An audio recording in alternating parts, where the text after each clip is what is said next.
thanks for joining in to watch. I'm just kind of relaxing right now while I'm eating my dinner.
I'll start a full-on game in a minute. I'm just giving myself some time real quick.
Okay, let's hop into a game.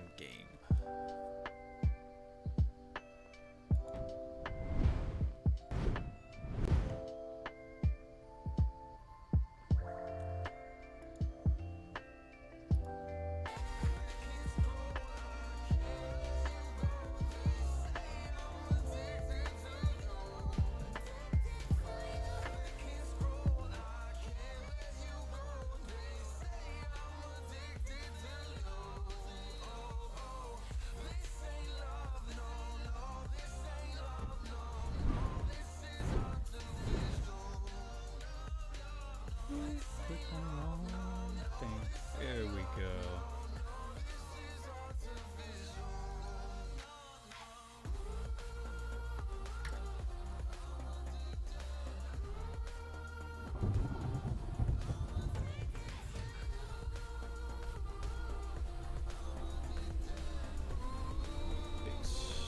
Title now. Because that other one actually technically was a game, but not the game I plan to play. Just gonna fulfill it.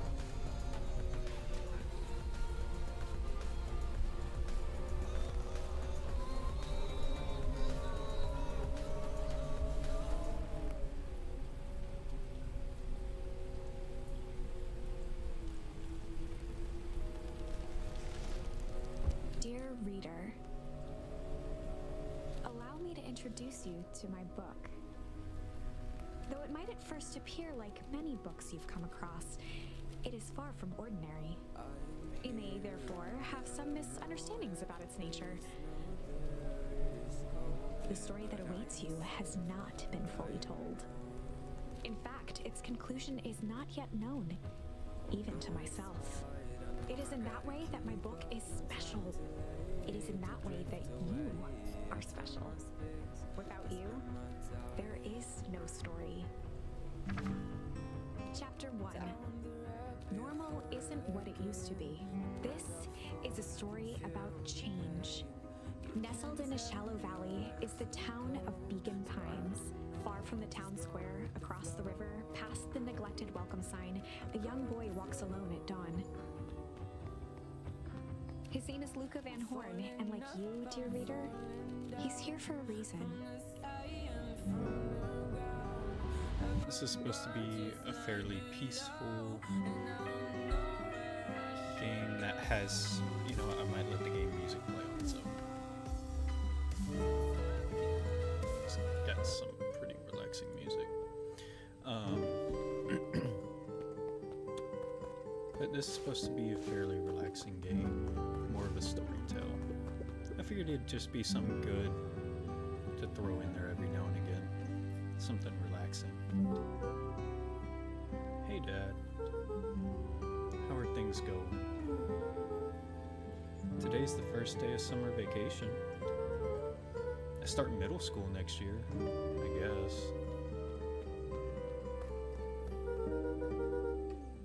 I was 6 years old when you died. And it's been 6 years now. From here on out, you'll have been gone longer than than you were here. Feels like that should mean something. Mom always said that this tree was your favorite spot in the world.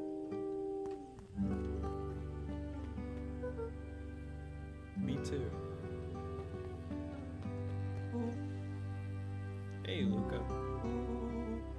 I knew I'd find you here. Rollo was Luca's closest friend. He possessed many fine qualities, but subtlety was not one of them. Well, after I banged on your door till your gran answered, and after I checked the pond and climbed up the treehouse, then I knew I'd find you here. Rollo finally noticed the tears welling in his friend's eyes and the flowers on the grave. Yeah, right. You and your ma always did. Oh, yeah. You and your mom always did this on your dad's birthday.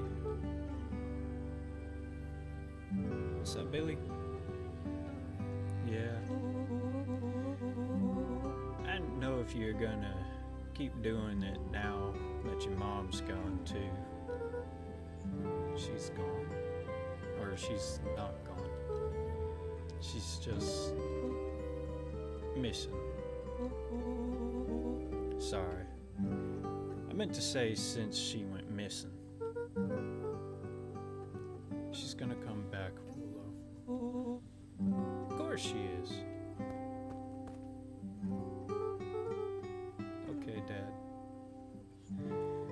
See you next time. Think I'm ready to get out of here. Sure. I lead the way.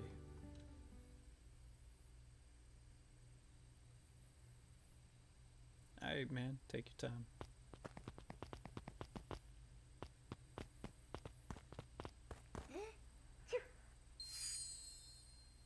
Tickle. Wonderful! I had a good feeling about you from the moment you opened my book. That charm is a very special thing. Very special indeed.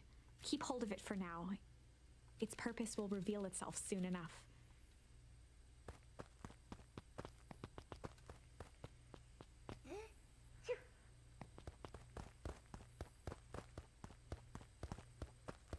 I'm gonna get all of them.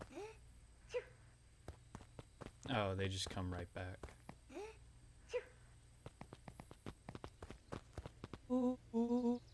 Oh yeah, almost forgot. Whole reason I was looking for you. I was wondering if you'd ever get to that. I found the perfect way to start our summer.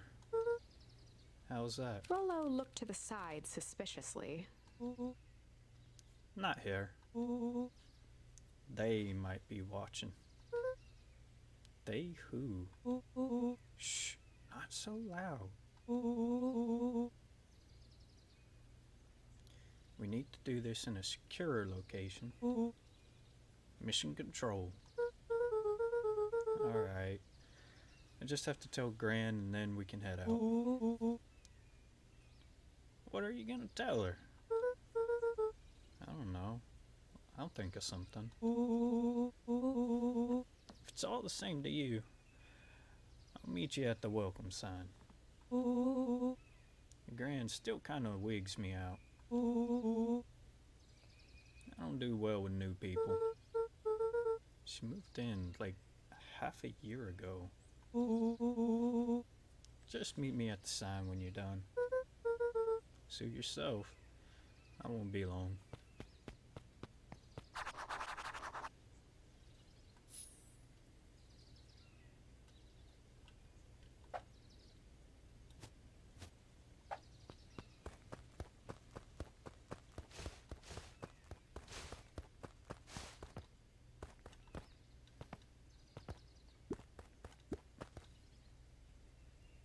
Looking cool. Yeah.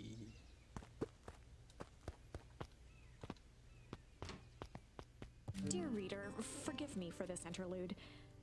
Remember that charm you found in the dandelion patch? There are more of those special charms to discover throughout Beacon Pines.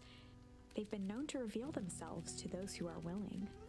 Some of them can be found in this very house. Since Gran had moved in, the house was more peaceful, more orderly, and more covered in flowery fabric.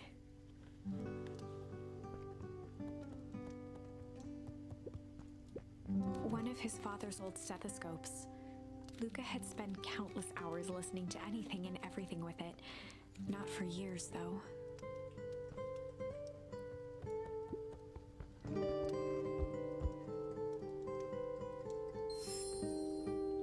Ponder.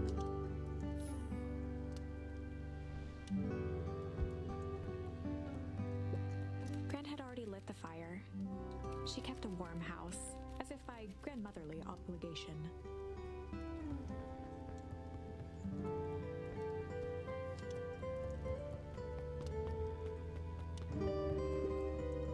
Just some dusty knickknacks.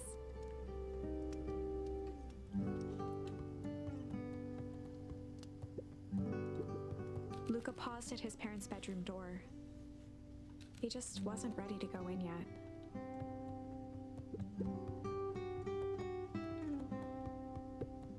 Gran had commandeered the upstairs closet when she moved in. Some things need shelter from a young boy's mischief, she said. Hide.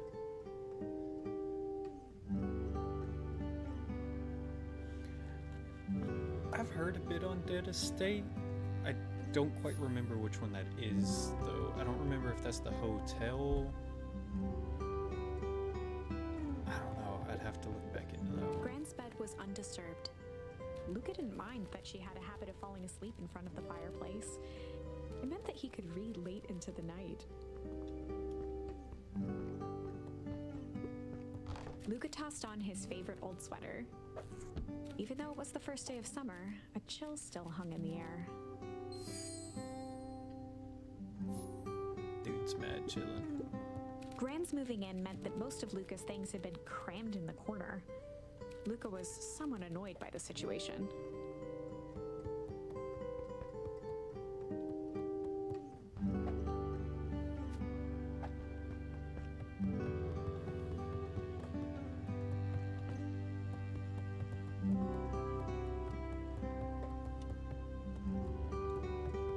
An array of prepared meals crowded the refrigerator.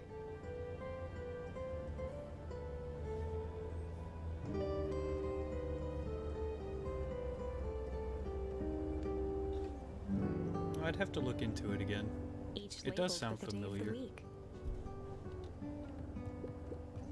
A pair of dull scissors, a broken can opener, a mostly empty bottle of glue, and some loose string.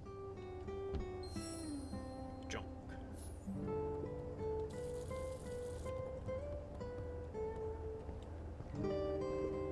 The only piece of furniture Gran had brought when she moved in was an old hutch.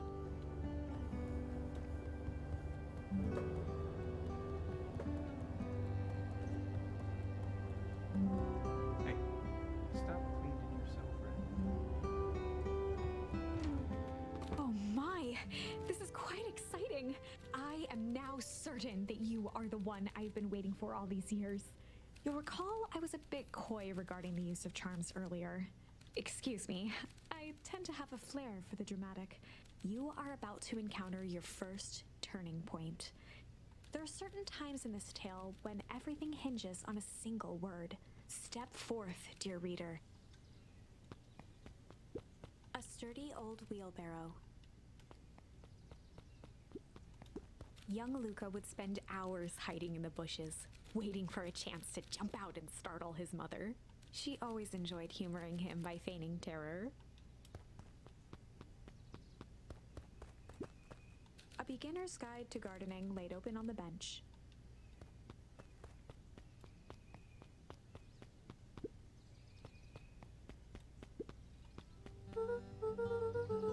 Hey, Gran. I'm gonna hang with Rollo for the day. See you later.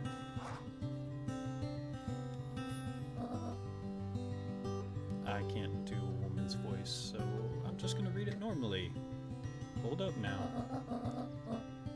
Where are you and Rollo headed exactly? Oh, nowhere special. The less Gran knew, the better for everyone involved.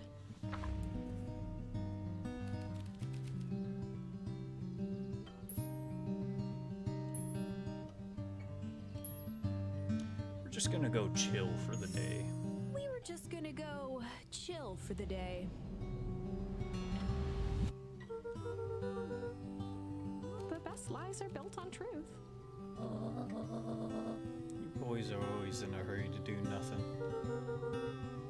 We stick to what we're good at. Hell yeah.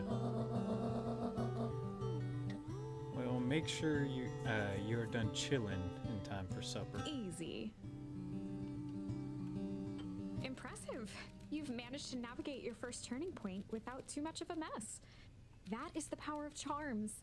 A single word can change everything. I think it's time to introduce you to the Chronicle.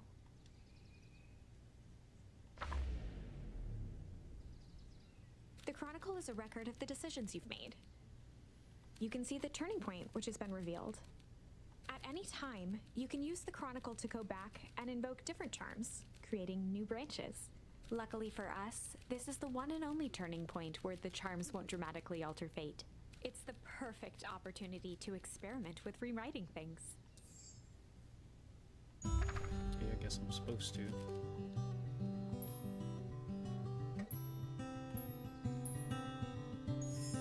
We were just gonna go hide for the day. Hide? Traditionally, when one is trying to hide something, they avoid literally using the word hide. Yeah, I guess Rollo bet some other kids that we could beat them hide and seek. Aren't you a little old for that? It's not like there's much else to do around here. Make sure you boys are done playing your little game in time for supper. All's well that ends well.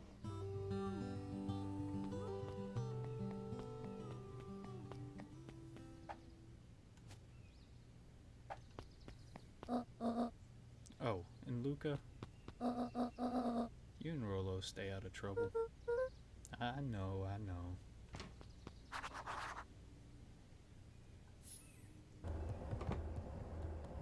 Like how it's just immediately get into trouble.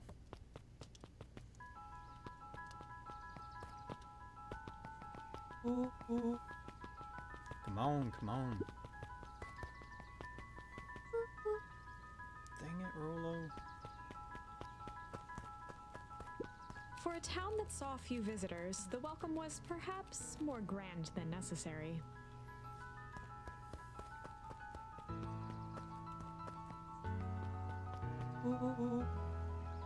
You know the drill. Don't let anyone discover our secret path.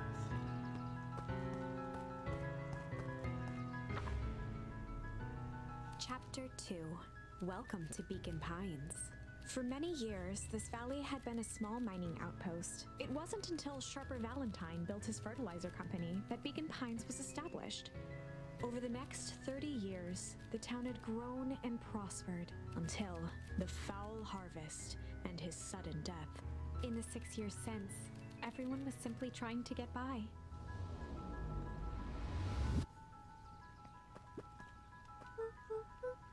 Mr. Kerr. Hey there, William pal. Kerr was the CEO of Perennial Harvest Company. He had become a fixture around town over the past few years. After the failing of Valentine Fertilizer, the town was hungry to welcome a new source of employment. Excited for the big festival? Oh, sure. Come on now. When I was your age, there's nothing more exciting than a town festival. The food, the music, the dancing. Sounds pretty alright. Gosh dang right it is. Looking forward to letting off some steam myself. Make sure to invite all your little friends. I couldn't keep Rollo away if I tried. Excellent. Sorry, Luca. I gotta get back to the proverbial grindstone. Our harvest awaits and all that.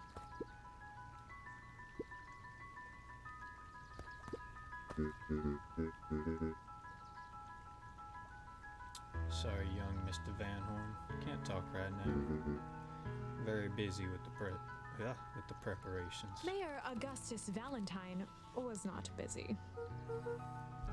Sorry, Gus. How many times do I... It's Mayor Valentine. Flustered, Gus instinctively loosened his tie.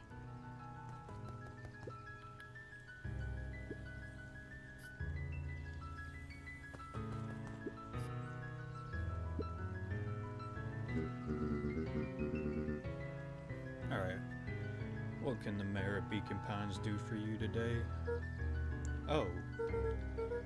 Just saying hi, I guess. Well. Good day to you too, young Van Horn. Alright. Gotta look cool again. Yeah.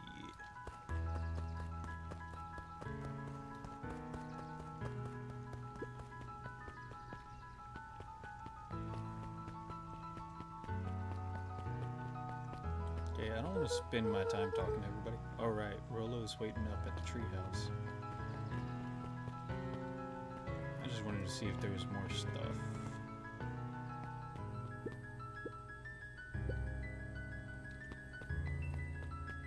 Dude's fishing. Hey, Jetson.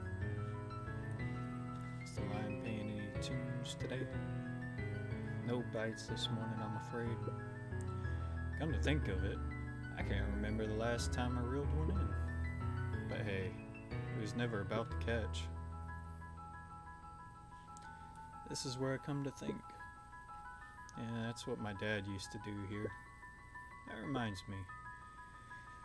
If you ever want his chair back, I've taken to standing recently. Keeps me from falling asleep at the wheel. If you don't mind, I think it should stay. Not at all. An empty chair makes for a great listener. Whenever Luca saw his dad's chair by the pond, it reminded him of the days they'd pack up a couple of sandwiches and fish until sundown.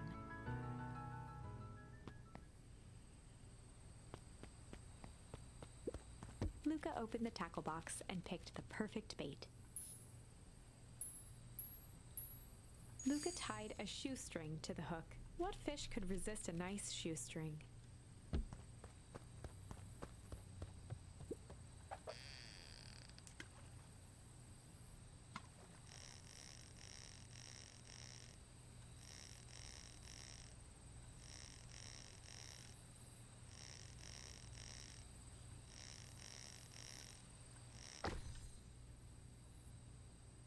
Irony.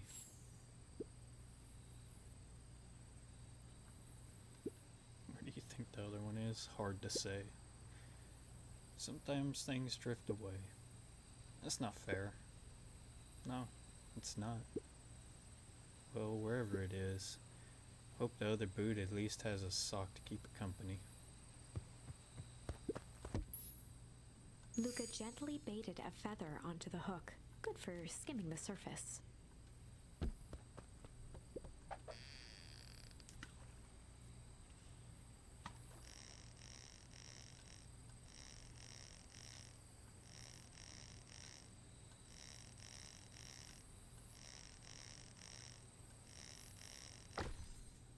Got a duck.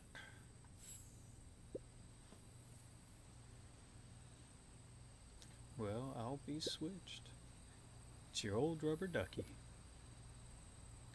We were just a little... Jesus. We were just a little drooling ball of fur when you lost that. Cried for days. Told you it'd turn up. Hehe. Looks like we could use some new bait.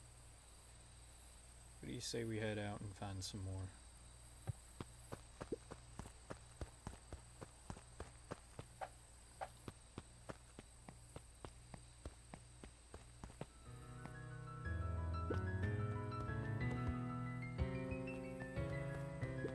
The boys had a good thing going. As long as they kept old Jeff happy, they had an endless source of precious materials to add to the treehouse.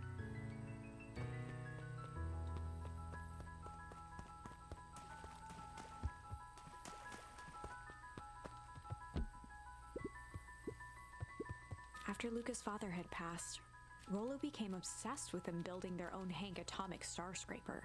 It was some time before Luca realized it was Rollo's way of keeping him occupied.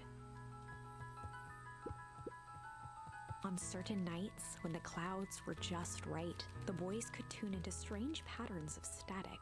Rollo thinks it's aliens. He always thinks it's aliens.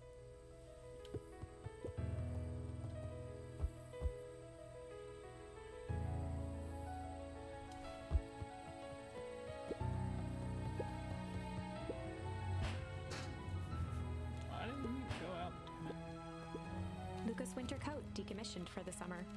With the cold holding out longer than usual, he reconsidered its usefulness.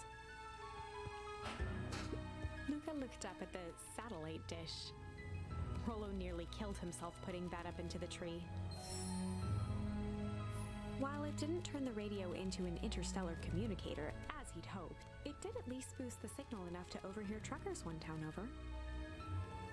That's actually pretty unique.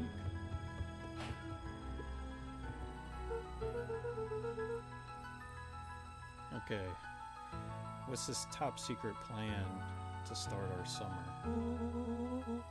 So you know the abandoned warehouse by my place? The old Valentine building? Yeah, well it isn't abandoned. What makes you think that? Get this. Last night, it was glowing. Glowing? Are you sure? Kinda. The place has been empty since since the foul harvest. Yeah. Who would even want to poke around that place? We would, Rolo. We would. Wait. It's just a busted old warehouse. It just meant we could do some research at the library. When I actually go to the warehouse, what do you expect to find? Answers. My mom's out there somewhere. And it seems like everyone wants to pretend that she's gone for good. You don't have to come, Rolo, if you don't want to. Luca, remember that time I sort of accidentally burned down the chicken coop? And you jumped in and said it was your fault before my pa throttled me? This is a flaming chicken coop sort of deal. I've got you back. Thanks, Rolo. Now that I think about it, poking around a decrepit fertilizer warehouse is exactly how I want to spend the first day of summer, not my summer. Dude's always in a hurry.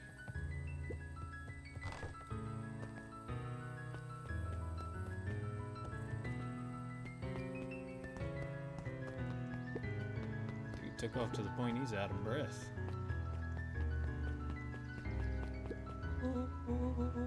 I'm just catching my breath a bit. Go on, I'll catch up. It's actually a pretty decent looking town, to be honest.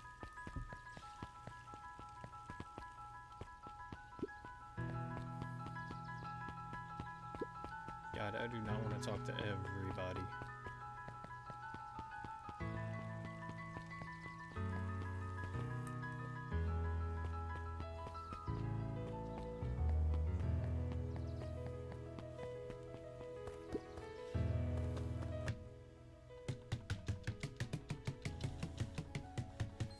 Touching it.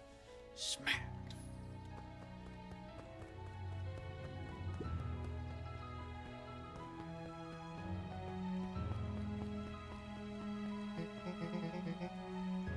Luca, just the fella I was looking for.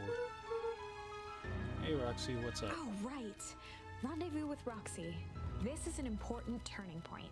The first time where your charms will change the course of fate. And currently, we only have one suitable charm at our disposal. Have no fear, we can always return later using the Chronicle once we find more charms. Well, now I'm just rambling. Where were we?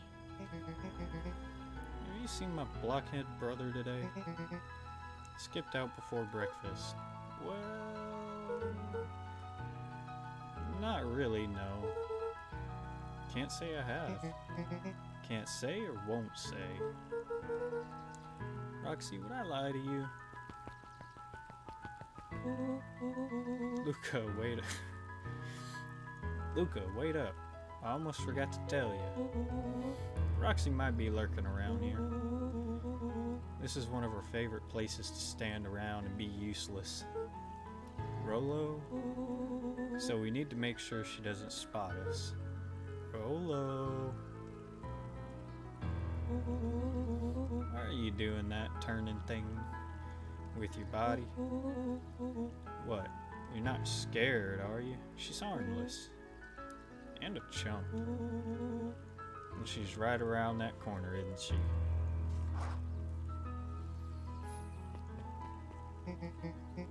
Don't mind me. Just over here lurking, uselessly. Ah, hey, sis.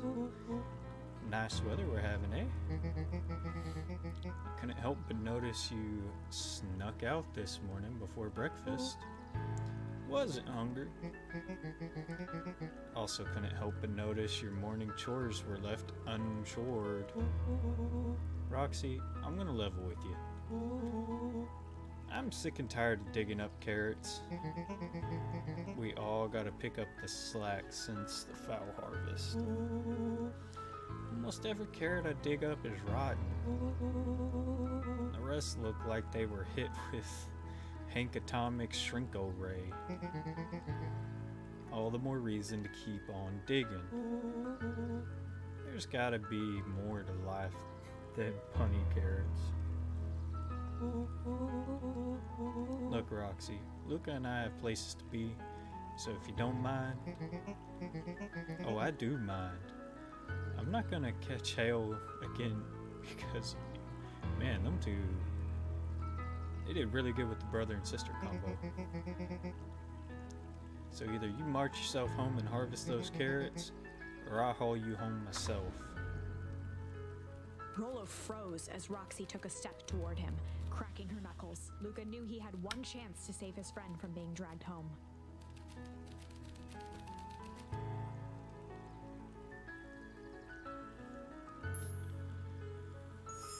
In the past, he found the best way to deal with an enraged Roxy was to be a little chill.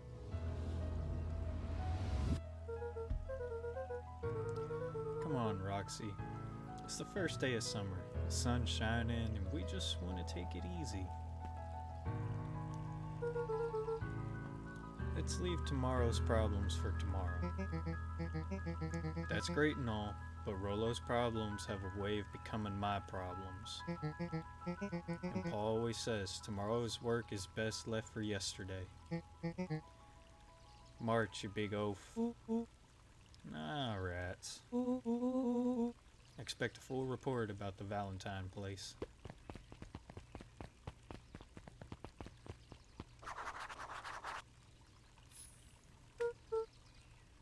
So, Fids, what are you up to this lovely day? Nope. Cool, cool, cool.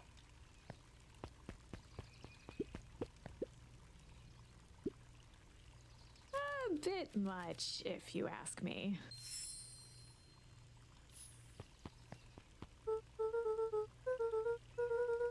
Oh, I should talk to Mr. Wilder before heading out. He might know something about the warehouse. Okay. Are you Mr. Wilder? Holden Wilder ran the local paper of record, the Beacon Beacon. Hey, Mr. Wilder. Morning, Luca. What's the day have in store for you? I was wondering if you'd heard any news about news? The Beacon Beacon knows the news that needs knowing. Any news about the old fertilizer warehouse? Nope. Rollo thought he saw some lights there last night. Rollo ought to be careful poking around that part of town. The winds of change are blowing. And change is a dangerous animal.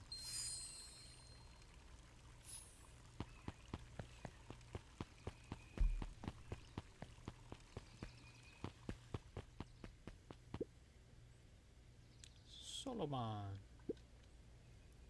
Apologies, no time for chit-chat.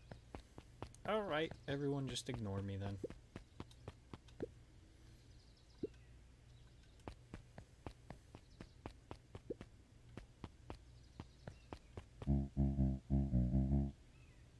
Look at my boy, hold up a tick. I think that's Nuncreed. Oh hey, Mr. Nuncreed. I was just on my way to... I just sold the last jar of your grandmother's preserves. Can't stock the shelves fast enough, turns out. Hey, that's great, but I'm actually... I guess Juniper will just have to swing by with more of her lovely jam. Huh. Well, don't let this old man slow you down. You kind of are.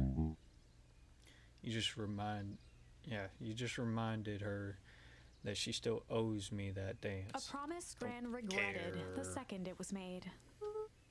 Will do. She's a fine woman, that Juniper. Yeah, she's pretty cool, I guess. Okay, dude, you're pushing it. A real fine woman. Gotta go. The Be weird, dude. The phone booth was brand new, part of Perennial Harvest's Beacon Pines Reborn initiative. It didn't see much use.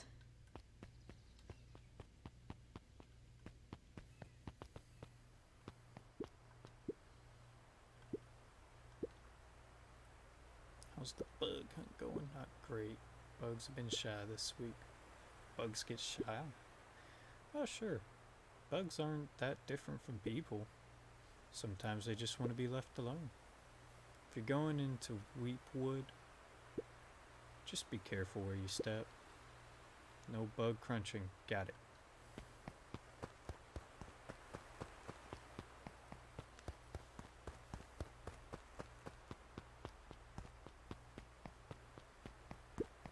Luca peeked up at the beehive. It appeared to be deserted.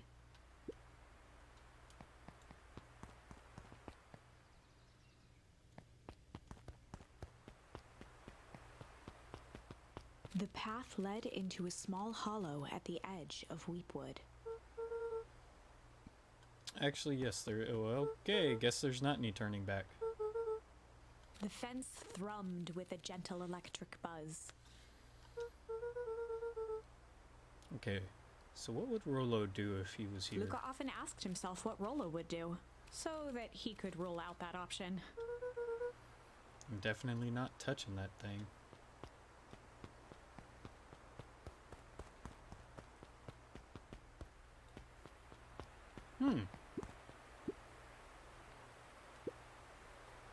Looks old. Looks toxic.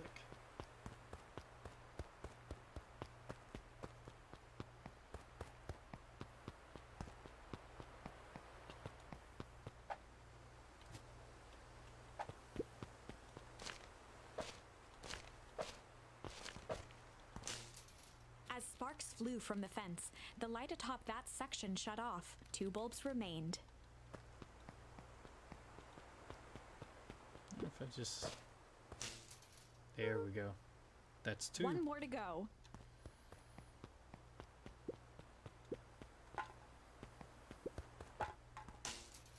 The fence's buzzing gave way. Okay, moment of truth. Every kid in town knew the old Valentine Fertilizer building. Long abandoned, the warehouse once served as the industrial heart of Beacon Pines. Now, it stood only as a reminder of things left behind. The dormant building showed strange signs of life. Okay, so Rollo wasn't exaggerating for once. What's going on here? There was only one way to find out.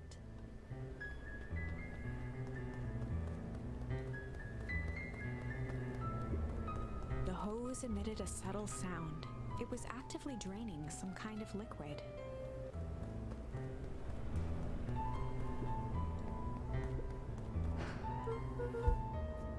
Wow, that smells awful. Too bad Rollo's not here. He'd have no problem poking around in there. Way to kind of downgrade your friend there.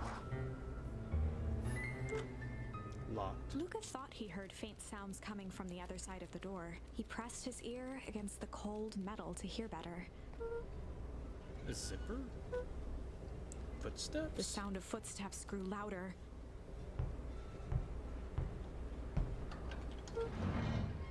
Hello?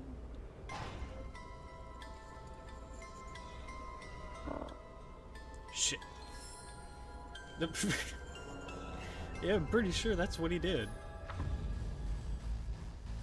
The heavy steel door knocked Luca to the ground. Disoriented, he looked up to see an imposing figure silhouetted in a green glow. It lunged toward him.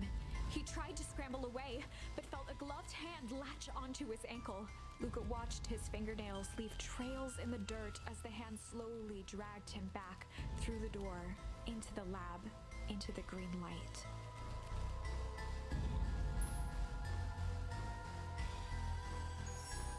This is a story about change.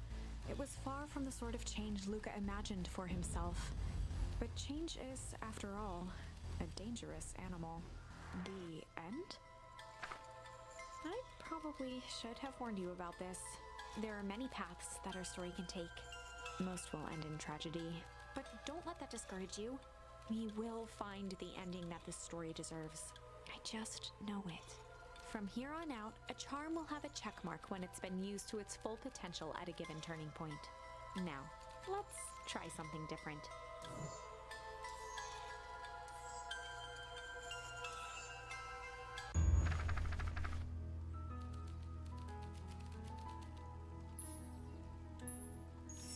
In the past, he found the best way to deal with an enraged Roxy was to be a little shit.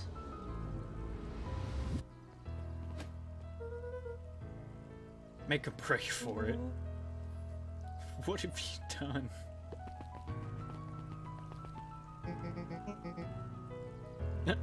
That little shit just kicked me. Run all you want, you little twerps. You gotta come home eventually. Sorry.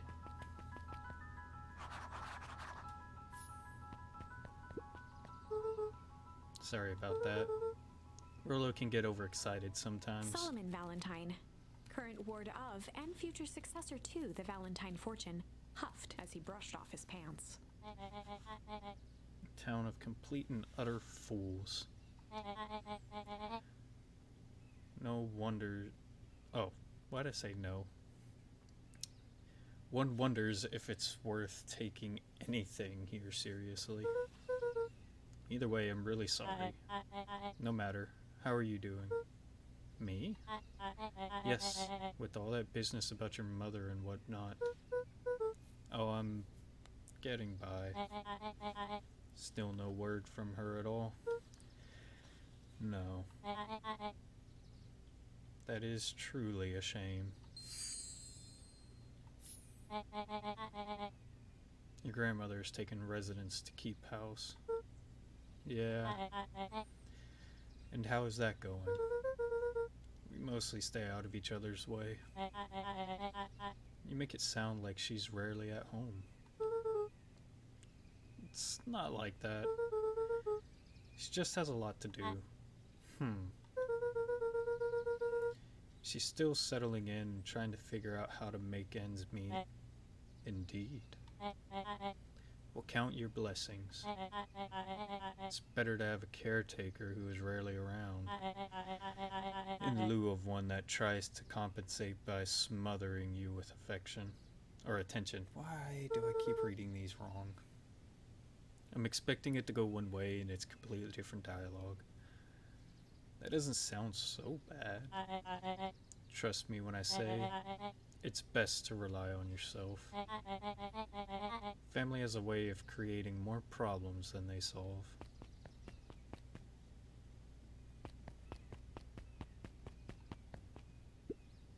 Solomon trifled a gesture toward the approaching heiress Valentine. Speak of the devil. Do not wander off like that. I'm much too busy to be looking all over for you. Apologies, heiress. I was just taking a stroll through town. Strolls are for commoners. You're a Valentine now. I want you to be present for all construction of the History Museum.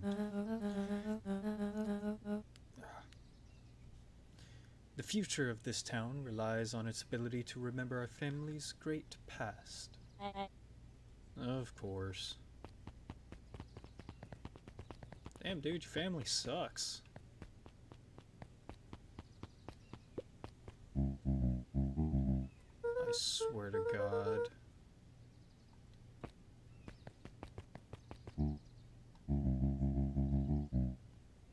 Boy's got too much of his father in him.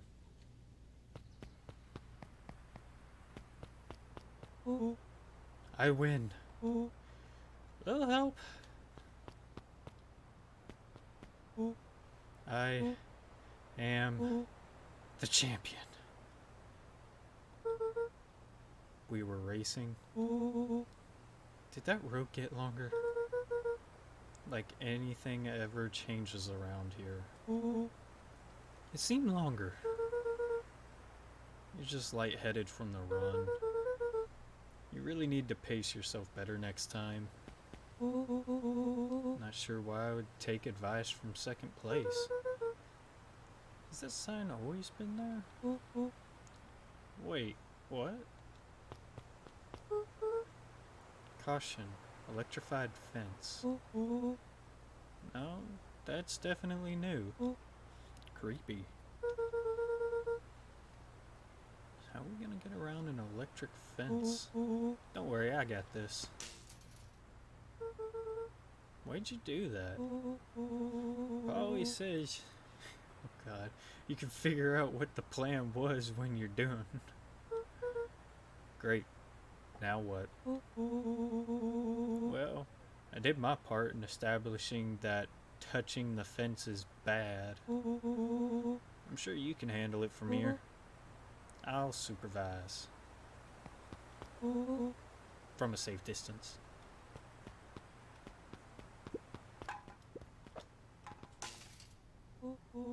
Whoa, you're a genius.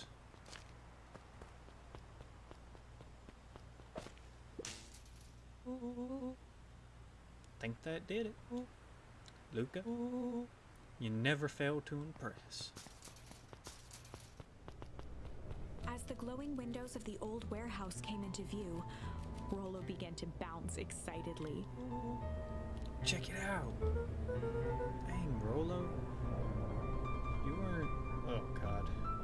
You weren't exaggerating for once. Was there ever any doubt? This definitely needs investigating. Good thing 2 ace detectives are on the case. Now, it's hard to keep up an accent when, like, your body creates a lot of saliva. This is bizarre. This is awesome. No, that doesn't seem awesome. That seems like it's about to explode.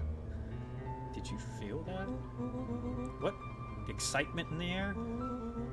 You bet your butt I did. Check out this puddle. It's not normal. And this hose. Okay, I'm getting the idea that Rollo is a simpleton. Oh man, the door's locked. Try harder. No dice. It won't budge. Oh well. This dumpster is new, right? I bet it's got stuff in it. Can't really see what's in here. Who did all of this? My nose is itching. I think I smell some treasure. You sure that isn't the hazardous waste? Just help me get in. Rollo. It would be my honor to throw you in the trash.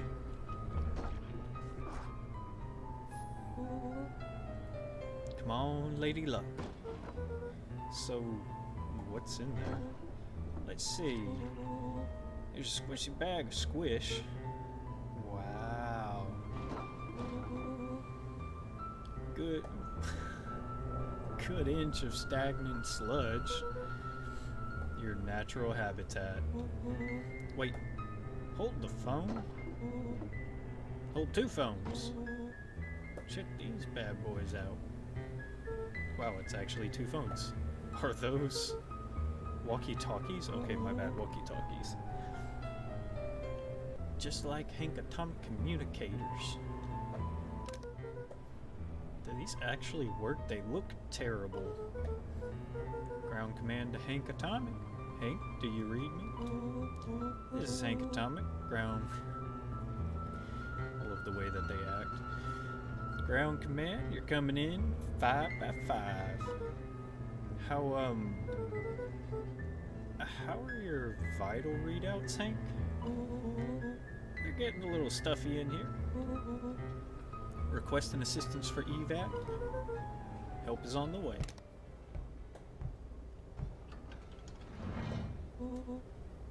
What was that? Someone's coming. Give me your hand. I'm trying. My hands are covered in squish. Scoot over. I'm coming in. Damn, dude really is big.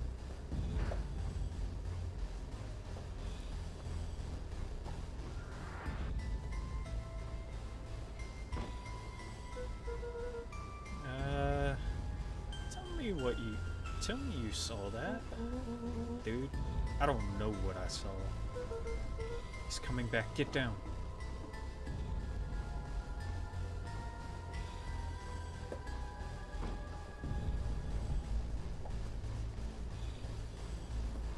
Hey, what did I tell you about The cleaning boy sat yourself? petrified under Not the on weight of my the bag. bed. Oh god. Tell me that's not what I think it is. Luca, do you know what separates run-of-the-mill detectives from ace detectives? A ridiculous hat? When the chips are down, ace detectives dig deeper for clues. Rollo felt around at the large sack which burdened them. Covered in mosquito bites. Aha! He snapped off a tag from just within a small zipper opening in the bag.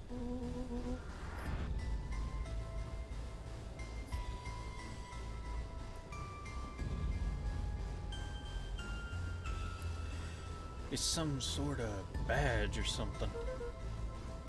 What's it say? Rollo held the badge up to a faint shaft of light within the dumpster. Dr. Prescott, Deep Engineering. It's a name tag. Who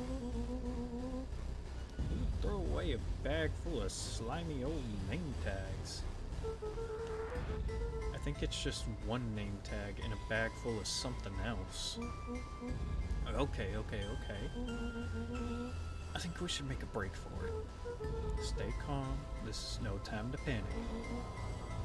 I'm not panicking. You're panicking. Calm. Rollo, calm down. You don't have to squeeze my hand so hard. Dude, I'm not holding your hand. Quit messing around. What other slime-covered ham would be in here? Yeah, that would be a little terrifying.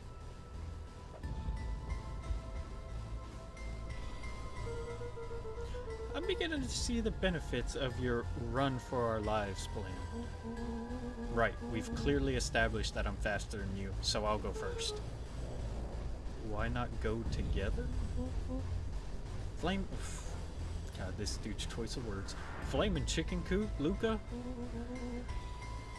I'll make sure the coast is clear. After I go, count to 100. If you hear me yell, run. If you don't hear me yell, run. Actually, either way, haul ass. Rollo, I'll give you credit. You sure found an eventful way to start our summer. That's what I do. Well, here goes nothing. Lucas sat in the dark, tracking the sound of Rollo's footsteps as he ran. 1, 2, 3. He pressed his ear to the dumpster wall, straining to hear Rollo's footsteps as they faded away.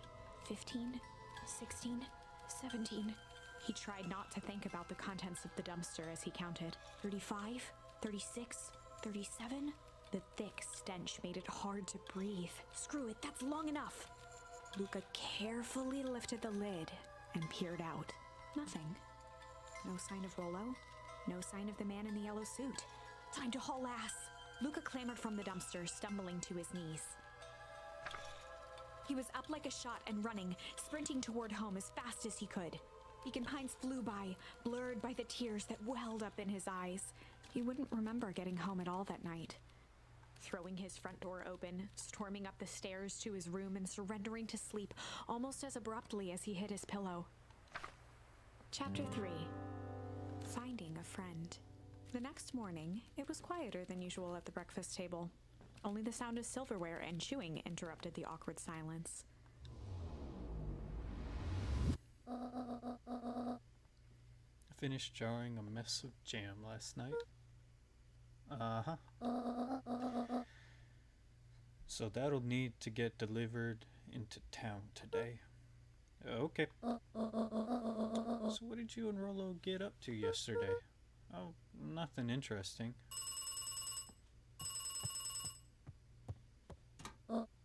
Hello? Calm down. No, of course. It was the right thing to do. Start gathering folks. I'll be there. I'll be right there. Are you sure there isn't anything you want to tell me about yesterday? Anything I want to tell you? Not really. We just sort of ran around a bit. Gran's brow furrowed. She let out a long sigh. Her voice was quiet and even. I have to take care of something.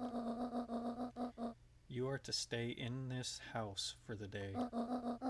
Under no circumstances are you to leave. What? If I'm not back by dinner, there's stew in the icebox. But nothing. You are to stay here, understand? Yeah. Say it. I'll stay here till you get back. Good. Oh, and Luca? You left the icebox open yesterday. We're not made of money, you know.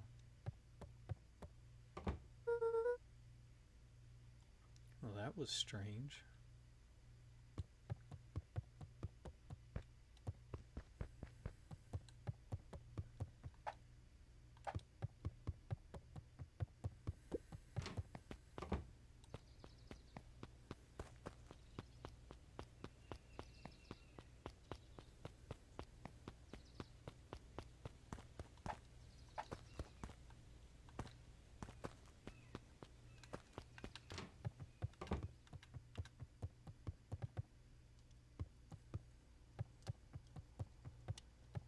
An eerie electronic sound echoed from Luca's bedroom. Hello? Is anyone there?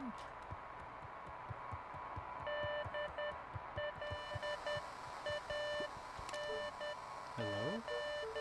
Rollo, is that you?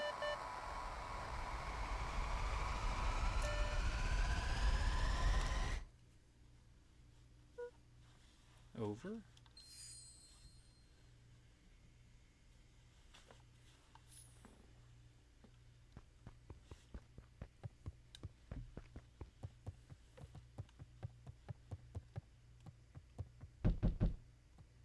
Ooh, I feel like answering the door is a bad idea.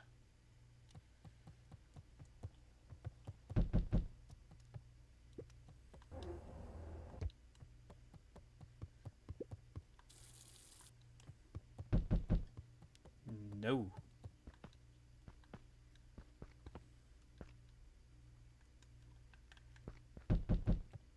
How about I don't answer the door?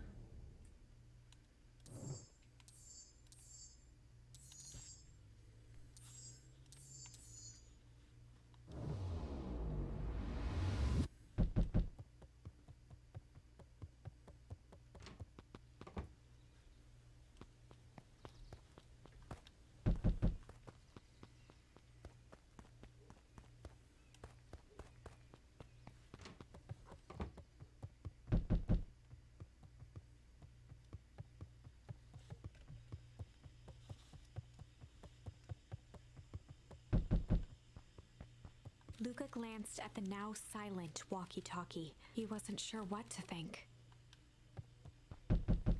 No, answering the door seems like a terrible idea.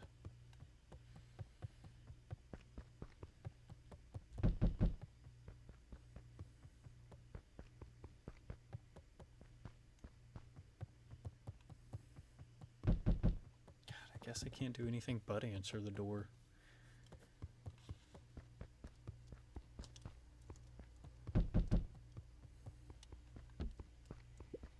I know it's gonna turn out bad, though.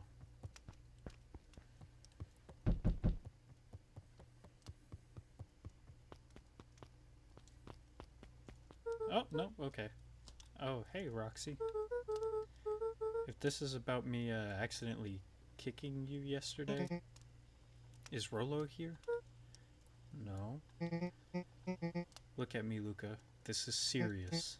Is Rollo here? No, I haven't seen him since yesterday. Rollo didn't come home last night. What? A pit formed in Luca's stomach. Where was the last place you saw him? Oh, we were playing around in Weep Wood. And then it was late and we went home. Weep Wood? If he's alive, I'm going to kill that little creep. Is there anything else? Anything that he said? Luca's mouth felt dry. No, we were just messing around. Okay. I need to go let people know to check the woods. You just stay out of trouble. Go see if he's hiding in the library or something. Luca could feel his heart beating in his throat. Rolo. Where are you?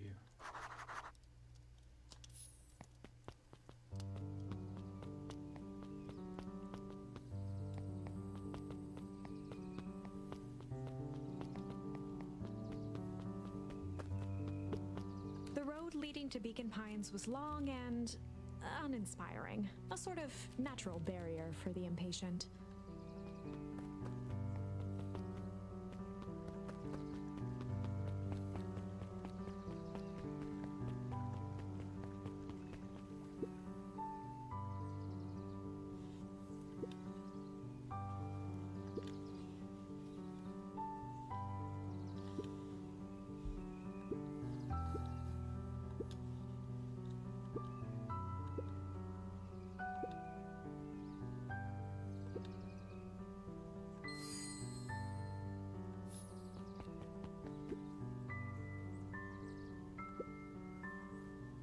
No offense, but Rolo isn't. But isn't Rolo always good? He's in trouble. Something feels different this time. What can we do to help? We need to check where the adults aren't. So I guess it's up to us to check Weep Woods. Our shift doesn't end for another couple hours. We could spend the time making posters. That would be great, I guess. Right. Fitz and I will check Weeping Woods. Weep Woods. We'll be back later to pick up the posters. I think my dad has a map of Weepwood. Let's swing by my house and grab it before we head out.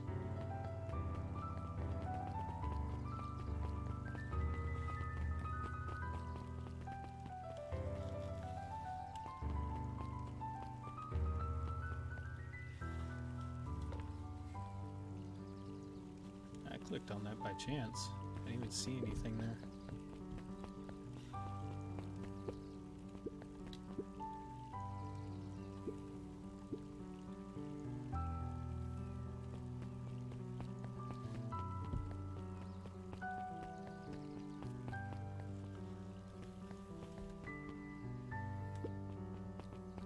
Jeff's hardware closed down about a year ago.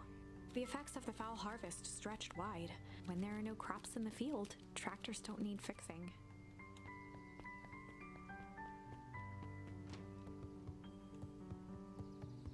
Kato volunteered at the library during the summers. He wasn't very social, so he'd dedicate each summer to becoming an expert in a single subject, making him a reliable source of very particular knowledge. If you were to ask Kato something he didn't know, he'd escape into the dusty old bookshelves and return with just the right thing. Hey, Kato? Kato was lost in his reading. Luca crooked his neck to see the title.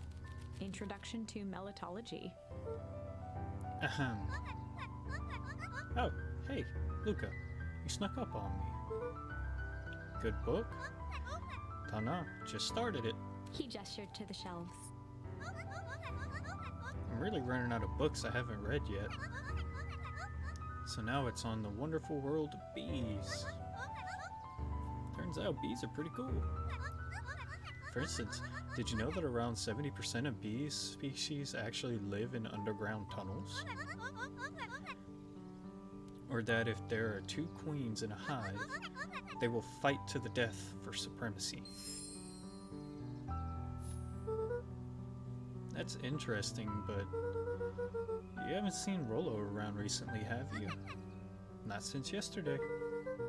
Keep an eye out for him, okay? Sure thing. If I see him, you'll be the first to know.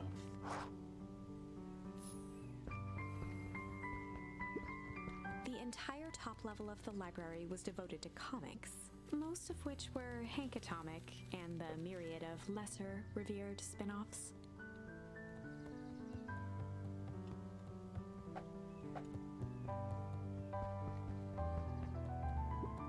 Who's the little fox? Or not fox, that's a wolf? I think that's a wolf.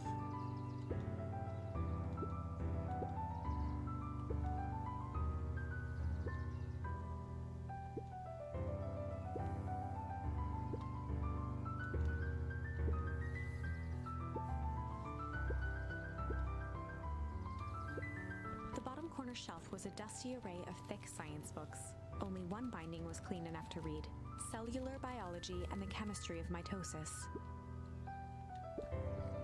Mycological Phosphorescence.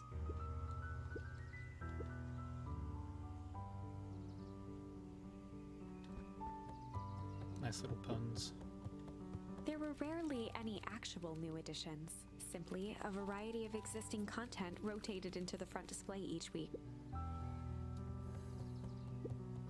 Oh, the cobs I've eaten, a salad-centric travel guide for the mildly adventurous. Sally Seashore's simple succulent sundries. Luca brushed off a smudge of dust. Or maybe it was flour. 30 recipes so easy you'll doubt it's even edible. A peek behind the curtain. The methods and ruminations of Patrick C. Montesquieu. One of the greatest acting minds of our time. By Patrick C. Montesquieu. Achievement nerd.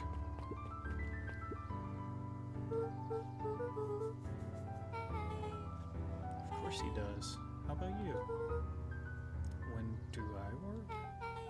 No, what's your name? Luca Van Horn. You new here?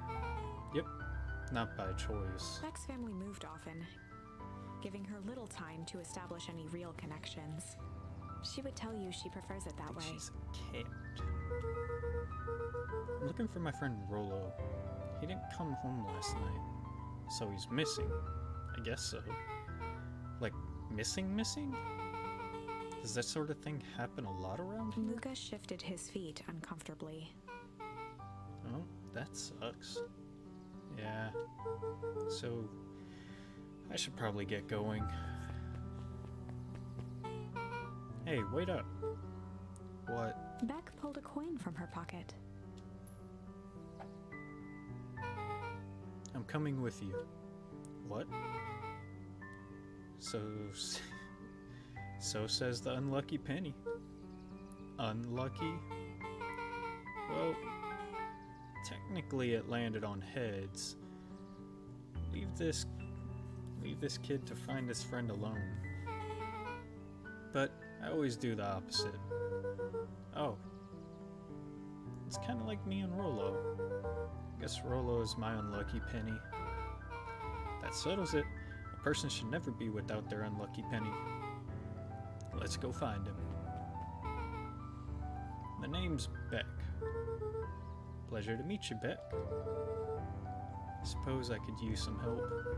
Try to keep up.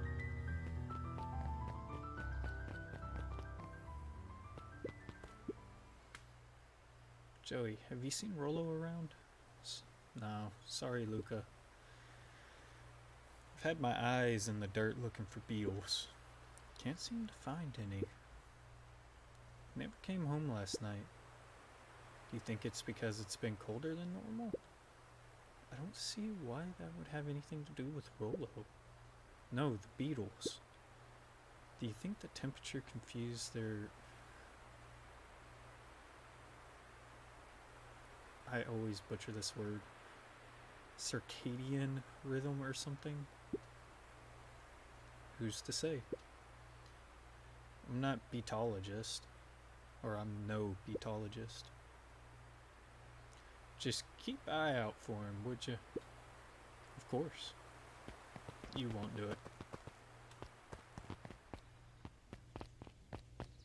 Now I know this is the resident of the The rich Valentine kid. Mansion loomed over every other building in town, both figuratively and literally.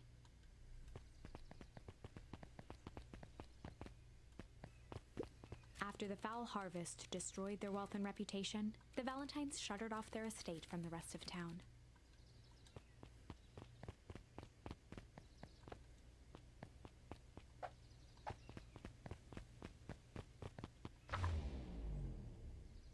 Okay, so still no change.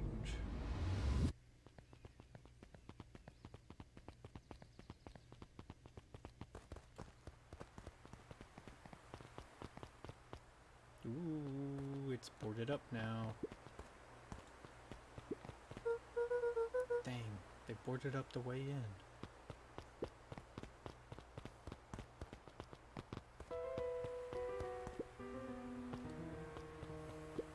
Luca felt a chill as he approached Beck. Her eyes were locked on the strange green liquid. The nearby grass was coated in a fine layer of frost. Is this sort of thing normal around here? Because puddles of glowing ooze are definitely not what I expect from this place.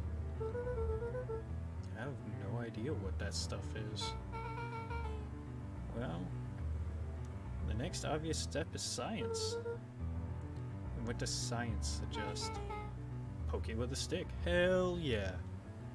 Luca watched as Beck dipped a broken tree branch into the goo. Beck's eyes widened as flowers grew from the dead wood. First small buds, which quickly bloomed into vibrant petals. What the?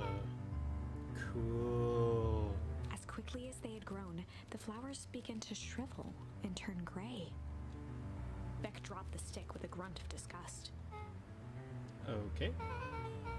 So the science tells us this gunk is weird as hell. Yeah, it seems dangerous.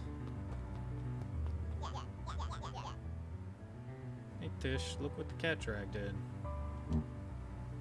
Yup. I don't have time for this right now, Iggy.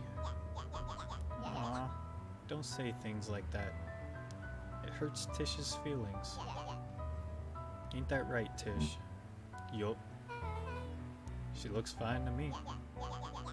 Why, hello, I don't think we have been properly introduced. Iggy's the name. This is my compatriot, Tish. Yup. You've probably heard of us. Can't say I have. I'll forgive you just this once, on account of you being new around here. Why would you hang out with such... God, why did I say such? Why would you hang out with this dude? Oh, he seems pretty alright. Iggy, why do you have to be so... you? Has he even told you that his parents skipped out on him? Shut up. It's true. They got tired of having such a pathetic kid and left him. Iggy, I'm only gonna say this one time. Don't talk about my family. Look who's grown a backbone now that a girl's around. First his pops groped, then his mom finally couldn't take it anymore and bounced. Damn, that kid's a Iggy took dick. a step towards Luca, his sneer lit by the glowing puddle. Beck could see tears welling in Luca's eyes, his fists clenched. Some things about Beacon Pines were very different from the city, but a bully from a hayseed town is really no different from a city bully. Beck took a deep breath and thought.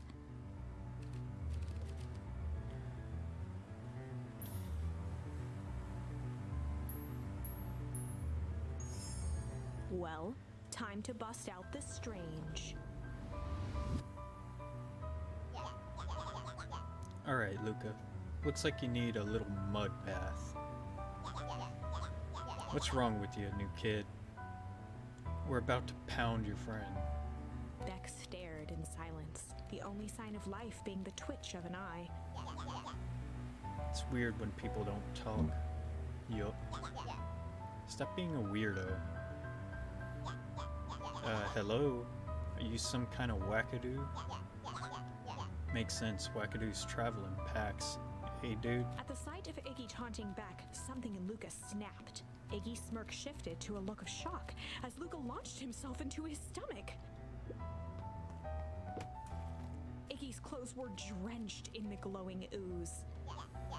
You jerk. My clothes are ruined. I'm gonna... Iggy's voice began to slur as he struggled to get up.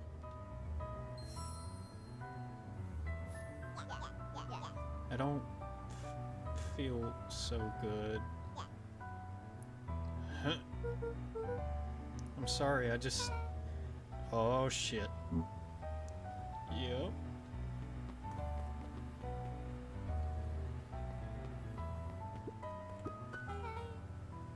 That was intense.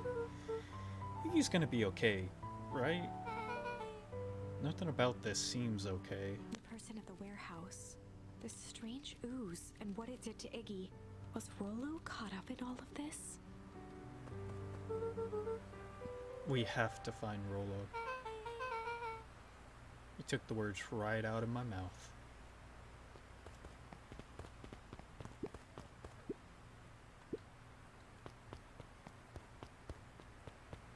Yeah, I'm gonna avoid touching that. Whoa there, little buddies. You startled me.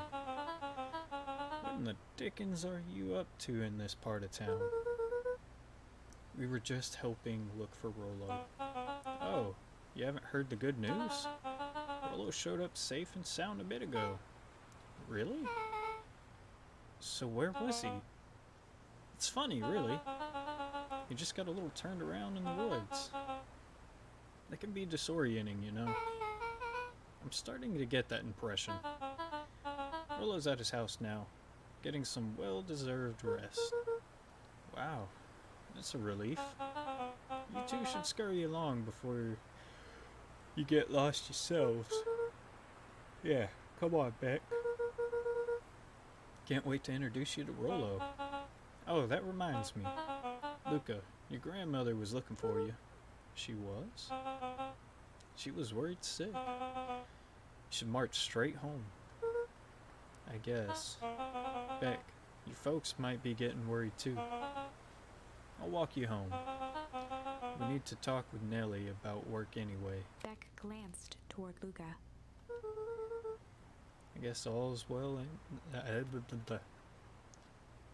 I guess all's well that ends well. I'll introduce you to Rollo tomorrow. Sure. Glad he's okay.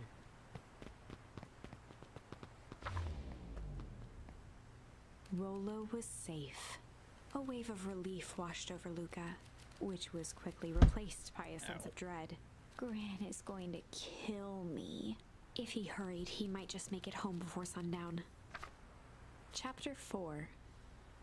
Our harvest awaits. Luca took a deep breath and gingerly opened the door, steeling himself for Gran's wrath.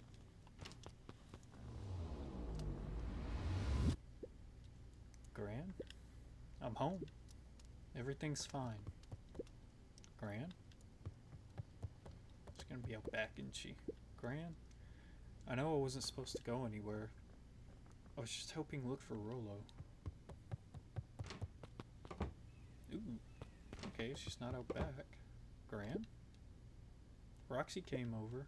She was worried about him. So I figured you wouldn't mind if I helped look for him. It turns out Rollo is safe and sound.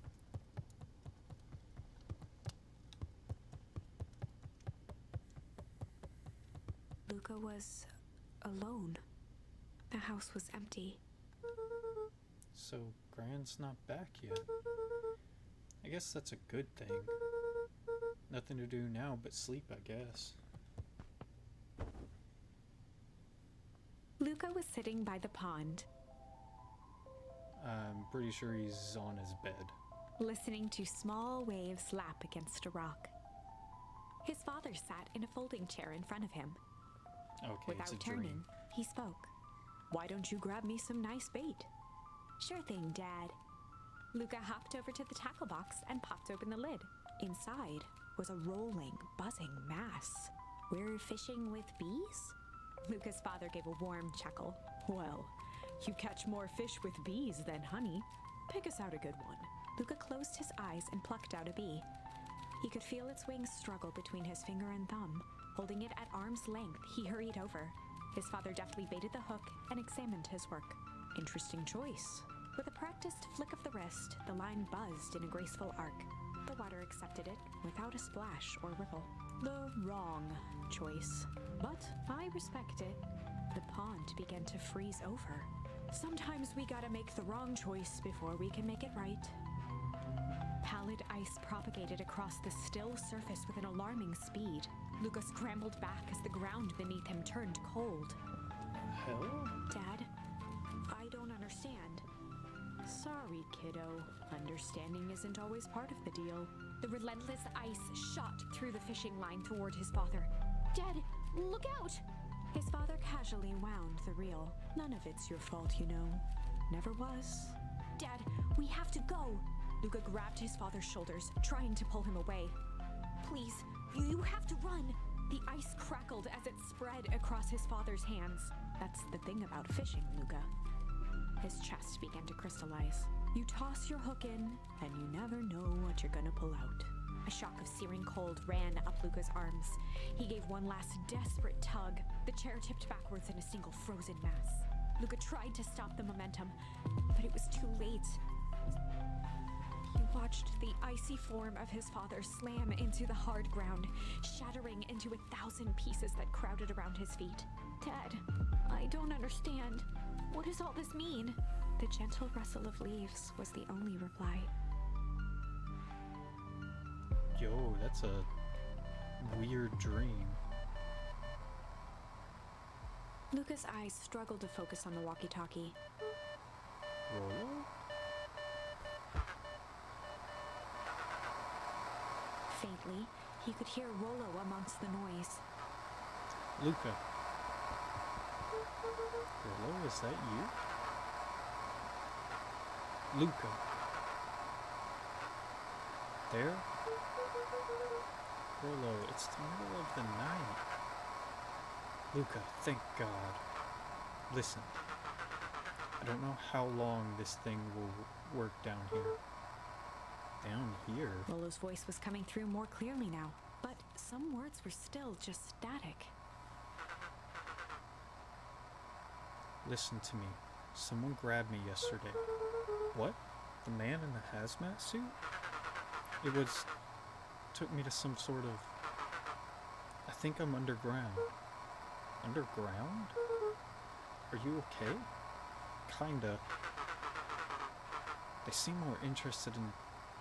For now, at least. Mr. Kerr said you made it back home safe. Kerr? No. Trust. He's... Hold on. Someone's coming. The signal went silent. Rollo? Rollo, where are you? Luca held still, waiting for a response. His pounding heartbeat marking the passage of time.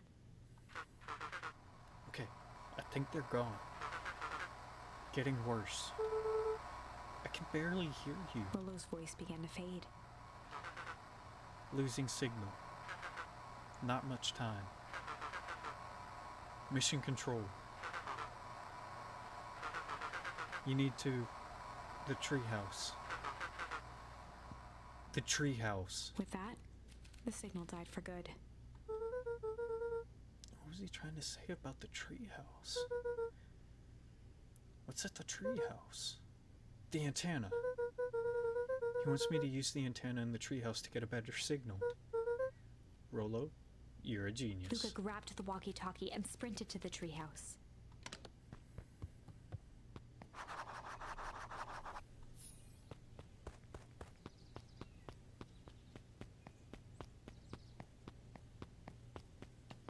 Luca heard a group of footsteps approaching. He dashed behind the bushes to avoid being spotted.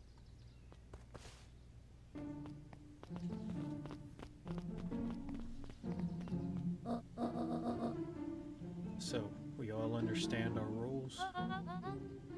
You can count on me. I still think we need more time. This wasn't the original plan. Mr. Tolliver paused, shifting his eyes to one side. We're all in danger now. I, for one, refuse to sit idly by while that danger persists.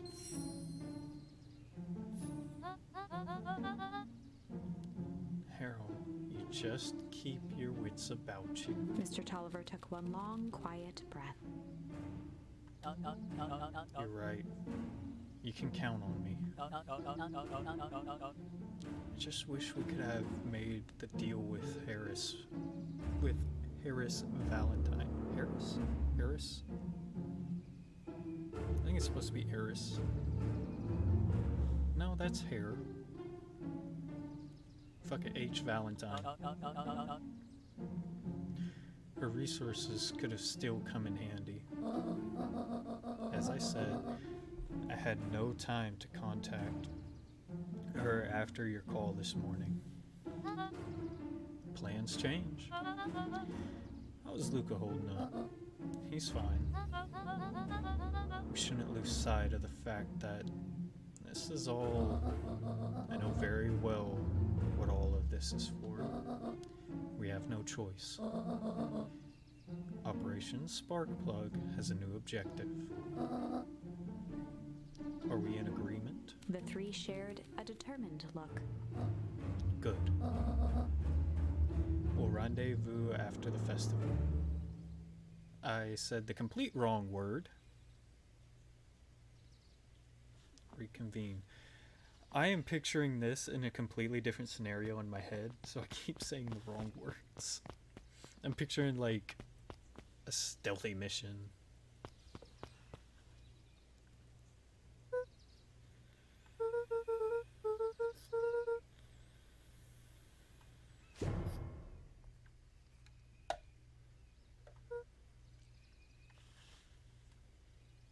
That's actually kind of a cute character. Dawn, you scared me. How long have you been there? Just a few minutes. Earlier today, I saw Mr. Tolliver and your gran enter the diner together. When my shift at the newsstand was over, they still hadn't left. So I used the greatest tool of an investigative reporter. Time. When I left, I told them here. What do you think they're up to? Whatever it is, they seem organized and determined. They mentioned the festival. Yeah, I heard that too. How's your gran been doing? Anything different recently? Anything strange? She got a phone call this morning and rushed out the door. Call from Hiram Tolliver, it seems. She was either furious or terrified. Or both. Luca, be careful out there. I think we might have been in the middle of a scoop of a lifetime. I will. Aren't you coming out? Nah, I'm gonna stake out here for a bit longer. See you, Luca.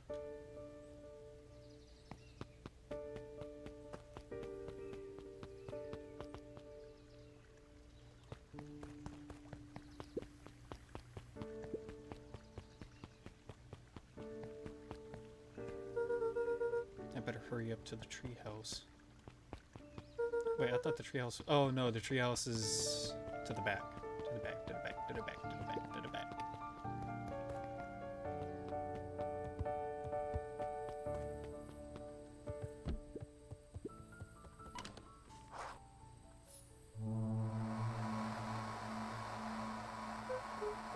Rolo, are you there?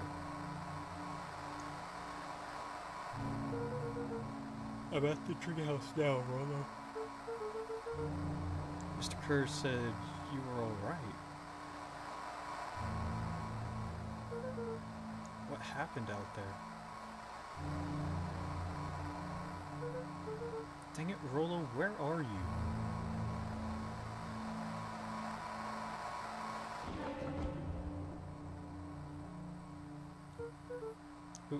Who's there? Luca could only see a cloaked shape behind the rocket. I've got weapons in here, so you better come out right now. He strained to hear as a muffled voice began. Weapons? How could you hurt something that's already dead? Ooh, that's never a good sign. Fear gripped Luca's throat. Who are you? What, you don't recognize me? I guess I don't even recognize myself anymore.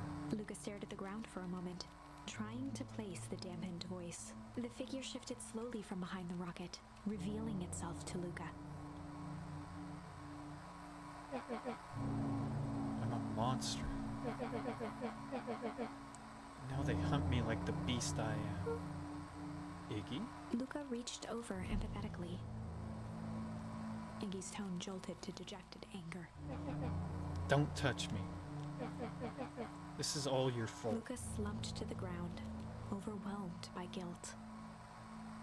I'm so sorry. I didn't mean to. I lost control. So you couldn't control yourself for a second. And I get to be like this forever. There must be a way to fix this. Oh.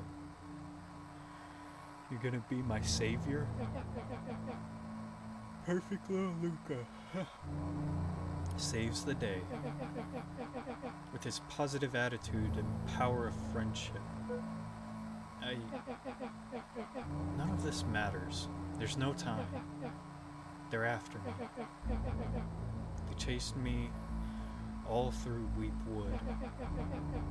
I only came in here to hide. Hide from who? Who's after you? Rollo? It's not safe, Luca. Rollo, where are you? The treehouse. I'm at the treehouse, Rollo. Where are you? No, Luca, the treehouse isn't safe. They said they were going to the treehouse. I was trying to tell you to stay away from the treehouse. Who said they're going to the treehouse? The clipboards. What did I tell you?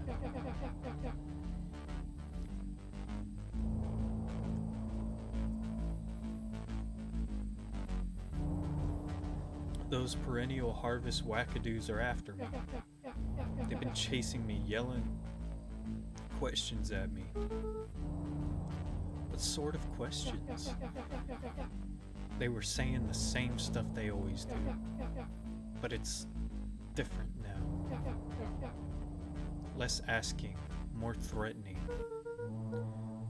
We're gonna figure this out, Iggy. Yeah? Well, thanks. Hello? Is anyone present in this?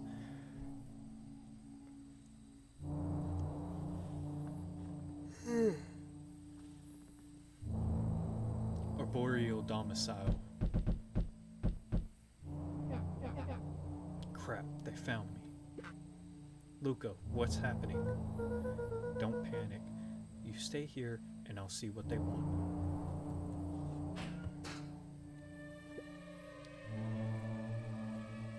Yo! Why are they all the exact same? Hello, Mr. Van Horn. We would love to hear your thoughts. Do you have time for an informal chat? We'll be brief. Your time is valuable to us. I'll be down in just a sec. Of course. Ooh, yeah, no. Think it'd be better for you to not go down. We have a problem. Luca, you gotta get out of there. Who's out there? Is it them? Yeah, it's the clipboards. A bunch of them. How many? maybe all of them. And yeah, you were right. They're saying the same stuff, but with the creepy knob crank to yeah, you're not kidding. Might young Iggy be present? We would love to hear his thoughts. Run. Iggy slumped to his knees. I don't know what to do. I'm just so tired. Luca, what do we do? Luca grabbed the walkie-talkie and headed for the window. Follow my lead. Luca and Iggy climbed up the back of the treehouse to its roof, where Rollo had constructed his MCDC. The Mission Control Defense Cannon. From behind the crowd of clipboards, William Kerr strode forward, a warm smile on his face. Iggy, there you are. You gave all of us a heck of a scare. Go away. Just leave me alone. Oh, I'm sorry, Iggy, but no can do. Don't worry, though. We're here to help. Help? Then why are you chasing me? Luca, can you talk some sense into your pal here? Just look at him. He's not well. What's wrong with him? What did that gunk do to him? Well, that's a pretty honkin' big question, Luca. All you need to know is that he's sick. He's real sick, Luca. I just need you to let us up there and take care of him. You told me Rollo was okay, that he was back in his place resting. He is. Poor fella just got a little lost. That's a lie. That is a hurtful thing to say, Luca. I thought we were buddies. Why? Because you let us ramble on like a wackadoo? Nobody likes you, you creep. Kerr's smile faltered. Why don't you pop on down here so we can have a face-to-face? Feeling like this is gonna give us all a heck of a sore throat. And who wants that? Luca's grip tightened on the MCDC. What did you do to Rollo, you liar? Oh shucks, Luca. The only teeny tiny fib I told you was that he was at home. He is resting, and he is perfectly safe. For now, at least. What happens to him next is up to you, Luca. Look around. You're in quite the pickle, and I'm the only person in the whole wide world who can help you. You get to decide how this ends. Luca's mind raced. He was caught in a trap. What do you do when there's no hope? Iggy wiped his cheeks with a sleeve. What are you gonna do, Luca?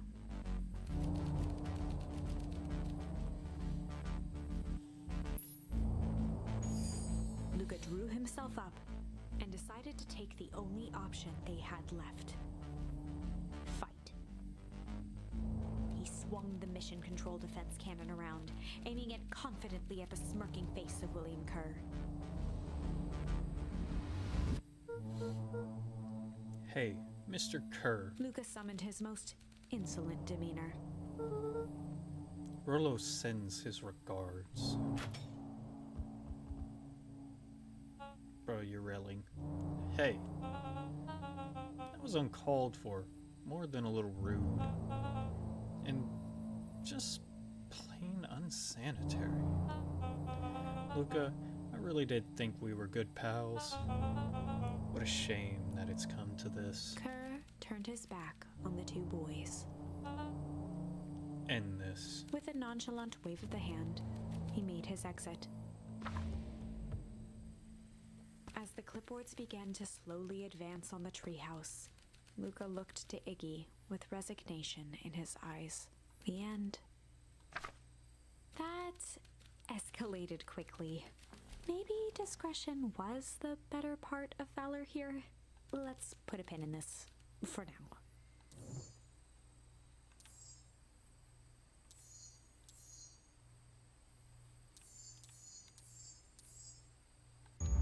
Okay, we've already done this route, but we're gonna do tickle instead.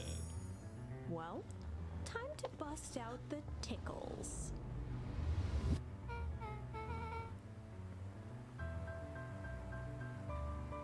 Hey Tish, wanna see something cool? Yup. Check it out. Beck lunged forward and began to tickle under Tish's arms. What the? Tish, is she tickling you? Yup. Yup. Oh god, I'm not gonna do Tears that began over to and form over. in Tish's eyes as she gasped for breath between gales of laughter. Beck redoubled her efforts until Tish finally had had enough. What just happened? She seems nice. Sorry for the interruption. I think you were just threatening us? Iggy's eyes darted around, a realization dawning on his face that he was now outnumbered. I just remembered. I have somewhere to be. Mm-hmm. See you around, new kid. Iggy kicked at the puddle before making his escape. Oh no. Not Beck. Whoa. That's a little creep. Or what a little creep. Beck, I think you got a little ooze in your hair. Beck shook the ooze out of her hair as best as she could. Is it bad? It depends. What are your feelings about having a more mature, refined look? Oh god. Chapter 4. The Best Policy. Luca paused for a moment, catching his breath. He'd only just met Beck, and somehow he already managed to drag her into this mess. Hopefully he could make it up to her. But finding Rollo was his primary concern.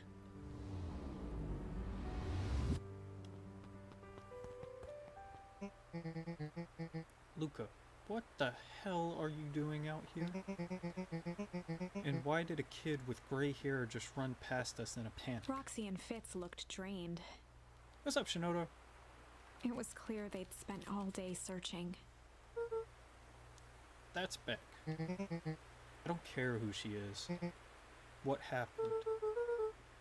We were just helping look for Rollo. This is Beacon Pines. Luca, I need you to start telling me the truth. Roxy's temper could often be dismissed as the impatience of an older sibling, but this was the most intense Luca had ever seen her. Her eyes were wild and unfocused, looking straight through Luca. We're running out of time. I honestly have no idea. It just said it was more of a relaxing and mystery game, so I thought I'd give it a shot. In a torrent of rambled words and tears, Luca broke down. Rollo and I weren't just playing in Weepwood yesterday. We were investigating lights at the old Valentine warehouse. But someone was there in a strange suit. And we hid in the dumpster and had a heavy bag dropped on us. And I think it was a body. So we ran. But we got split up. And I ran home. It's all my fault. And now my best friend may never come back. It's been pretty entertaining so far. Wow. Just wow. Roxy, still exhausted and angry, softened briefly as her eyes hunted the ground in thought. With a determined sigh, she looked up at Luca.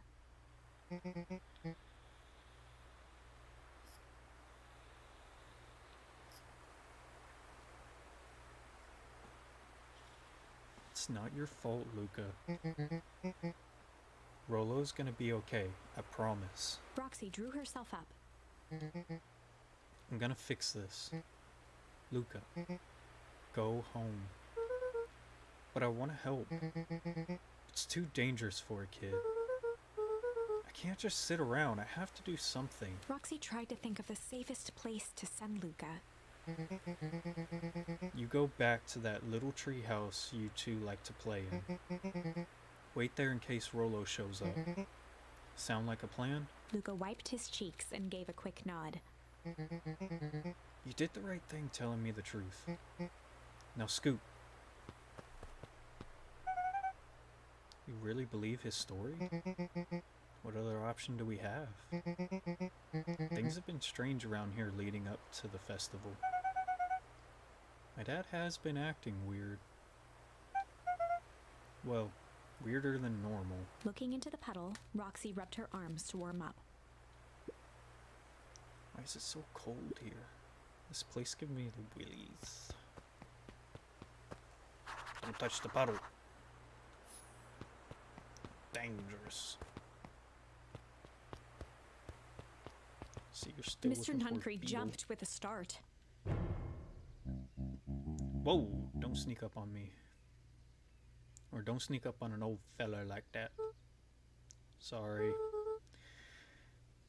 Who were you talking to? What? Luca motioned to the phone booth.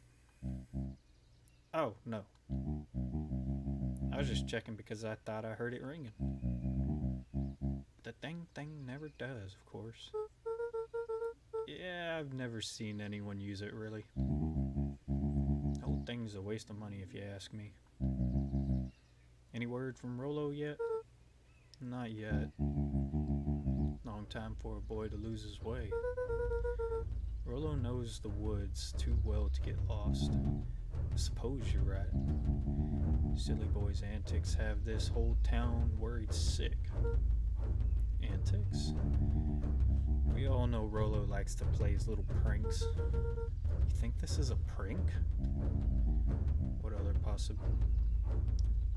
What other possible explanation could there be? He's not playing a prank, and he didn't get lost. Someone took him, I know it. How would you know that? Unless... Luca, is there something else that you know? Mr. Nuncreed gently placed one of his substantial hands on Luca's shoulder. Dang it, boy.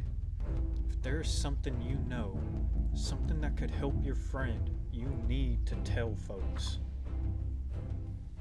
Luca peered up at Mr. Nuncreed. Kind eyes warmed a stern face. There was a deeper emotion hiding beneath it all. It was subtle, but Luca could sense something eating away at him.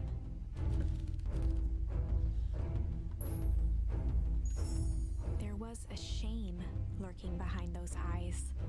A deep sadness. If Mr. Nuncreed was that worried about Rollo, maybe he could help. I don't know. Yesterday, Rollo and I were messing around at the old Valentine warehouse. Mr. Nuncreed raised an eyebrow. Both of you? You were with Rollo when he went missing? Not exactly. I was hiding in the dumpster. The dumpster? Kinda.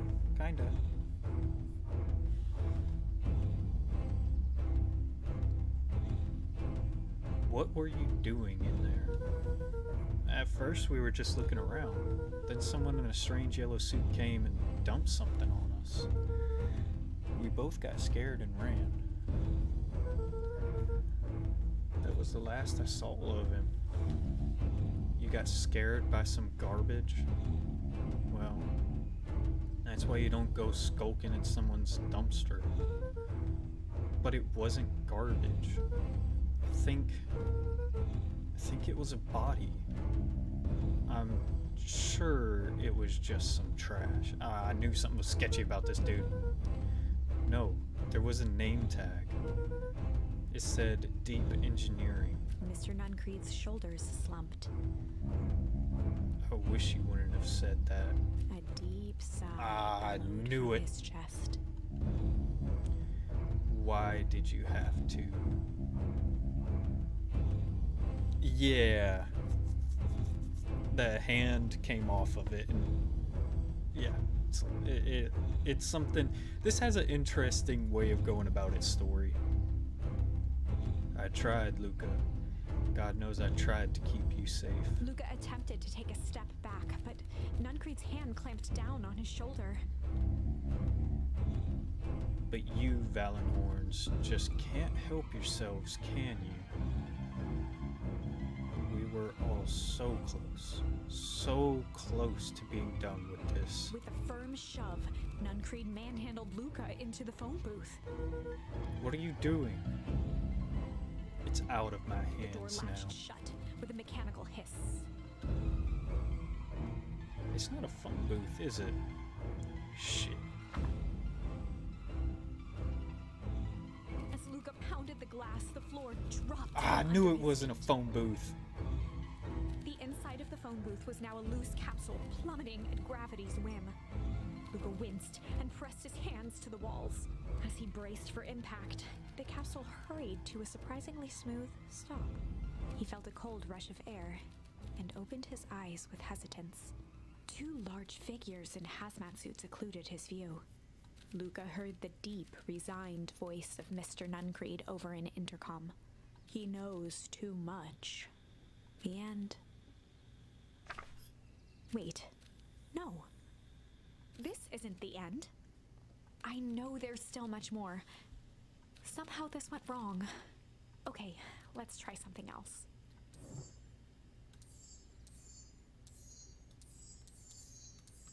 Okay, so the only thing I've got is to go back and do struggle this time.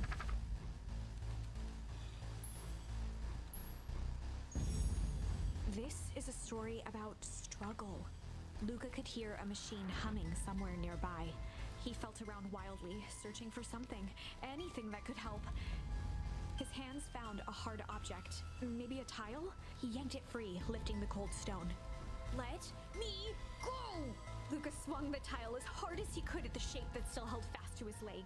He heard the crack of glass as the stone hit the assailant's mask. With a muffled yelp, the hand let go. Luca was free and scrambled to the door. He never looked back once on the long run home. Chapter 3. Everything's fine. The next morning, it was quieter than usual at the breakfast table. Only the sound of silverware and chewing interrupted the awkward silence.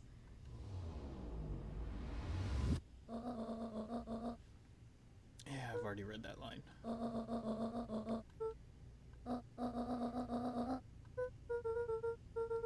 Oh, Rolo had things to do, so I just sort of poked around town. I've set the jam down by the front door. There's 2 batches to drop off. One for Mr. Tolliver at the Bag in Wag. Another for Miss Freightley? Freightley? I think it's Freightley. Freightley at the diner. Oh, and Mr. Nuncreed? He said he wanted some more. I suspected as much. Yes, he seems to have taken a particular interest in my jam. There's some extras in the basket for that enthusiastic gentleman. Just make sure for... Oh God, I forgot how I pronounced it now. Freightley. Make sure Freightley and Tolliver get the ones on top. No problem. Off with you now while the day is still young.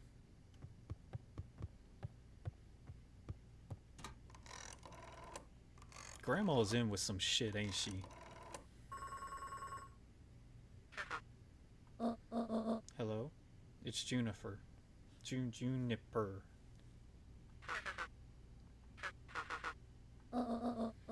Before you hang up, just hear me out. I have a business proposition.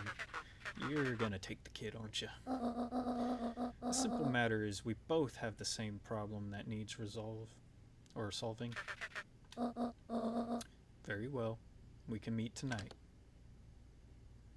What is up with you, Grandma? Rolo! Okay. Sorry about yesterday. Roxy can be so annoying. But good news. No more boring chores for me today. Did you make it to the old Valentine warehouse? So, what'd you find?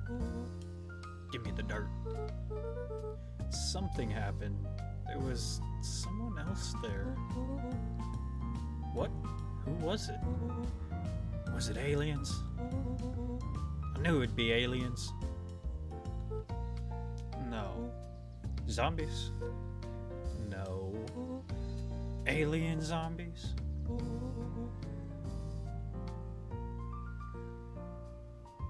Yeah, I think the art style is what it meant by relaxing. I can vibe with the music and the art style, it's pretty good. What else could it possibly be? Rolo. I gotta deliver these into town first. We can catch up after. Ooh. Is it a whole thing? It sounds like a whole thing. Yeah, we shouldn't talk about it here. Meet me at the treehouse tonight. I'm not sure what this treehouse is that you speak of. Meet me at Mission Control. Roger that, Space Cadet. I don't know why, I just felt like giving Rolo a southern accent.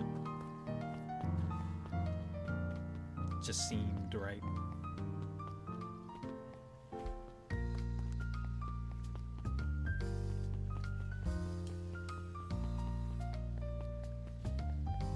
Okay, so gotta go this way.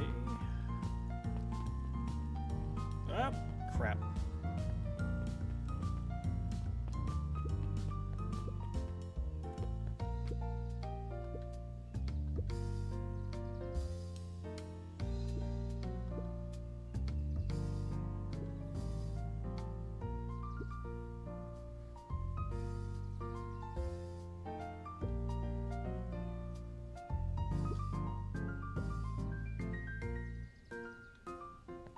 Yeah, I feel that though. Wasn't she up here somewhere?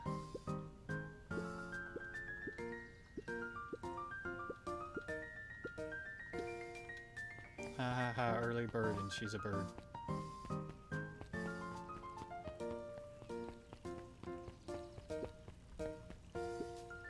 Eris Valentine, oldest of Sharper Valentine's children, and heir to the Valentine fortune, had a way of making questions seem like demands. Mr. Wilder had learned to assume that if he was hearing from Eris, it was because she had taken issue with something he had put in the paper.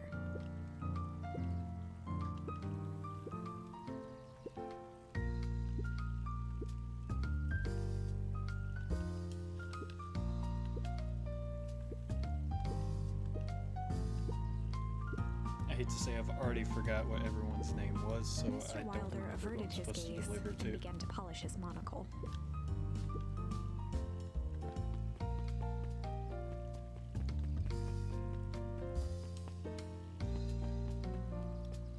Oh, wait, there's a road back here? Oh shit, there's a road back here. Hey, it's Dawn. Hey, you, Luca, what's up? Dawn had dreams of becoming a big-time I like Dawn. reporter. Dawn's cute. At night, she searched for the story that could be her big break. By day, she hawked papers at the newsstand. They got you on a jam delivery, eh? Yup. Hey, Dawn, have you noticed anything weird around town lately? What sort of weird things? Stuff going on at the old Valentine building. You might say I've heard some things. I'm working on a story about it right now. So what's going on? Can't say quite yet. I still need to follow up on a few leads. Keep me in the loop, okay? Sure thing. Have you seen the new kid around yet? New kid? Yeah, came in from the big city. Her parents both got jobs here. But get this, one of them is working for William Kerr, I hate trying to say that word. And the other is working for Eris Valentine. And the Valentines represent Beacon Pines Pass. Not saying that word again. Harvest has positioned itself on the town's future. Must make for some interesting dinner table conversations. I can imagine.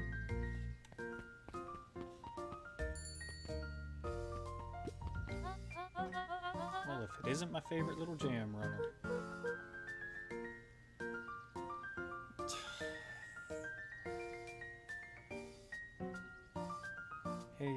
Hey, Miss Freightley. I gotta remember how I pronounce these names. Look at She you. leaned forward and pinched Luca's cheek.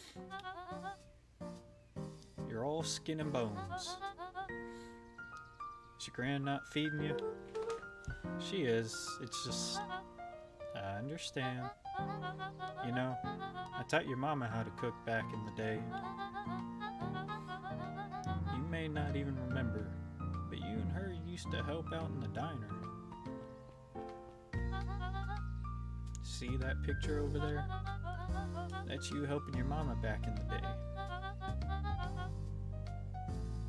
Alright, just be safe, Shinodo. So cute, running around in her little apron, taking orders.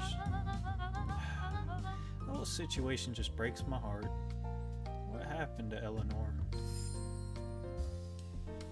Ooh, I got a new one. I've got a feeling she's out there somewhere, yearning to be with you again. Okay, I'm starting to get the idea that all of these are like southern accents, just off the context clues of word choice. Few things in the world can keep a mother from her son. Luca shifted the basket uncomfortably. Ah, yes. Let's see here. Mrs. Fratelli lifted the cloth and inspected the Oh, it jam. is Fratelli. So it's pronounced as E. Ah, they even have my name on them. How thoughtful. She carefully lifted out her jars of jam. You tell your gran hello for me, Luca. Will do. So, Fratelli.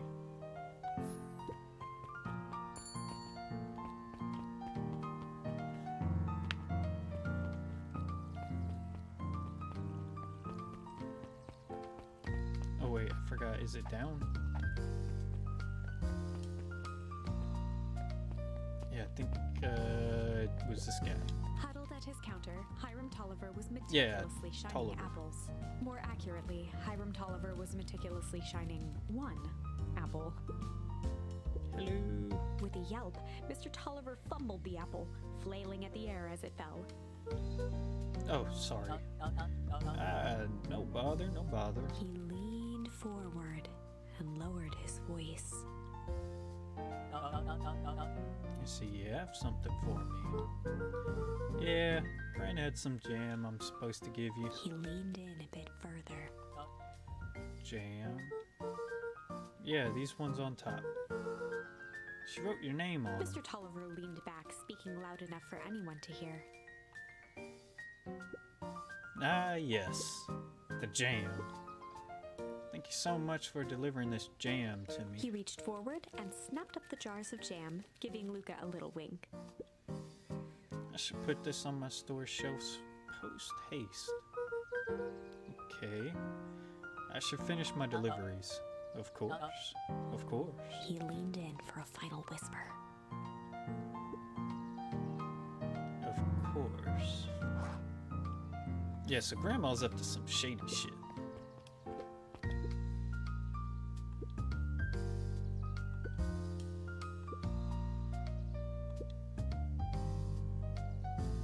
Oh god. It's one of those kids. Brute.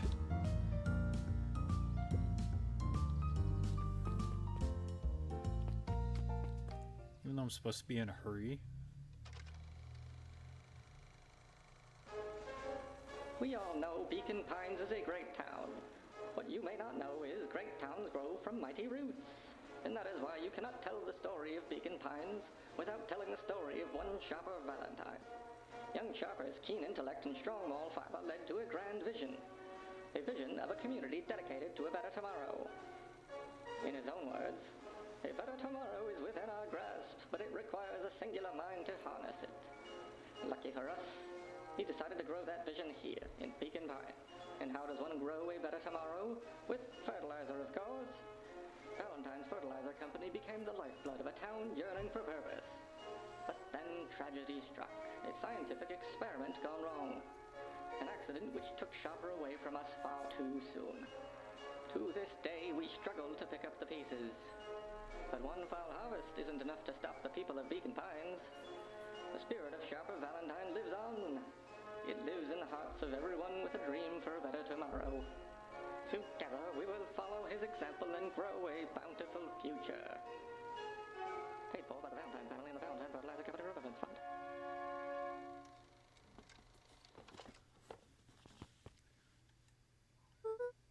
That was unhelpful.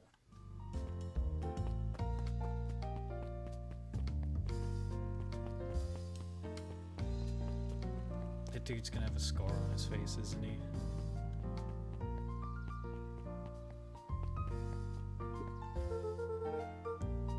No, he doesn't. Got some jam for you, Mr. Nuncreed. Luca, you seem chipper.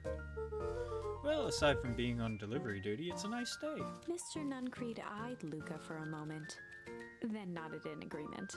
I suppose it is. So, do you want your jam? Oh, right. Usually Juniper drops these off herself. I guess she's busy today. Anyways, this is my last delivery for the day. Oh, in that case... Nuncreed snatched the basket from Luca. I'll hold on to the basket until the next time I see your gran.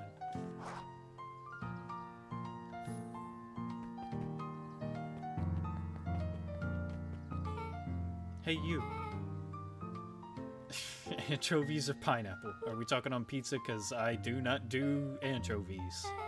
What? Don't think. Just answer. Pineapple? Why? Ayo, I agree. How old are you? 12? Perfect. Follow me. Who are you? Anyone ever tell you you ask too many questions? Just try to keep up, okay? What just happened? Well...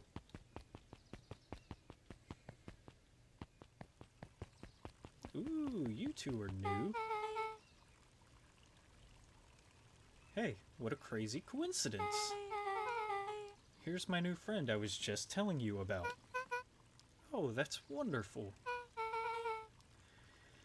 Well, we just hit it off. Oh, really?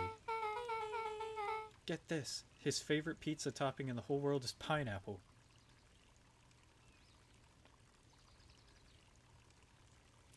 Okay. Pause real quick. I'm gonna get hate for this. But I agree. If my choice is between anchovies and pineapple, I'm choosing pineapple. I don't care how much hate I get for that. I just... anchovies are no. Oh, and what is your new little friend's name? Beck locked eyes with Luca. The look on her face was equal parts expectant and desperate. Luca Van Horn. Nice to meet you. I'm Nelly. I think that's Alona? Dude, I'm picking the pineapple. I'm not doing anchovies on a damn pizza. And this is Ilona. Almost said Ilona. Ilona.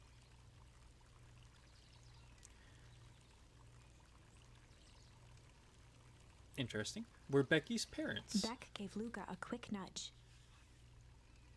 Or Beck's parents? I wasn't paying that close attention. Oh yeah, Beck told me all about you. Already feels like we've known each other for years. So you both can stop obsessing about me making friends. Dude, I know there's a lot of people that like anchovies on pizza, and that's just a no for me. And I'm not like, you know, arguing with you. I just, no. Anchovies, no. I'll eat sushi. I'll eat fish in a lot of different ways, but on a pizza is absolute no. Oh, darling, we never doubted you. It's just that for children with fewer than 5 close friends. Hey, what does that mean? The probability of a stunted development doubles. Hey, yo, I don't like the way y'all are assuming. I don't have a lot of friends. What you saying? I'm an idiot? Well, 1 down, 4 to go, I guess. What Nelly means is that we just want this move to be as easy on you as possible. You can relax.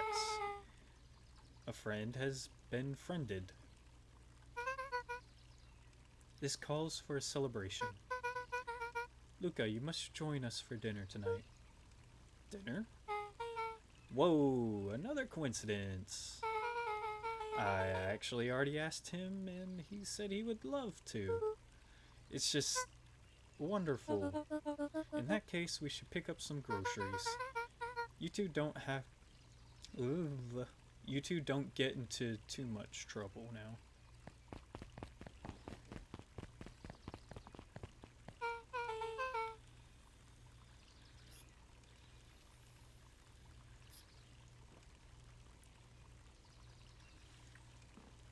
Wow, I can't believe that worked.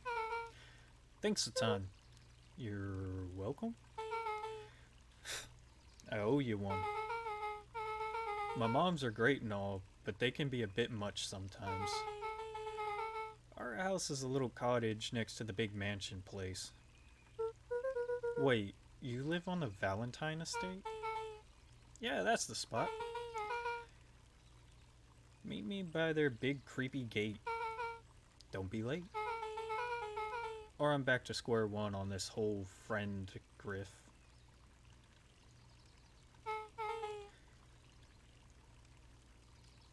Great, see you there.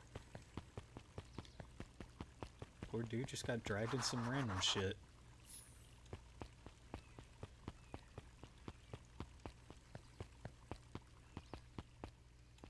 Who are you? You're new. Good morning, Jeff. Oh god, you sound like a redneck hick hillbilly. What's so good about it? Another day further down the tubes, if you ask me. Come on now, it's not all that bad. The festival's coming up. Festival. Old man Valentine used to put on...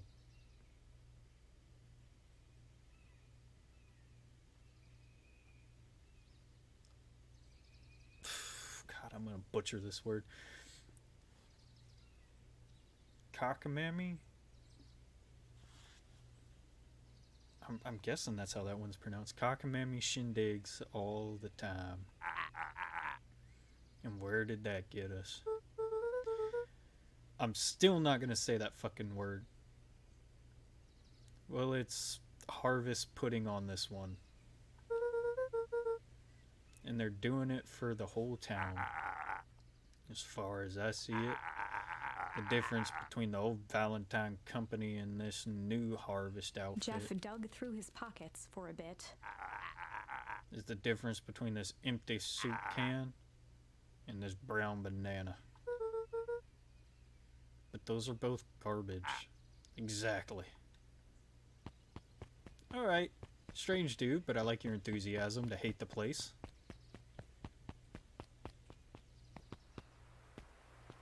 Hey, yo. He's not here this time. Is he off this way?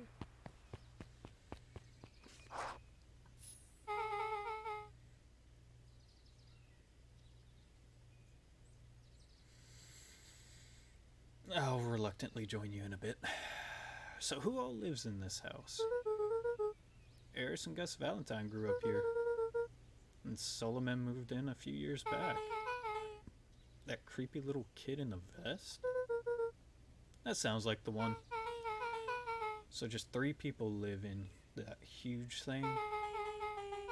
bet a bunch of shady stuff happens all the time in a place like that. Not really. The Valentines pretty much keep to themselves. So it's empty and boring. Pretty much. What a waste. My mom said, well, your mom's not there anymore, but my mom says that it used to be way busier back before Sharpier died. Before the foul harvest. Okay. That's like a 5th time someone's mentioned this foul harvest thing. And all you use that same ominous tone. Eventually you're going to explain to me how that harvest got all fouled up. But we can't keep my parents waiting anymore. This way. So you were that strange house that I looked at the very beginning. Got all the leaves and shit on it. Most kids would have just ditched me by this point. Why are you still here? You look like you could use some help. You know what, Luca? You're not so bad. Let's get through this as simply as possible. Just eat, smile, and nod. Fun. Great. Whatever you do, don't bring up their work. I think I can handle Beck that. took a long breath, then gave a firm nod. Here goes nothing. Chapter 4. Dinner with the Moodwills. That is Moodwills. Looks like Modewills, but okay, Moodwills. Ilona Moodwill was worried about change. A gardener at heart, she understood the necessity of change, relied on it even. But there was a difference between the controlled world of her plants and this cluttered cottage in a strange town. Almost done.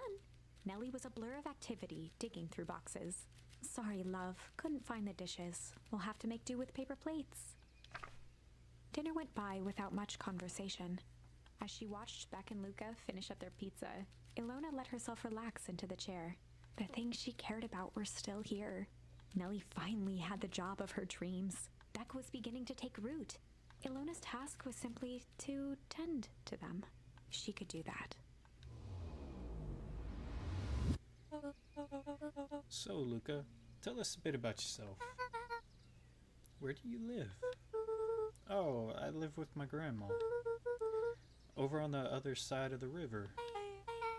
Your grandma? Where are your parents at? Beck, manners. It's alright.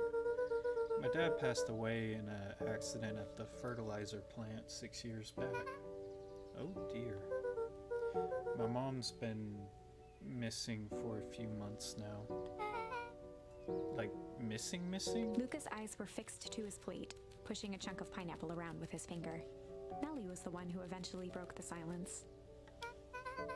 Luca, how did you like the pizza? Oh, it was good. Very good. Normally we'd have put more effort into dinner. Sorry, I'm trying to refill my diffuser because my nose is stuffy. Ilona nervously gestured toward the boxes. Give me a second, I need to get some water to put in it.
Ilona nervously gestured towards the boxes.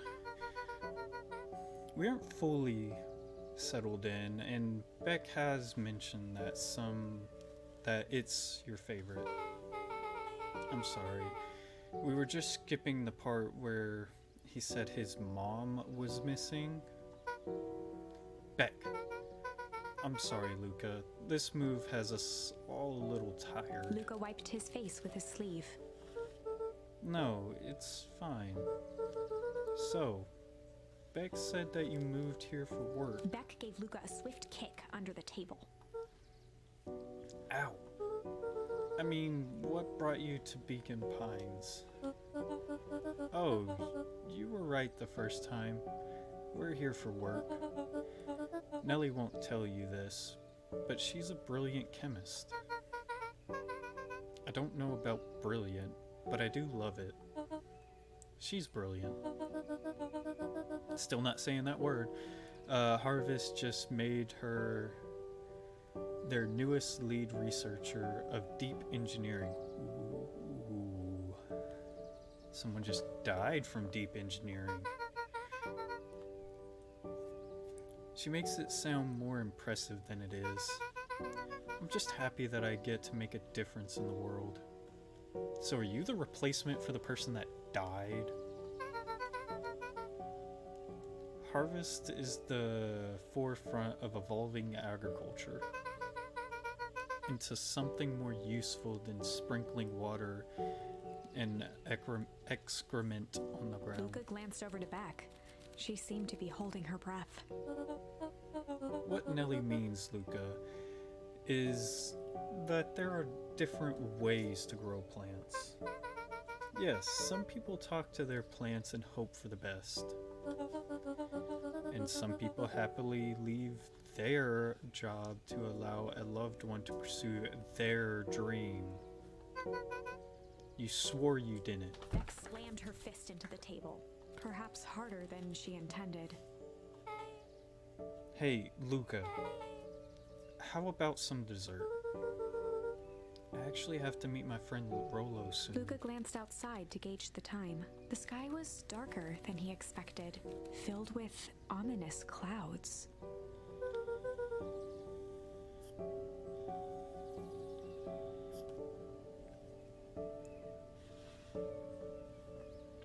Looks like there's a storm brewing. I should get going. Oh, I didn't think there was any rain in the almanac. Yeah, almanacs aren't that useful around here. Luca wiped his mouth one last time with his napkin and started to get up. Thank you all for the pizza. It was really good. Or it really was good. See you at the festival, Beck.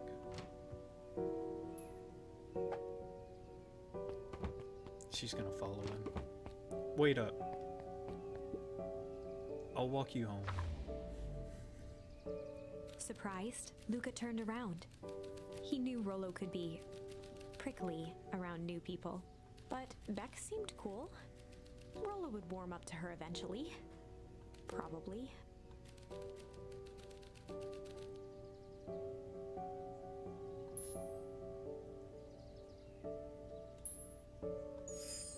Luca began to respond, but the sky answered for him as the clouds above began to break, revealing patches of star-filled summer night.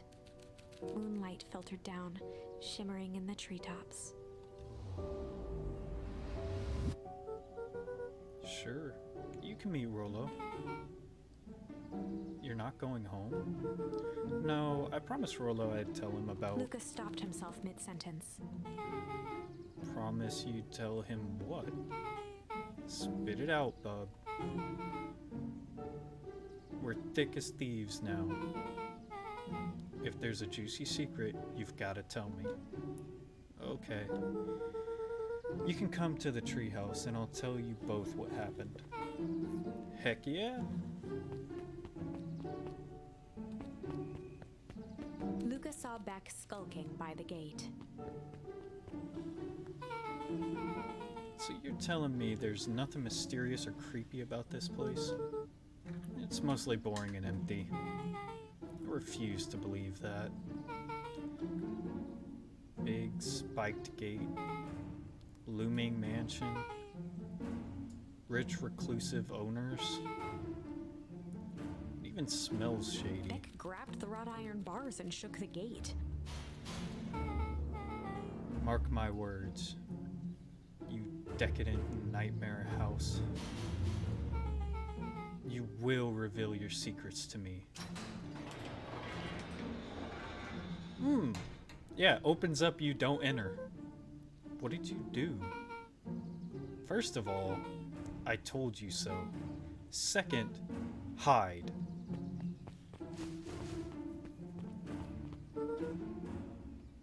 That's Eris Valentine. Who's she talking to?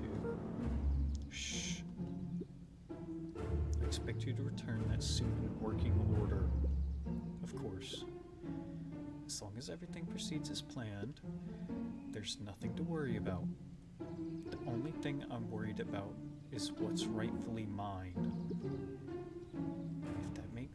If that means making some unsavory alliances, so be it. I couldn't agree more. There comes a time to suspend hostilities. I'll deal with our common threat. Now this is what I'm talking about. Beck's voice was an excited whisper.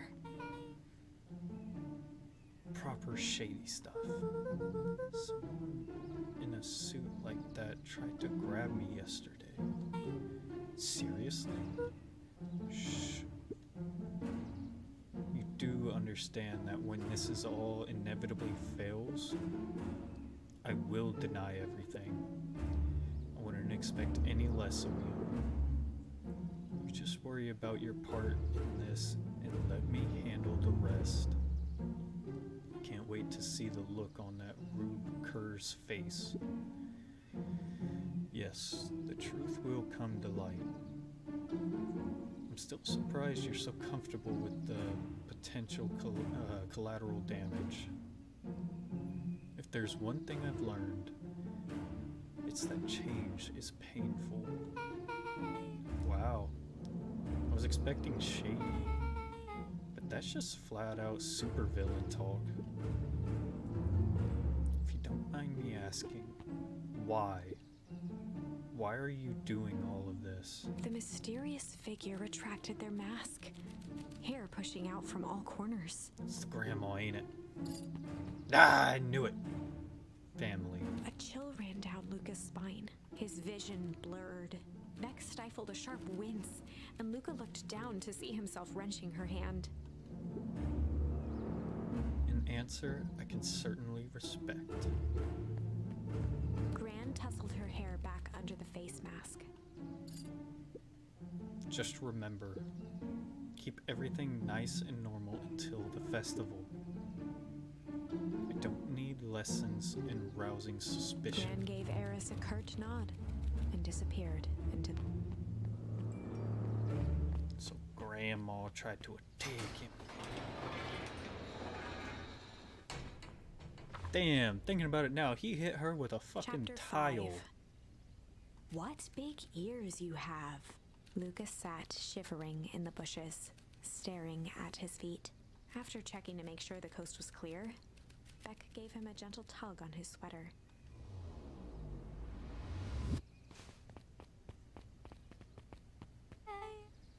What's wrong? You look like you've seen a ghost.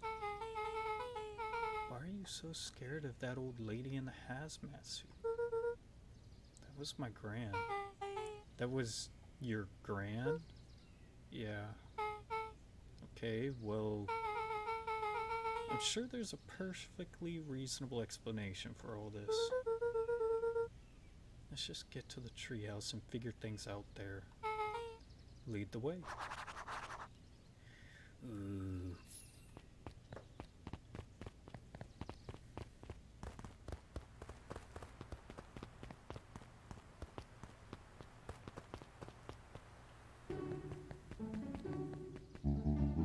For the last time, there's nothing to worry about. Of course, we're not worried. The clipboard finished writing with a scratchy flourish and looked up.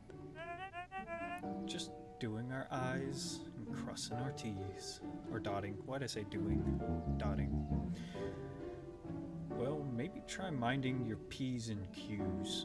Mr. Nuncreed, arms crossed over his paunch, gave an exhausted sigh. If there's anything you need knowing, you'll know it. Absolutely.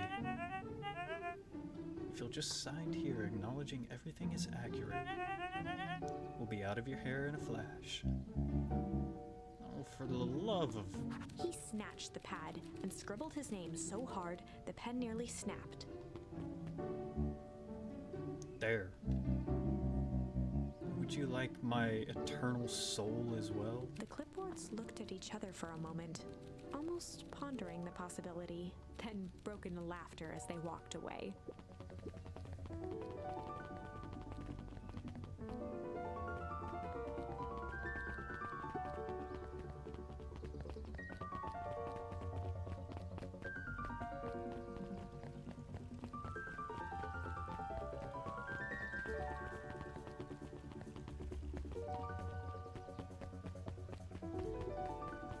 Also, why are they choosing to do all this late at night?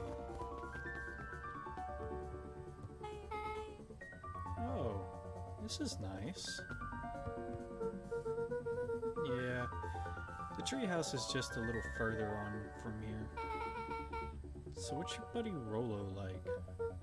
Rolo, he's Rolo. Not particularly helpful. Sorry. I've just never thought about it. Lots of energy. He's funny, even when he's not trying to be. Things have been tough for his family since the Foul Harvest. It's about damn time you tell me what this Foul Harvest thingy is. It's a kinda long story. Hit me with the highlights. Yo. I fuck with that. Beck is my spirit animal when it comes to like just get it out, get it over with. Tell me what the hell it is in short term. Okay. There used to be a fertilizer company here called Valentine's. They were kind of a big deal. Ooh, big deal fertilizer.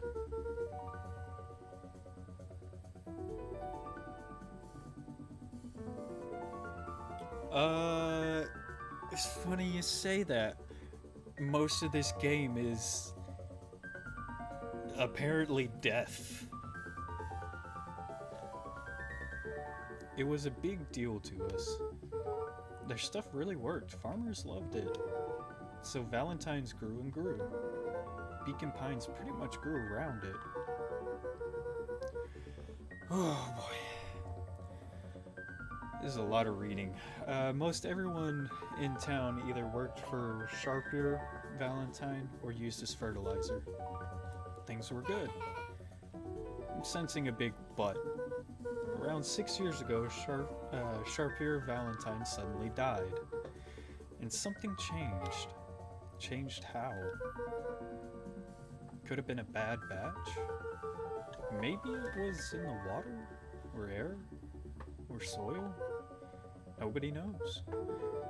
But all the crops died. And everyone blamed the Valentines. The Foul Harvest. Yeah. Valentine's fertilizer went out of business. Half the town lost their jobs. Sheesh. Whew. The next year, the crops came back, but something was different. You plant a crop, do everything right, and it's sort of a crapshoot what happens. And no one knows why? Nope. I take it Rolo's farm got the short end of the stick. Yep, for some reason, their farm was hit harder than others. That sucks. Things have gotten better since, still not saying that word, Harvest came to town. Tired of screwing up that word. The Beacon Pines Reborn Initiative. Yep. First thing they did was give the town a deep scrub. They even put up in hotels one town over for a week while they some decontaminated the groundwater. I don't know why I had to think of that word. We'd better get going. I guess the fact that I've had to read so many strange names now. It's about time. I was about to give up and go home. Who's the new kid? Name's Beck. You must be Rollo. I see my reputation precedes me. Welcome to Mission Control. Rollo waggled his head with pride. Okay. You'll find we've spared no expense in construction. I've seen worse looking piles of junk. Thanks. Hey, Luca. You know the security concerns we talked about? Yeah. While I was waiting, I made some improvements.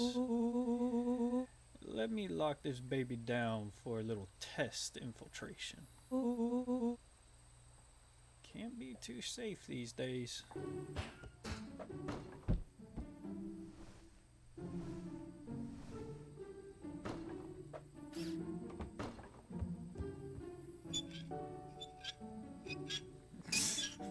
Throw out of the window. Oh yeah, that sound would not be noticeable. There is a target. He goes all out, doesn't he? Always. Ooh, I also got lavish now.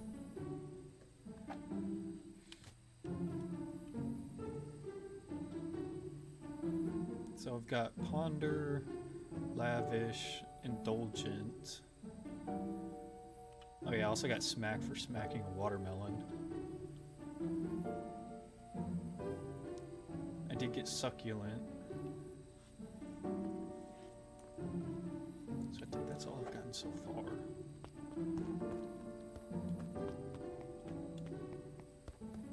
Oh,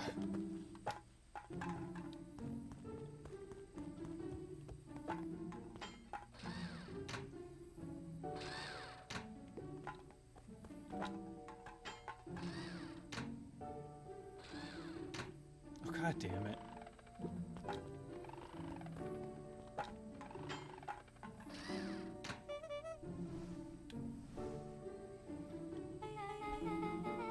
Where'd you guys get all this junk in the first place?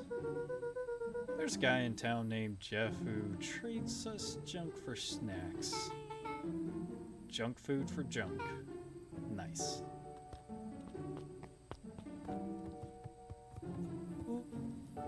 So, pretty sweet security, right? It was imaginative, I'll give you that. Luca, you sure we can trust this new recruit? I vouch for her. Thanks, I guess. Okay, Luca, you promised to fill me in about the Valentine warehouse? Luca sucked in a long breath.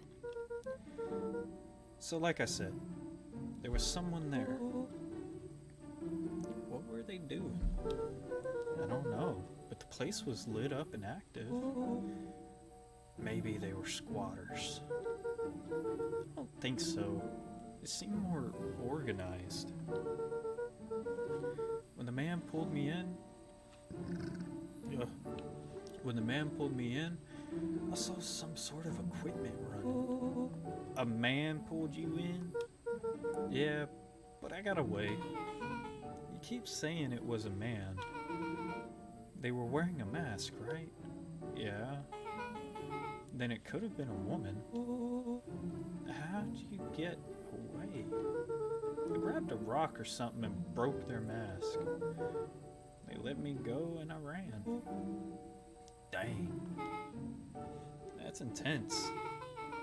No wonder you freaked out when you saw your grandma. Yeah, that's the other part. On our way here, Beck and I saw Harris Valentine meeting with Grand, wearing the same sort of hazmat suit. Rollo let out a low whistle. And they weren't there for idle chit chat. It was a proper. Oh god. It was a proper clandestine meetup. Hope I said that right. Clandestine. So let me get this straight. There's an operation in full swing at the Valentine warehouse. You were almost abducted by a strange man or woman in a protective suit.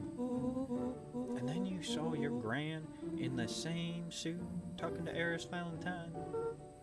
Pretty much. I'm beginning to think this town is kinda awesome. Rollo and Luca shot back a look. No offense.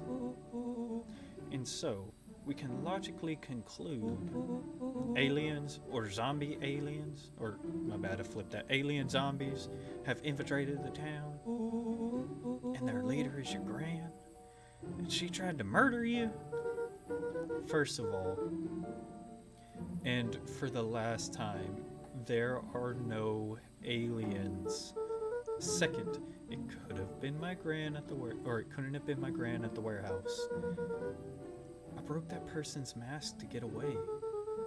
The mask Gran was wearing wasn't damaged, but she definitely hiding something. Maybe. Gran is weird, but she might be the most boring person in the universe. All she does is sit around all day making jam. What could she possibly have to hide? I don't know. We haven't talked much since she moved in. Moved in? Your gran isn't from here? No. She came a few months back to take care of me after his mom went missing. Did you know your gran before? Not really, no. It's been years since I'd seen her. Luca, don't take this the wrong way, but are we sure your gran is on the up and up? Luca gazed out the window. I'm just saying. It sounds like strange stuff has been happening since she showed up. Could say the same thing about your family. But you're right. Luca, your gran is hiding something. And Pa always says, folks only bury stuff worth digging up. We need to investigate your house. If my gran really is hiding something, don't you think I would have noticed by now? That's kind of the whole point of hiding something. I guess you're right. Gran's been leaving the house for hours at a time this week. I'll call you two tomorrow when the coast is clear. And we can start getting to the bottom of this. I'm always game for a good snoop. You can count me in.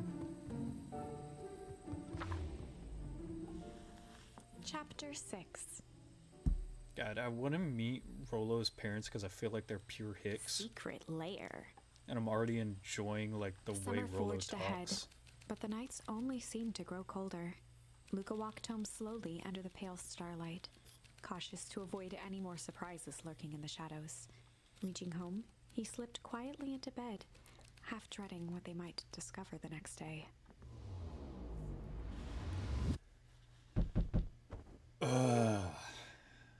What time is it? Bro, where's your sweater? There we go.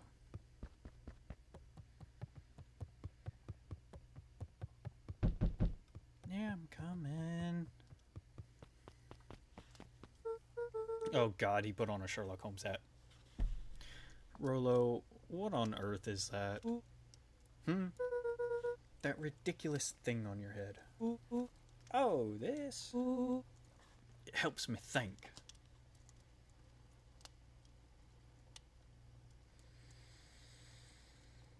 I hate how accurate this is to where I live. You're gonna need a lot more of those. Joke all you want. We'll see who's laughing when I crack this case wide open. The coast is clear. Yep. Whatever she's been up to this week, it's been keeping her busy most of the day. Very well. The game is afoot.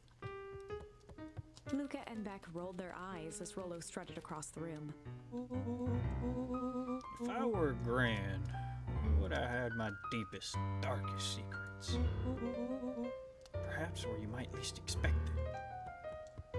Rollo flung open the cabinet with confidence. Aha! He coughed as a veil of dust hit his face.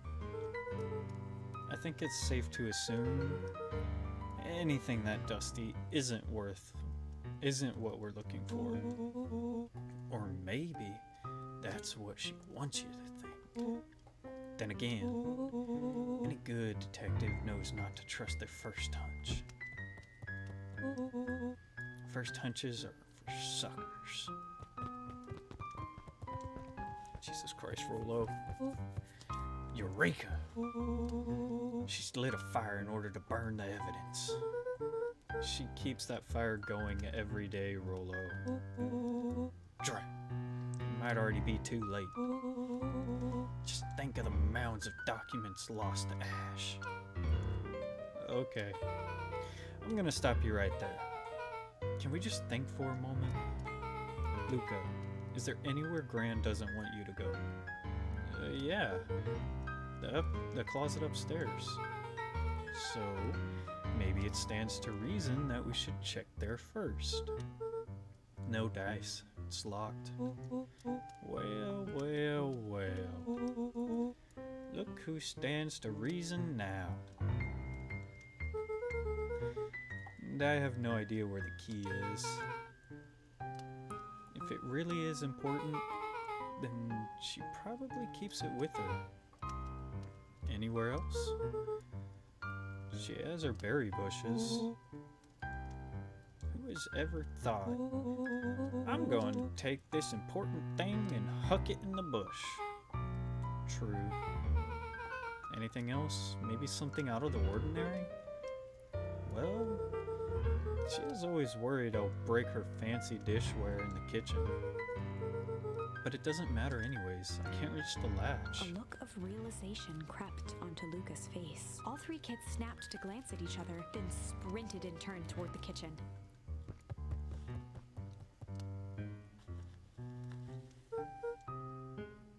All right, Rollo. This is your time to shine. Ah, yes. You've called upon my expert detective skills. And now I shall proceed Before he could finish, Luca scrambled up Rollo's back. Hey, this isn't my idea of detective work. Every squad needs a good lockpick, and every good lockpick needs a sturdy head to sit on. This is beneath my standing. Stop complaining and hold still. Got it. The three crowded around the hutch to peer in. With the glass doors opened, a perfect porcelain display gleamed in front of them. Their eyes searched for anything amiss, but the only distinct feature was its impeccability. Well, that was anticlimactic. Yeah. I don't really know what we were expecting.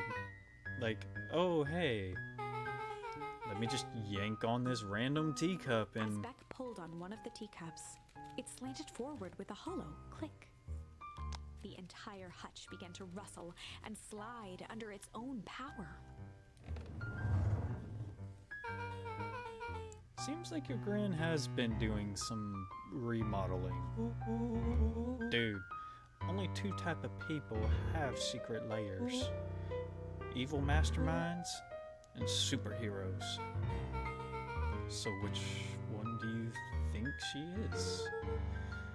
We're about to find out.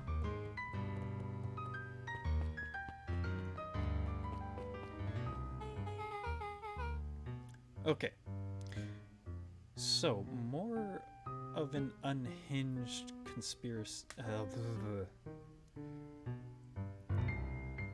I have been saying too many words. Conspiracist vibe. Oh, wow. Yeah, this cannot be good. We need to look around before jumping to conclusions.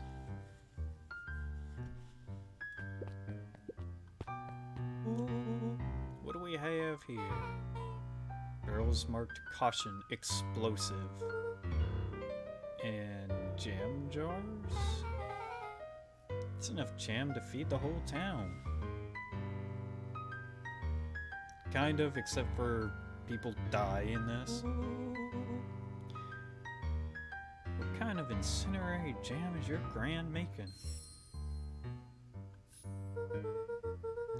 She wouldn't have had me walk around town delivering bombs. Right?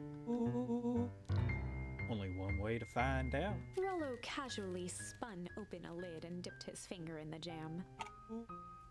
Huckleberries. He smacked his lips. A hint of brown sugar? And ink? What? Rollo plunged his hand in the jar, fishing out a soggy slip of paper. Aha! Rollo offered the slimy note to Luca and licked his fingers clean. It's addressed to Miss Freight. I hate saying her name. Fratelli. Gotta remember it's Fratelli. Why are you running out there? Hey! Why are you running in circles? I can hear you. A Grand Jam Gram?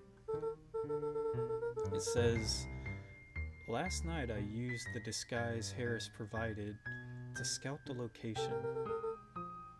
The timing window should be possible. Operation Sparkplug is a go. Ah, man. Are we doing a heist? Whatever it is, it can't be good. Dude, I thought I had the names down in this, but then when I hear the narrator say it, I realize I fuck up half of them.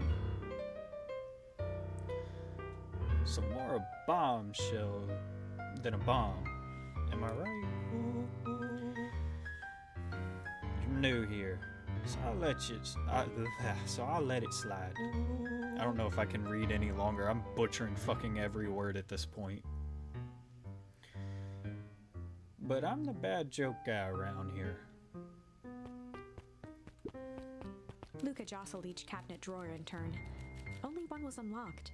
He fingered through the filing cabinet, pausing at a bulging folder labeled Walter. For a long moment, he just stared at it. What do you got there? It's my dad. Looks like some of his old medical files.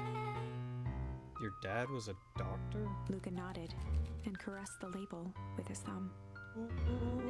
Well, are you gonna read it? Here, let me help. Rollo swiped the folder from the drawer and began leafing through the pages. He whistled to himself, barely looking at the text. How about you actually read some of it? One sec.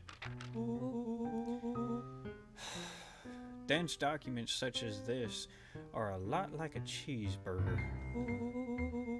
It's best to skip straight to the middle. That's where all the meaty bits live. Wow. I had no idea you were in the presence, or we were in the presence of a...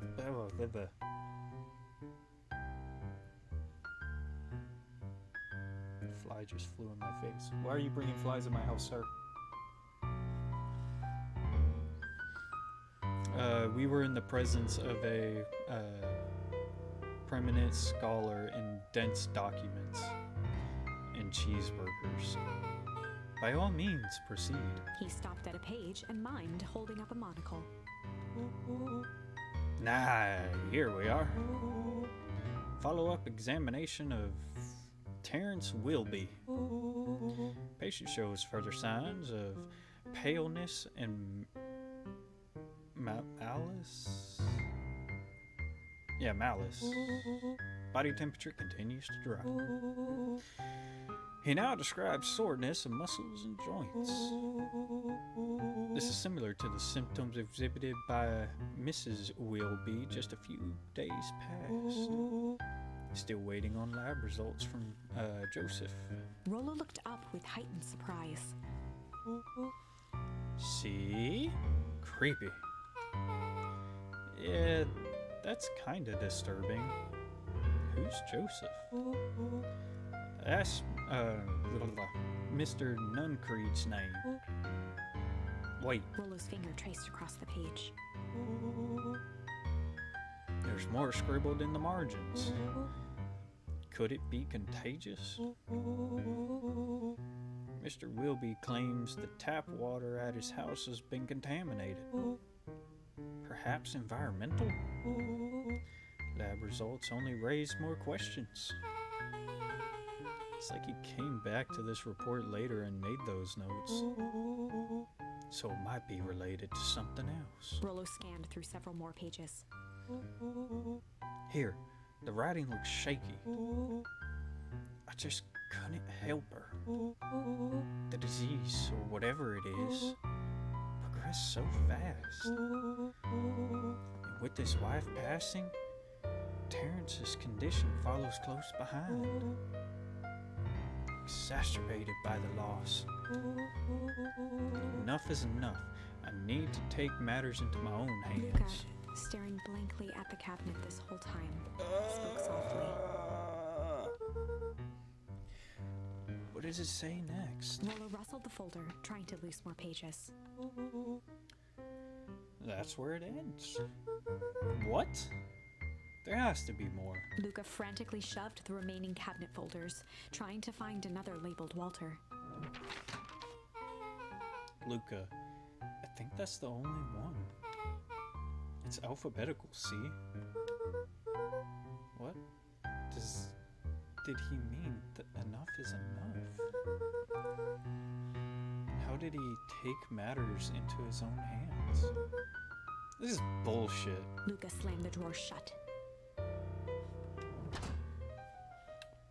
A spider web of string connected photos of people from the town, interspersed with hastily scrawled notes. Welcome back, Shinoda. Well, she sure has kept herself busy. Is your gran a serial killer? 'Cause I'm starting to get a vibe. Don't be ridiculous. Sure, she's just tracking the movements of everyone in the town. Out of the kindness of her heart. She put little symbols by some of them. Yeah, Mr. Nuncreed has a check mark. The clipboards are all inside a big circle. My mom's are both on there? Or here? Both with question marks. Gus Valentine has a question mark. Eris has a question mark that's been crossed out. Miss Kerr has a bullseye. The killer has chosen her next victim. We don't know what any of this means. Whatever it means, it's probably not good. They crowded around a worn-down old map of Beacon Pines. Cool. This looks like a treasure map. Not every old map is a treasure map, Rollo. Yeah, but every treasure map is an old map. So that is Beck. I feel like Beck is a spirit animal to me because I just feel like Beck kind of fits my attitude. Can't fault that logic. Look, there's even a pathway drawn on it. It starts at the entrance to town. And if we follow it, Rollo carefully traced the path with his finger. it leads right to He jabbed down at the end point. town square? It's the fountain in the middle of town. What a weird place to hide treasure. Rollo, That doesn't look like treasure to me. The end of the path on that map has the same symbol as those explosives over there. So, it's not hiding treasure? Real bummer. Rolo, what's the thing you've been excited about for the past month? The festival. Oh. Did you say gulp? This feels like a gulp kind of situation. Everyone will be gathered near the center of town. She's gonna blow up the festival? Not if we stop her. Jesus, Grandma really is insane. What was that? Luca looked up from the map. What was what? No, I heard it too. That was the front door. Which means someone just shut the door. Which means someone's upstairs. Shh, quiet. Hit the lights. Beck flicked off the light, and they became statues in the dark. Overhead, creaking floorboards bent under slow, deliberate steps. The kids looked up, the tilt of their necks following each footfall.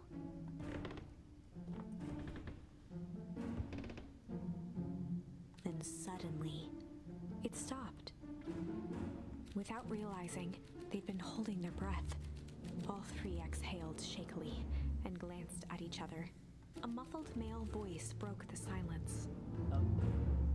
Hello? A final few footsteps reached the entrance above them, and the voice now echoed down the stairs. Anyone down here? The three kids shuffled to the corners without a peep. As he began to descend the It's actually stairs, there, but the whatever. man's voice punctuated every new step. Thump, Yoo-hoo! Not here to hurt anyone.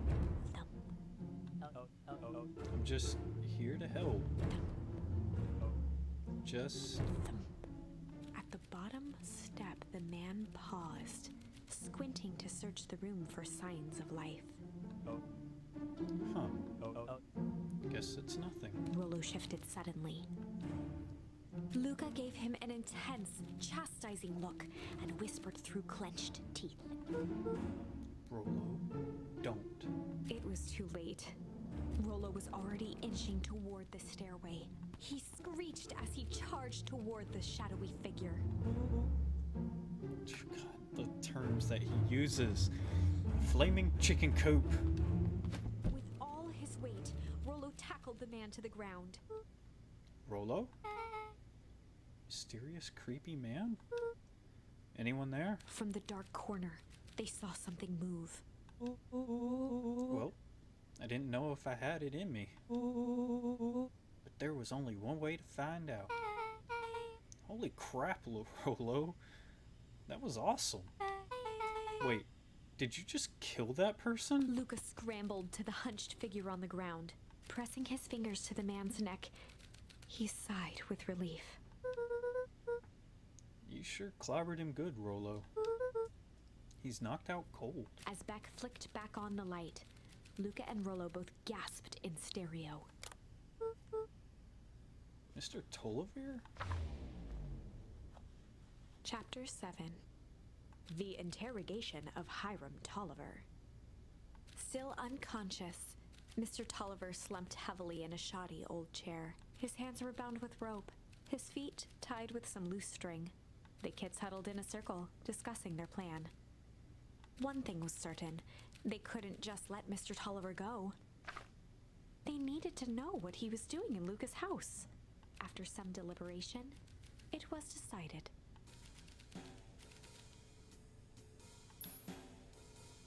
Well, I don't have bad, so I guess we're going chill cop. They'd run the classic good cop, chill cop interrogation. Alright. I'll handle this. Just gotta play it cool. Luca walked calmly to the light switch, flicking it off and on a few times. Mr. Tolliver shook his head, gathering his wits. Golly, I sure got my belly rung, or my bell rung. Why did I say He belly? looked over to find Luca, who returned a calming grin. Sorry, Mr. Tolliver. This was all a big mistake. Luca, what's going on here? Why do you have me strapped down? No one's fault, really. Rollo just got a little startled. Rollo's here? Rollo and Beck emerged from hiding to give a timid wave. Well, alright. Mistakes happen. You kids gave old Harum a good scare. Let's just get me out of these ropes and call it even. Luca glanced over to Rollo and Beck, who replied with skeptical looks. Mr. Tolliver, why are you in my grand's basement? I'm here to help, of course. Help with what? What's my gran up to? If you'll just cut me loose, I can show you.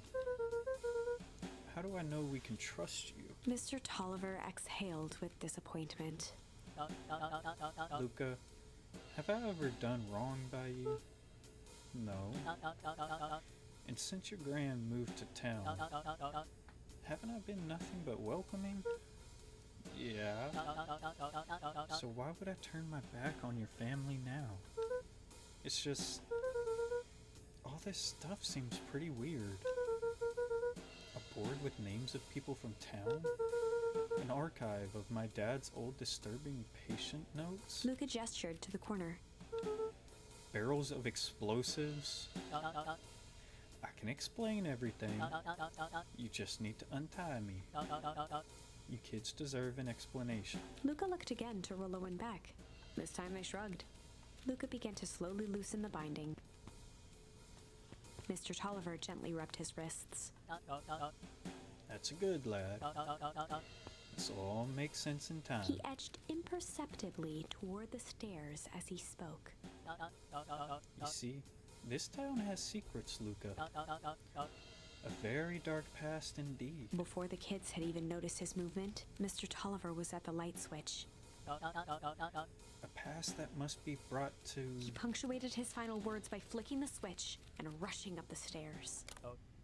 Light. Ooh. Son of a... Beck darted to the wall and turned back on the lights. It was too late. Rollo confirmed what they all heard. He just locked us down here. Mr. Tolliver's muffled voice came from behind the door. I wasn't lying, you know.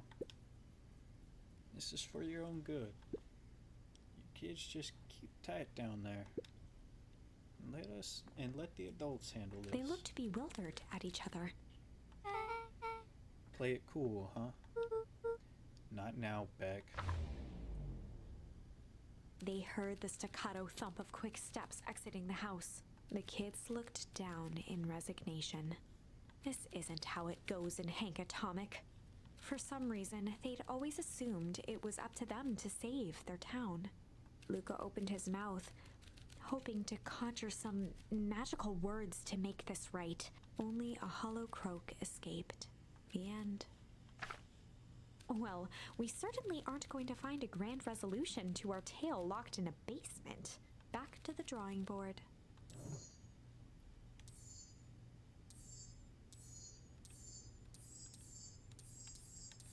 Okay, I'm gonna call it an end for here and switch games. This is pretty cool though. It's got a fairly interesting little story going on.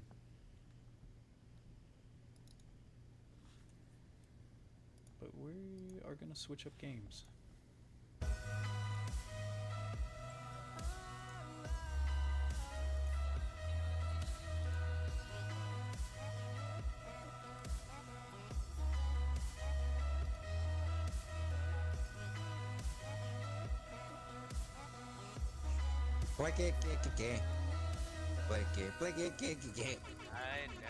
I'm gonna shoot you.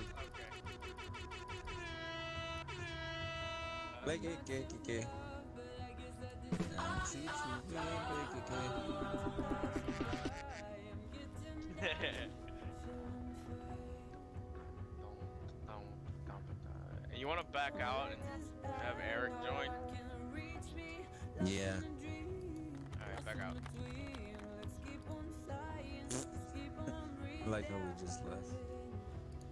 I'ma shoot you. Hey, Thomas. Clack, do you clack, have clack, a clack. soundboard? I'ma kill you. Clack, clack, clack, clack, clack.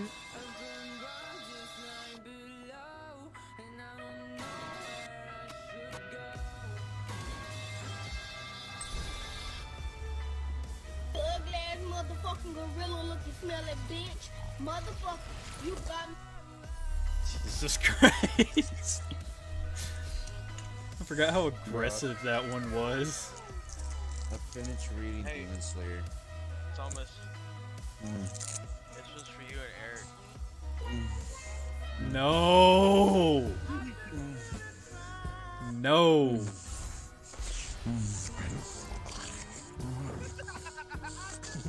Jesus Christ. Hey, Eric. Welcome to the Cum Zone.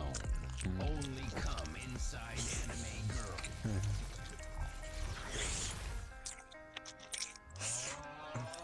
Uh-oh.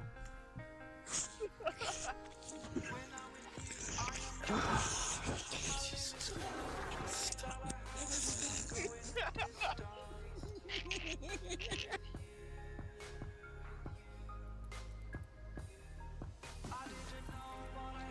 I'm not doing this today.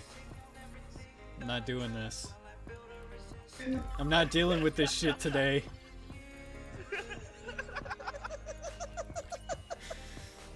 I don't need to deal with Glock Zone in the background and fucking playing bedroom music.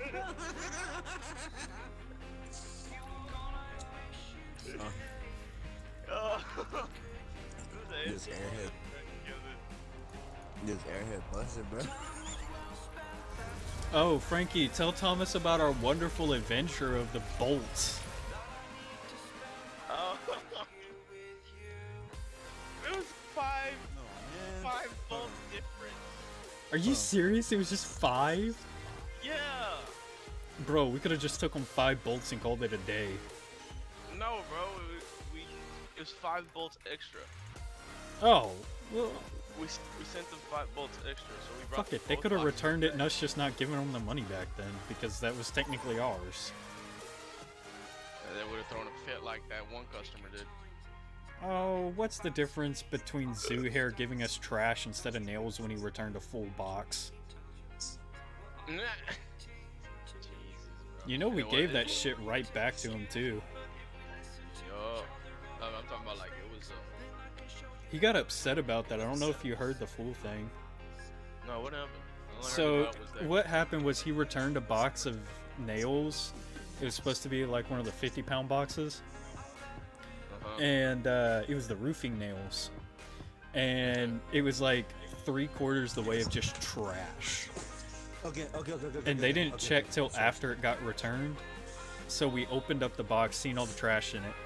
And Jeff was irritated. He was like, how could, we can't sell this. And I was like, I literally walked up to Jeff and I goes, dude, I know Zoohair well enough. I know this is the shit he does.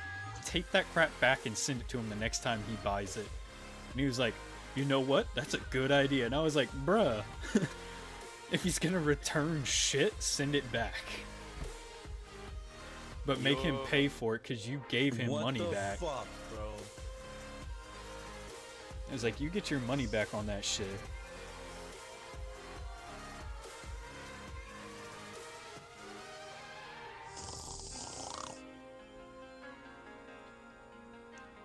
Everybody's just falling off the fucking map on how retarded this shit was made. So is anybody else still loading? Nope. You're still loading? Yeah, mine says applying update. But there is no update. Somebody want to tell me what the hell's going on? No idea, bro. Are y'all actually in the game? Yeah. Yeah. Oh, let me fucking It exit kicked out you and out. find out what's going on. Because My thing's reading that it's already done the update. Yeah, it kicked you out. So Do I dumb. need to physically check for an update? Probably.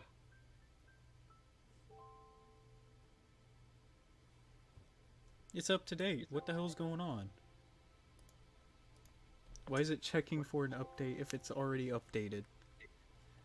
Mm. That's so bullshit.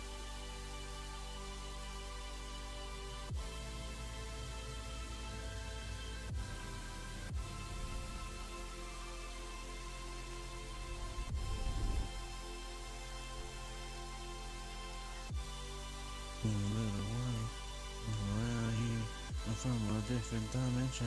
Oh god, you're playing this bullshit map? Yo. Maybe I'm actually kind of happy I didn't join. Wow, you got owned, dude. Yup. Thomas is about to go flying in the atmosphere.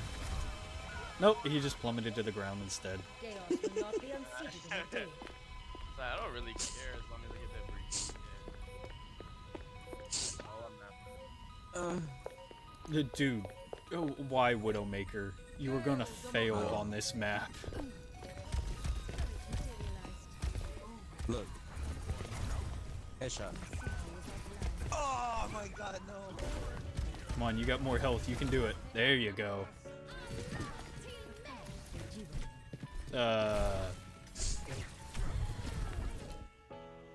Damn, Frankie, how the fuck are you staying alive, bro? Oh.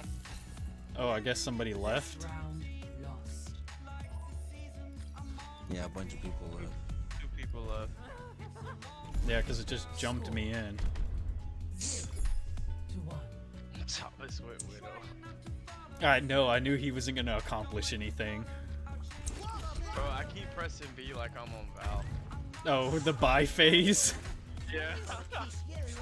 Y'all wanna go to Val after this? Terror. No, it's just. I mean, I don't think Eric likes it much right now, so probably. Nah, I'll deal with it. It's mostly this map right now is my main frustration. I really don't like it. I mean, it's aesthetic-wise, it's pretty cool, but I don't like the setup of the point and all that. How'd you miss that entire area, bro? I don't know.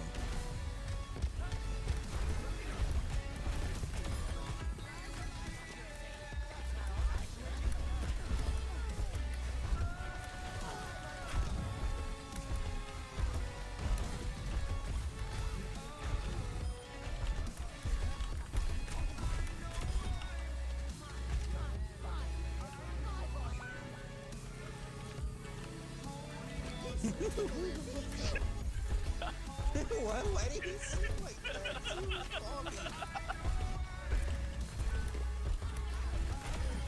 And then you do the same exact thing. Beat this map. Fucking Widow. Oh, I fell. I was trying to help you up top with the brig, and then I fell. Headshot right here, clean. Damn, bro. Oh, I missed. Hey yo, how am I already catching up to y'all's kills? Don't know. Bro, what the fuck? I hate this map.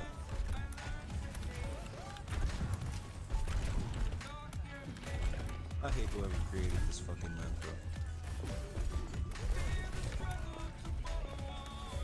They're spawn killing.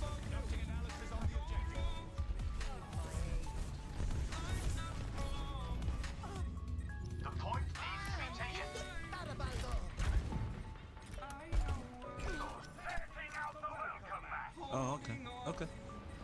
Okay.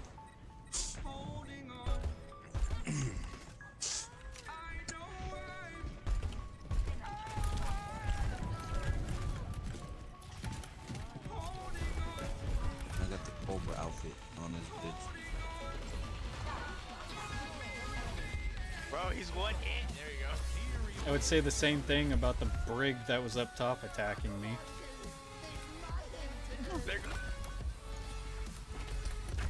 Bro, this map, like, what the This map fuck? fucking blows.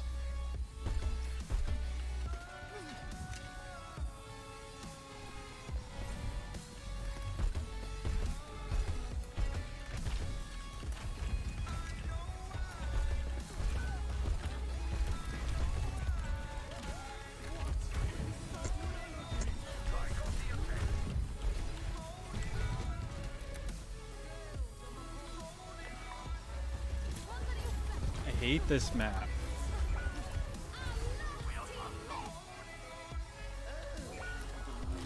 I'm not even gonna get to use my ult because it takes 10 minutes to get to the fucking point. Takes longer than that.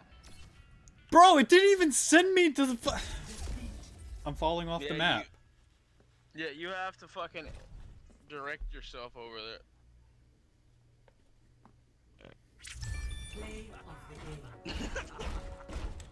Oh, it was you? Fuck. Yeah. I didn't see it. Torbjorn Should we Carey. do? Should we do Torbjorn Bob and Carey. Weave with Eric, What? Frankie? Huh? Should we do Bob and Weave? Do you want me to beat the crap out of you? You played it before? Yes. Yeah, it's complete ass. God, Bob and Weave is so annoying. It's worse than that one. You have a mystery hero? This is actually pretty good. White Peach Lemonade by Uptime.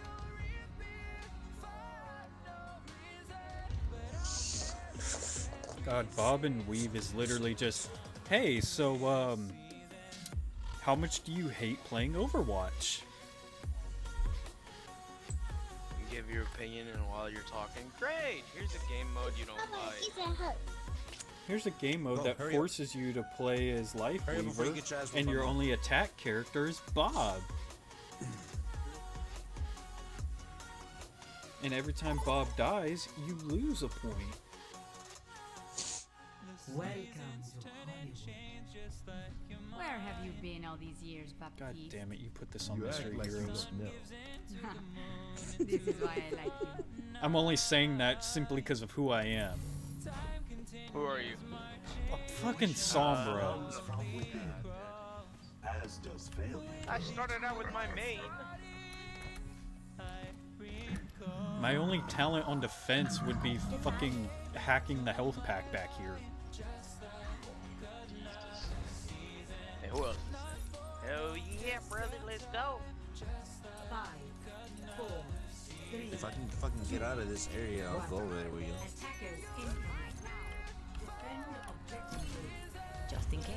Do we have 2 fucking fuckers? Then, yeah. Systems high. Nah.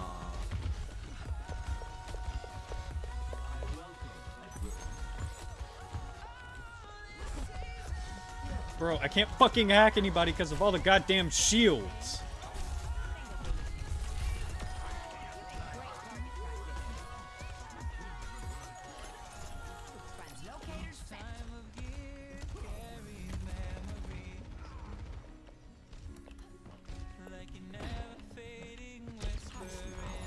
Give it to Hawk.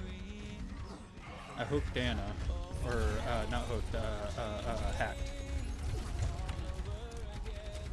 Where's the hack?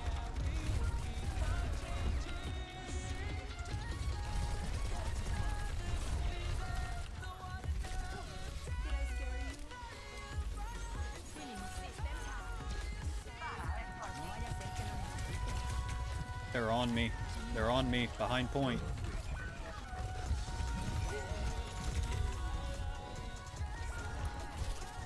Fucking sniper.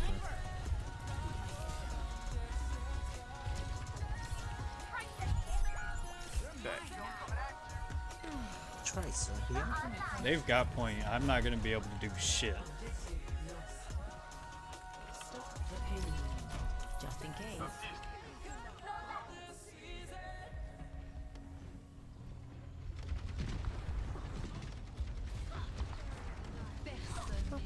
Oh, great. Now I'm completely What the useless. fuck, bro?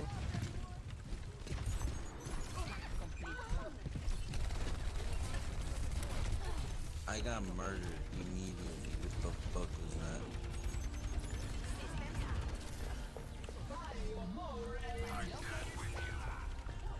Wait, detected? What the fuck is detecting me? I'm on top of a building. No.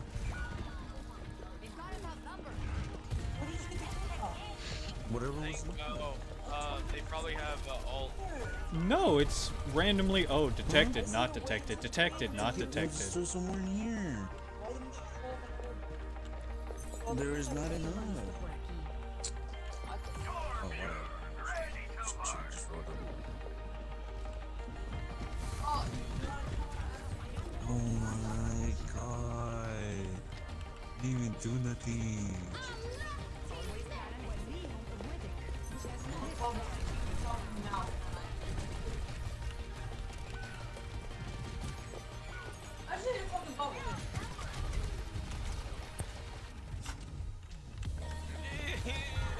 Bro! I don't like being Sombra. Then die. Why? And give us a disadvantage? Yeah, I mean, this is a whole disadvantage on its own. Every soldier needs a cause.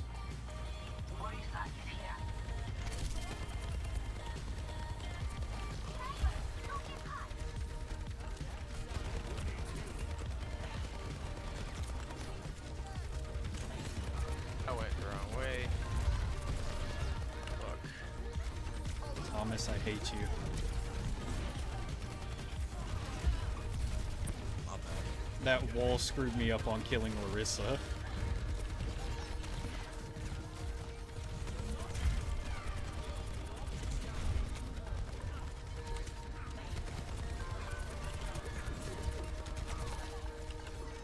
Or is it Someone help, I guess? Brig is behind. Oh, there goes my ult.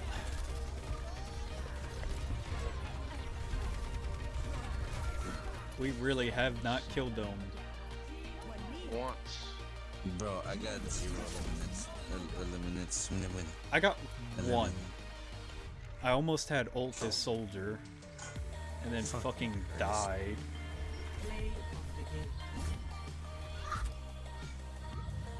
Swear Mystery Heroes brings out the most toxic person when it comes to me.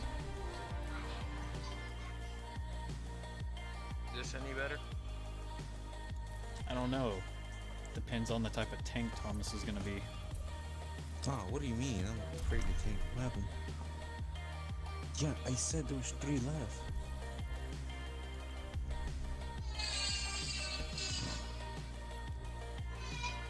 One fucker smacked the other one. That's something to say about your kid while Eric's streaming. Huh? He never said it was his kid, you did. Yeah, bro. The fuck? Yeah, I didn't know which one you were talking about. He was talking about the bird. What bird? Caw, caw, tuki tuki.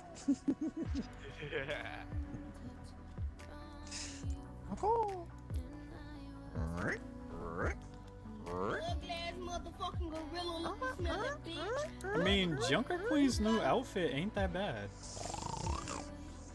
Who? Junker The Queen? white one? Yeah, Uh, mob boss. It's aight. Ain't that bad.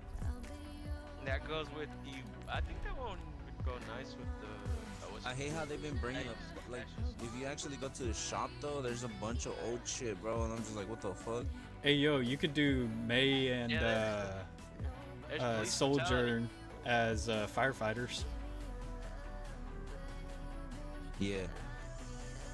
and then you could do Tracer and Brig as police. Bro, they got May with the thigh highs. What? The sprinkles Where's May? bundle. I don't. Where's May with the thigh highs? Where do you see that? I don't know. Scroll down. It just. Oh, I think that's just for me then. Yeah, I Come think on. it's just you. Yeah. Just for PlayStation users. I'm playing on PC. Oh. Huh. Ice cream and sprinkles.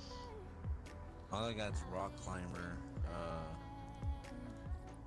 Zarya. But just go to her skins, May skins, and then she got some thigh highs with little sprinkles on them. It's the sprinkles bundle. you know you like my honeydew one better. Oh yeah, the honeydew one is smacks, bro. Have you seen the honeydew one, Thomas?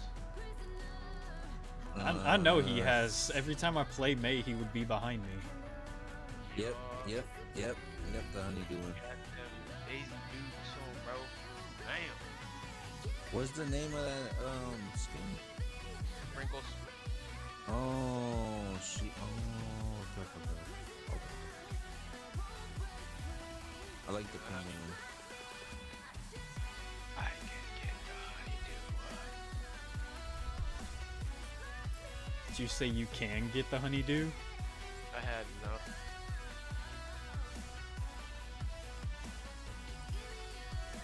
Got the honeydew. Bro, you have no idea. I play with my brother's friends, bro.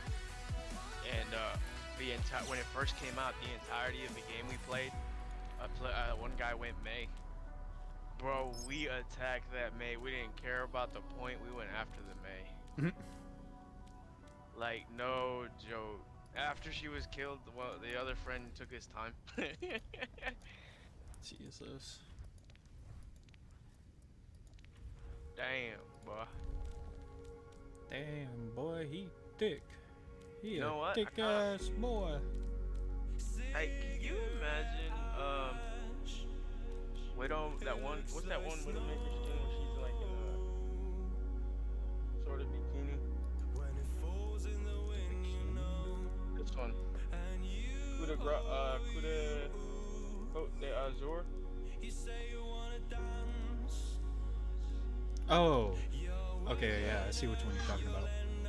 Yeah, something like that on me.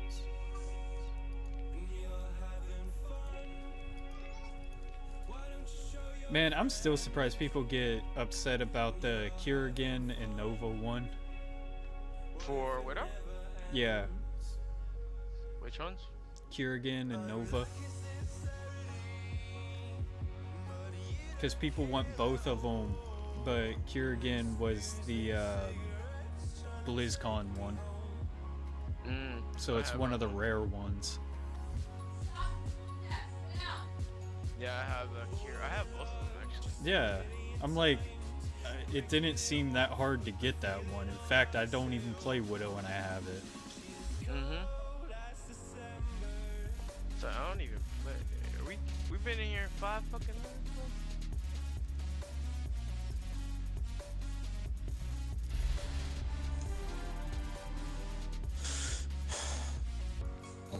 Do the queue again, bro. Fucking place. You only got like 4 hours on Widow. Who? Me. 287. Look at mine.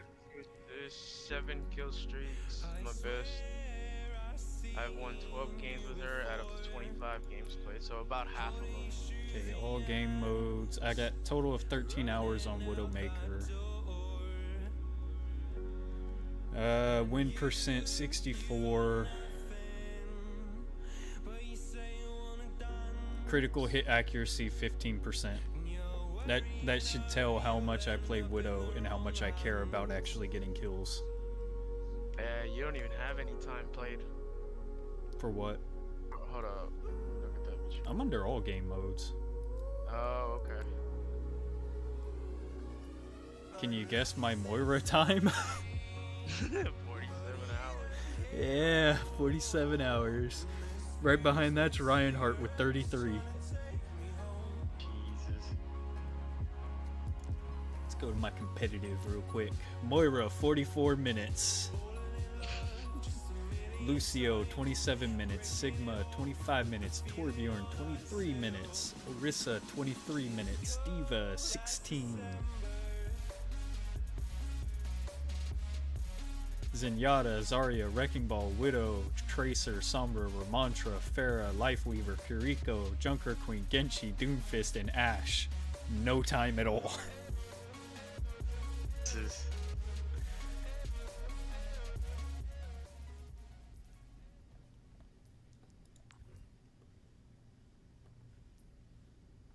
Junkrat 5 minutes. It is. I wonder who's the top support. Season Marshiro.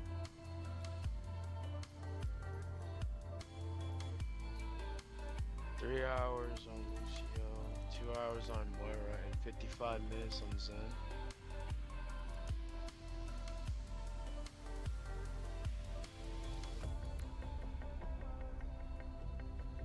I think the most player I ever played with was Bastion with 34 hours.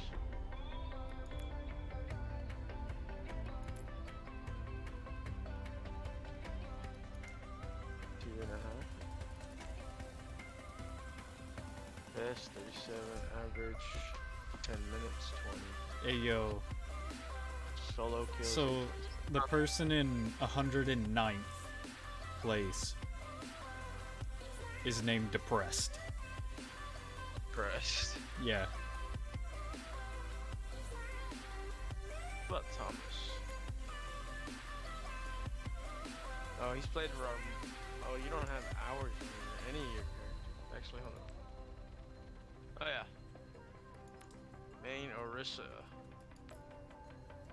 18 hours played, 125 games played. 58 out of the 125 games played. 66 losses. What happened? 47% win Boy, rate. you need to stop playing so much Bastion. Ooh. Huh? 34 hours on Bastion? Ooh. Oh, me? Yes. Yeah. 58% win rate.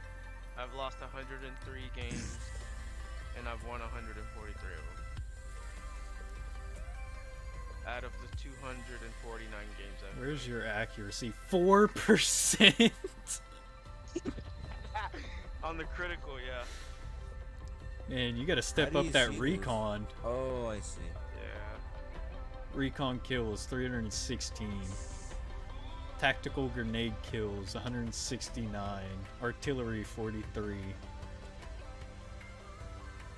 Dude, the difference between your recon kills and your assault kills. 478 versus 316. Yeah. I miss the self-heal thing for him. I really do. Jesus Christ. Next Ricky. is Reaper. What's your Reaper Yep. percent? 54? Yeah, Reaper and then Junkrat at 21 hours.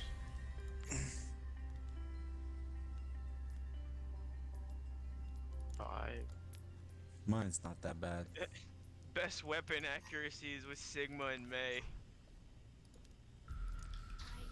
Eric? Lucio, 3 hours.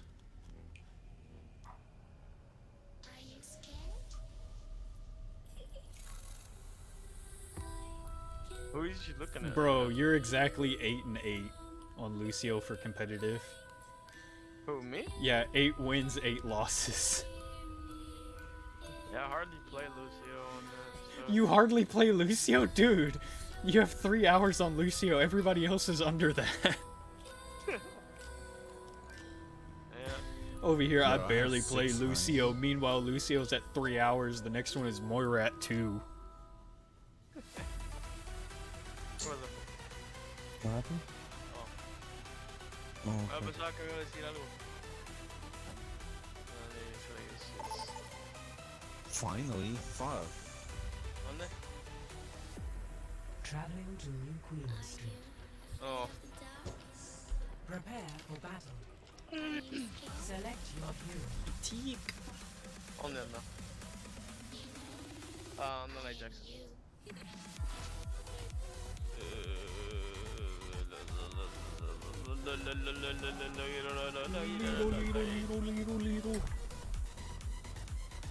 Mole, mole, mole, mole, mole, mole, mole, mole. Yo, bro, I ain't gonna lie, I want some fried chicken right Fat ass.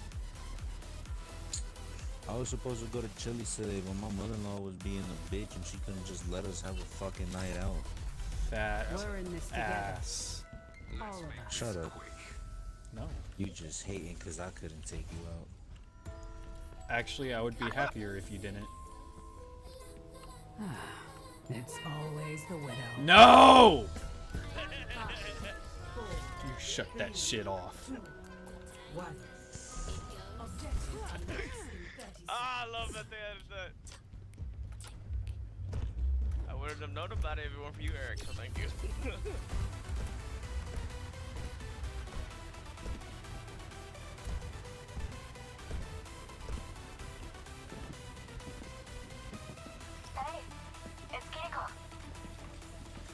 Shh, I'm hunting rabbits. How's that The robot is in our possession.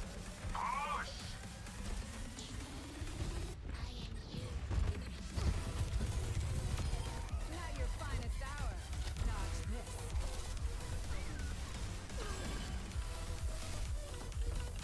We just made somebody leave. Really? Or they just didn't play at all. Oh yeah. Yep. 3 people left on the other one.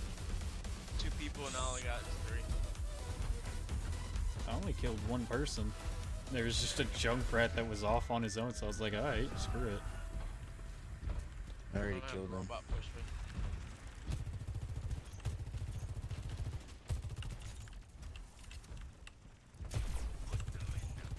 We are falling apart.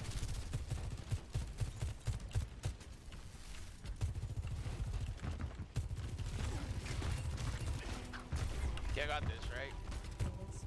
Yeah, we Nice. got this. Ixnat just joined the game. Kill the pineapple. Outfought.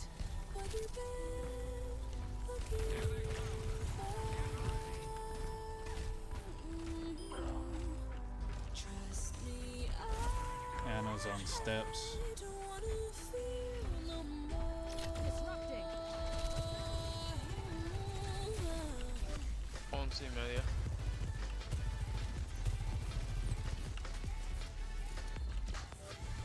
Damn it! You good? That feels much better.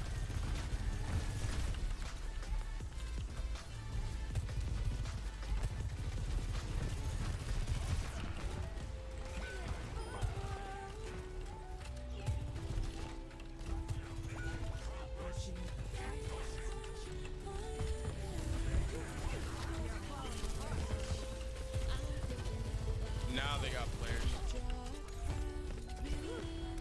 Taking the robot. I will need circle. Surrender to my will.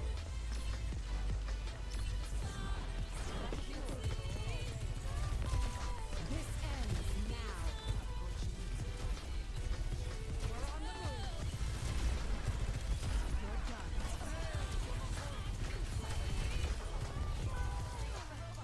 I feel so bad for that Reaper. I shut his ass down so quick.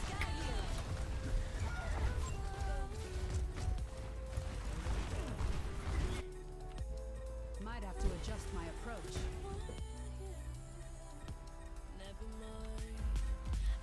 Your day just got made.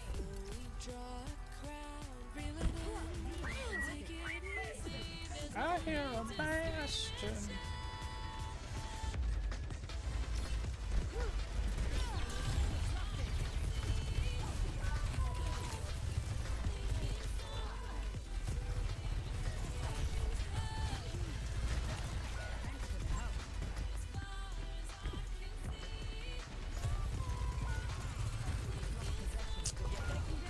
Eric, how are you Damn it. still alive? I'm not. I died and I rushed back. I like how me and Eric only have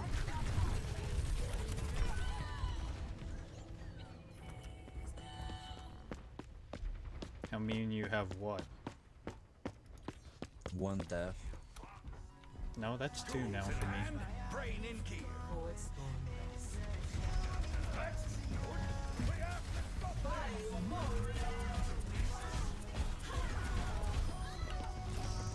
There are heels just stand up.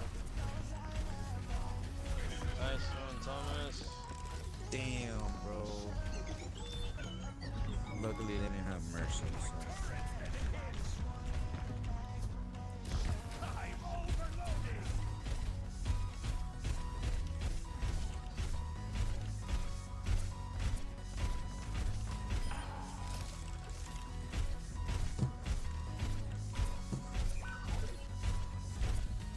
Time to put a stop to their efforts.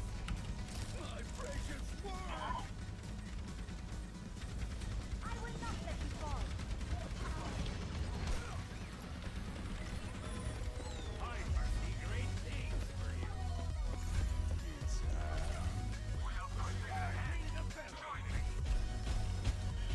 Behind us.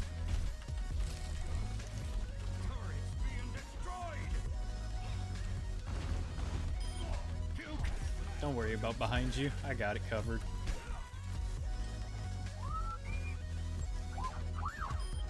Someone round here has to keep an eye out. Dude, my turret's on 5 HP, still knocking people.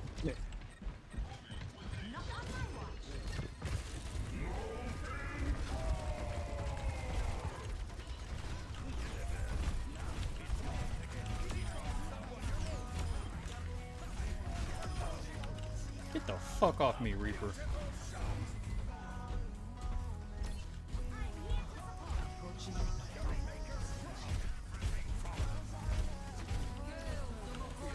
Behind.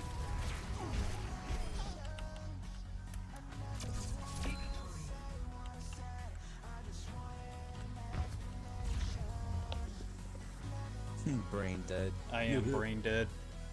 Play of the game. What? Really? Yeah, the first time she ulted. Oh.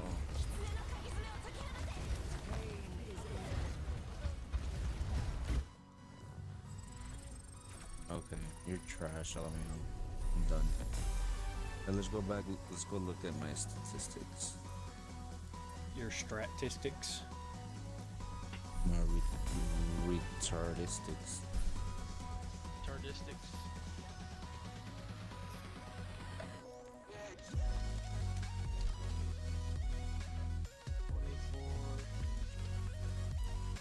Hope chat's doing well. Excuse me.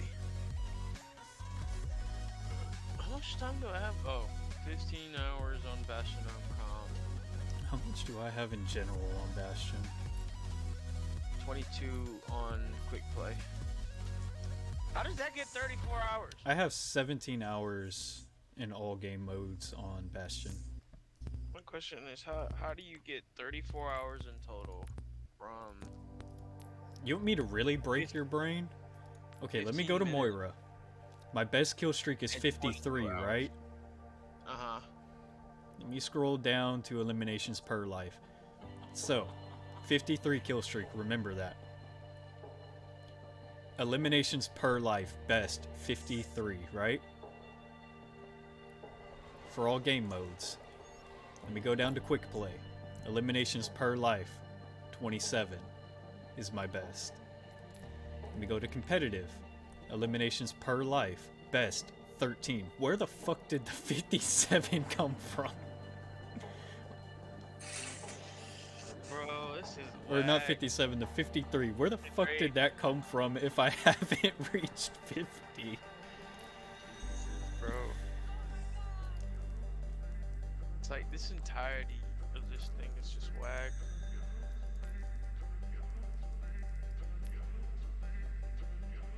Quick play.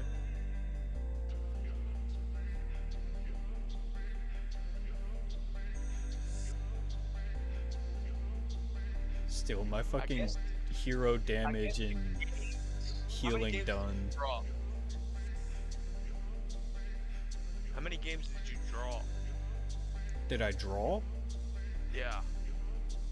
I'm there not used to be a draw. sure because with Moira I've got 223 won, 137 loss, and 364 played.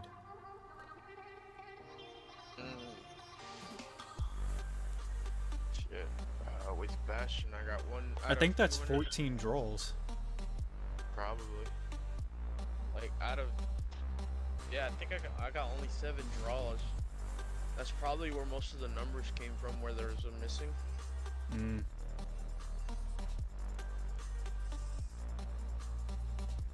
37 elims.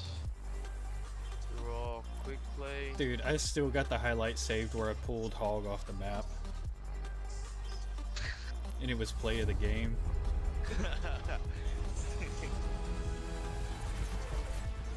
117. Yeah, Thomas didn't play when it first came out. Nope, not on this account. 96 with a bronze loadout. I got to 58 with a bronze loadout to start. Alright, Shinodo, you take care. I really like that feature that they had, but my little brother says that was the cause of most of the toxicity. What? You remember those borders that they had when you were leveled up and shit like that? Not really, I never really paid attention to that shit. Well, if you go to your thing. Are you talking about your leveling border? Yeah. Like the bronze, silver, gold, all that? Yeah. Yeah. My little brother says that that's the reason for all the toxicity throughout the community. Mm. I'm 96, bronze, level 2.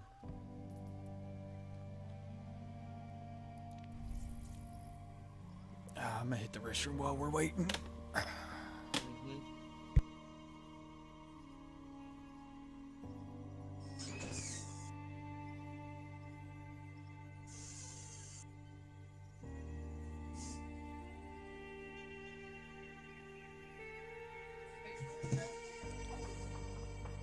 Yeah. Bro, why is these queues taking forever?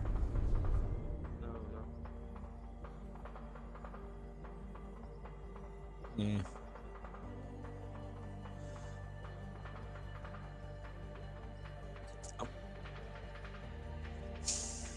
I'm gonna call it a night because these queues are taking too long. Okay. Later. Hold on, let me do this. There we go.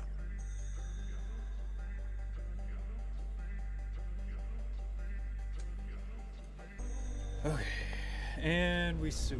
Okay. Thomas is gone. Yeah, I'm gonna call it a night. Alright. Do you want to keep playing this or you two, man? I don't care, whatever you feel like playing. Valorant to get started this game. Oh, okay.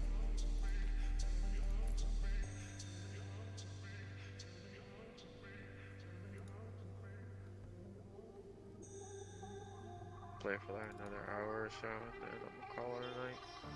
Alright.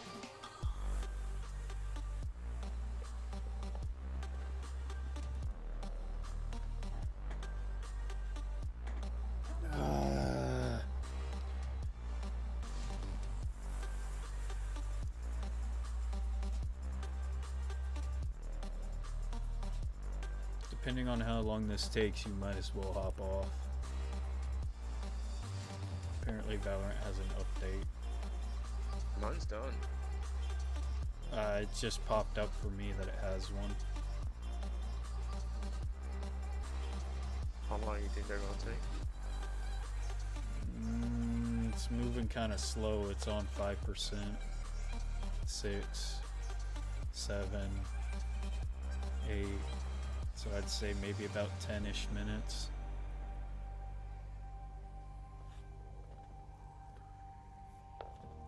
You added a whole thing for food talk? Huh? You add a whole thing for food talk? Yeah.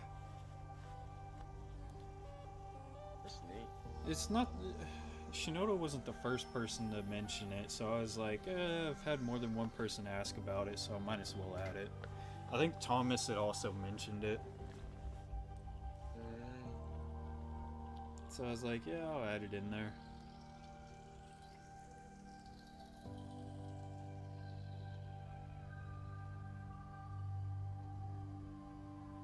Yeah, I've been boosting the server too. I don't think I'll ever get it to level 3 though. Why? Dude, do you realize how hard it is to get it to level 3? Need a total of 7 boosts.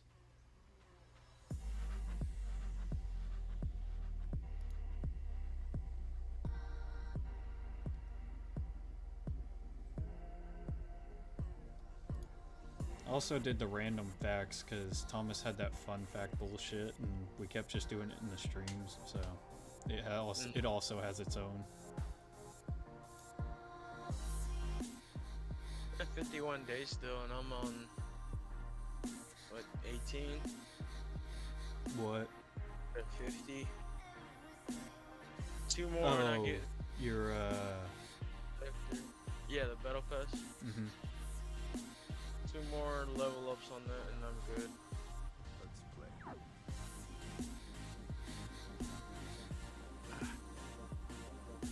Kill with enemy guns, get headshots, use your abilities, purchase items from the armory. That one's done. Play rounds. 150 rounds, what the fuck? I know, dude, some of the fucking tasks are like, here's a whole fucking week of shit to do. Yeah, whenever you hop off, I think I'm gonna hop on Inscription, finish the game, because I had to reset my data because I ended up breaking the game. So I'm gonna finish it up, get Casey's mod back, and that way I can play through the mods, because I've still got to beat Casey's mod with the Plants vs. Zombies. I've got to do the Yu-Gi-Oh! I've got Children of the Bone Lord. What else do I have? Oh, I have the Shadow Creatures. The Lobotomy. And I think one other mod that I still have to get through. Because I beat it with one of the mod. Oh, it was the Pokemon mod. I did beat it with the Pokemon mod. Yeah. Which was actually surprisingly easy.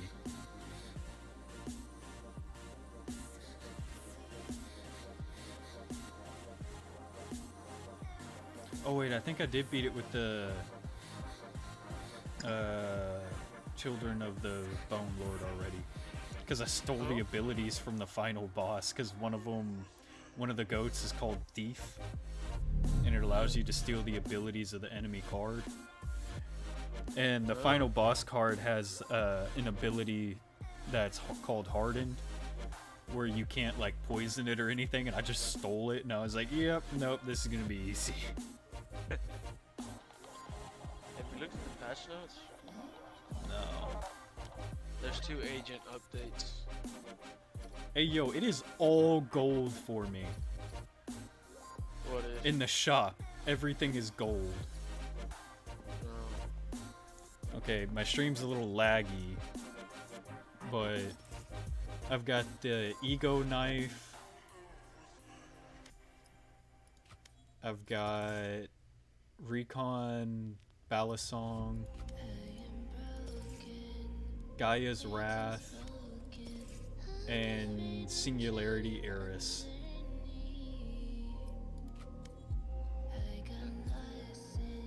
Well, for Killjoy, the Nano Swarm reveal radius increased to 525. Okay, I need to exit Valorant and restart it because it's frozen on a screen for stream. Hey Eric. Yo. I got my featured one is the Radiant Entertainment System.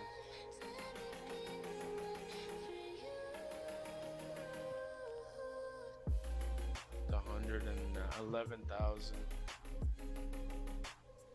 Oh, are you talking about the bundle? Yeah, did you get it too? Yeah, the bundle's on there. I'm not paying that much, dude. That's fucking ridiculous. That's $100, bro. Actually, it's more. I think it's like a. I think you have to do like the $160 one. No, not really. I only have the $100. Because it's 11,900. Oh yeah, you really do. Mm-hmm. So you have to spend 100, and then I think you have to spend 60. Hang on, let me check. It's the 100 and the $49.99, and then you have to buy. Yeah, so you're basically paying 160. And don't you have to hold up? Because you need.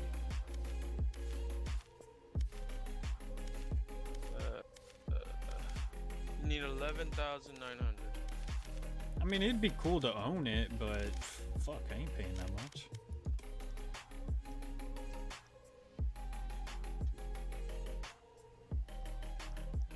I've already got some half-ass decent skins. I ain't fuck that.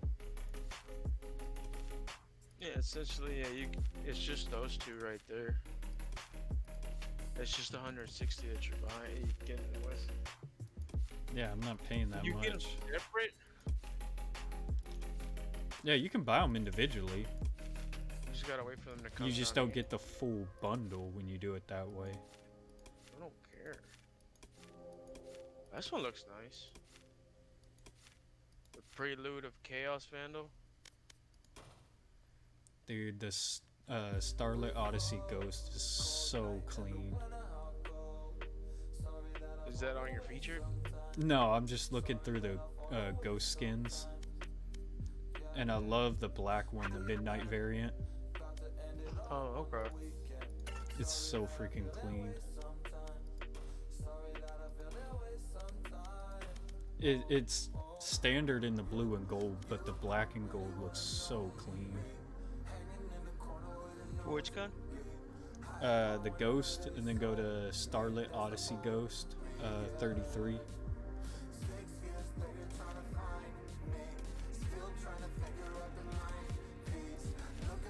It's typically blue and gold, but if you go to the last color, it's called Midnight, and it looks so nice.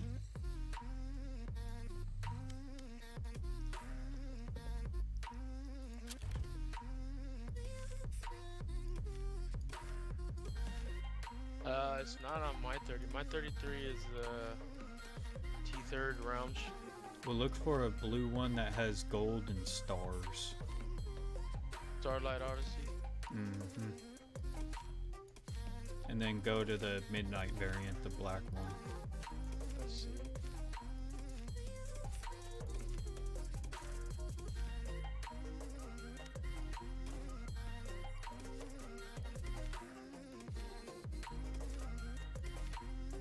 Sovereign. I like that one. That one looks nice.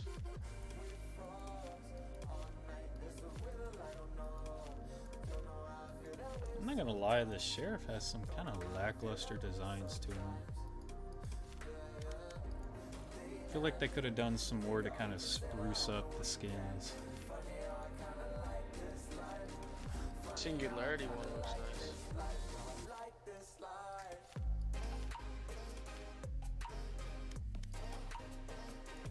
Sentinel one's not bad. I think for the Sheriff, the Polyfox and Protocol 781 are like the nicest. I'll take that back. Schema Sheriff is pretty nice. The black and red.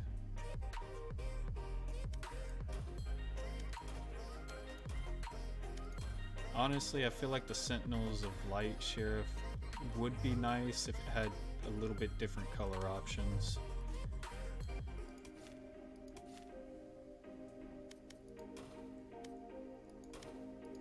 I'd say the same for Singularity, because the only one that looks pretty decent would be the blue and gold. Mm.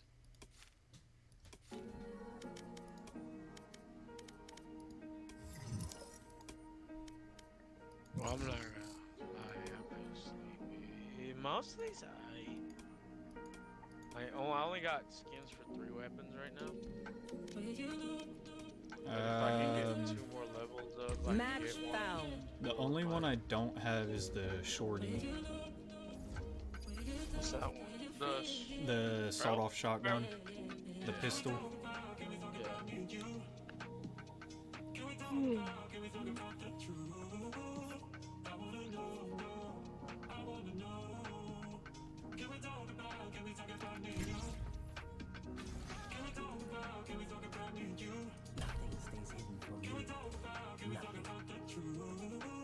So we got the left nut and the right nut.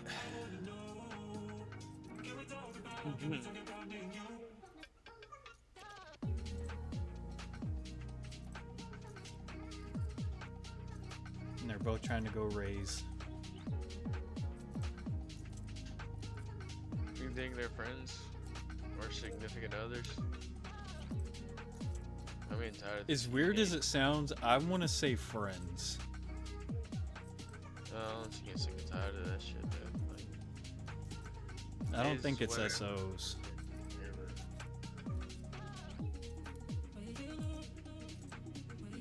Hey, as long as we don't have squeakers, I'm fine. The whole team was freakers last time.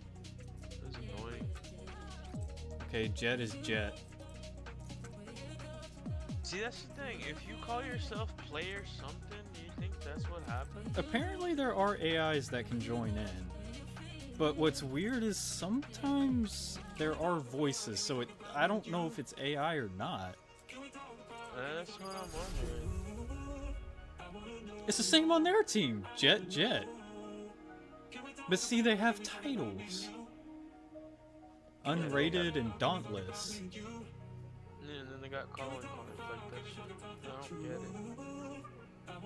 Are they hidden names? Like, is there a streamer thing? I don't know. We gotta go through the settings. I don't remember seeing Think you can keep one. up? Who am I kidding? We know you can't keep up. What kind of pistols we got?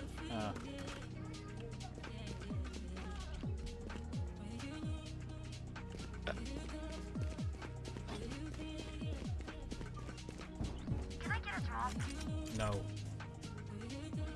It's early in this fucking game, dude. They want a ghost. I'm not gonna do it. Yes, this should do.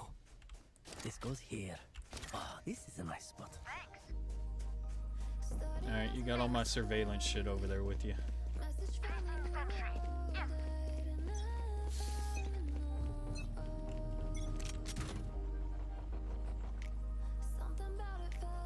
Are they all A? B. Turret destroyed. Enemy My spotted turn is B. dead. Enemy spotted B. Enemy spotted C. They're still in that corner. Yeah. Here. Spike down B. I can't see anything past the wall, but I guarantee there's one up top. Phoenix is down. No, Phoenix is dead.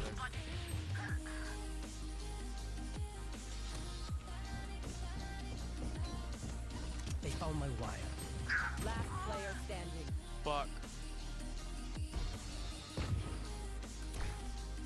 Damn it, I missed the shot.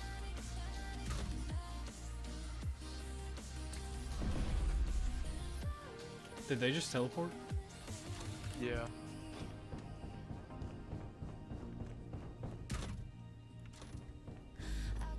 Cage triggered. 30 seconds left. Spike planted.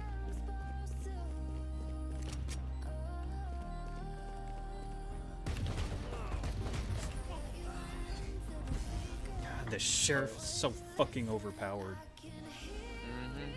One of my cameras is broken. Oh, wait. Okay. It's fine. My bad.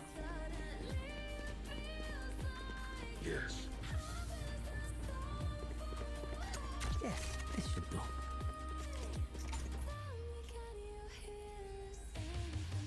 My bad. This goes here.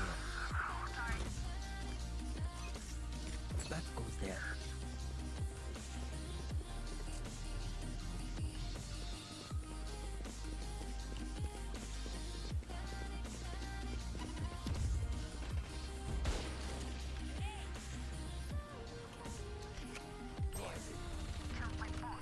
On me. One dead.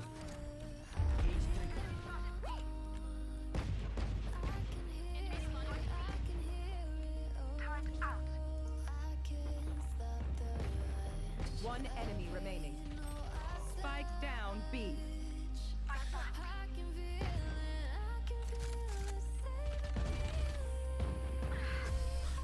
I've got a pig. Good shit. You got a pig? Yeah, I got a pig. We're gonna win. You want the pig? Done here. Where you at? You want the What pig? is it? It's got a pig on it. I'm good.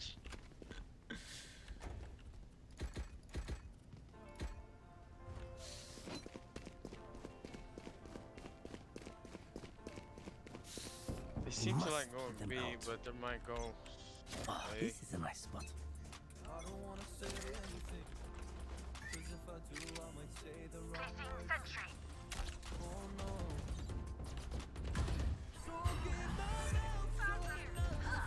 They went B again.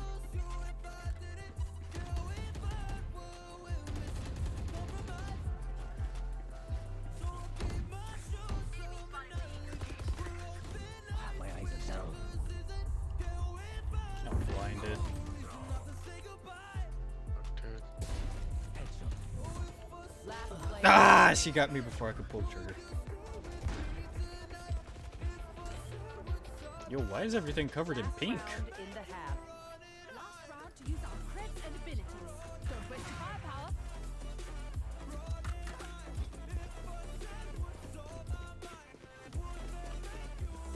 Alright, I'm gonna do a full setup this time.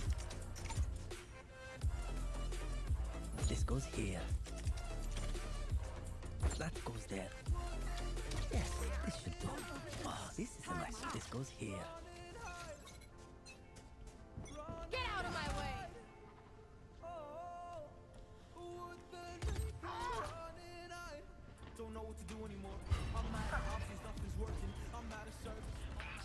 Camera taken out. Bro, B Cage again. triggered. They found my wire.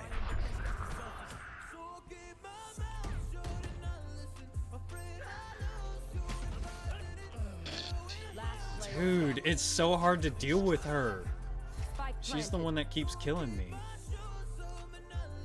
What the fuck is he doing? No idea. Pro's gonna die.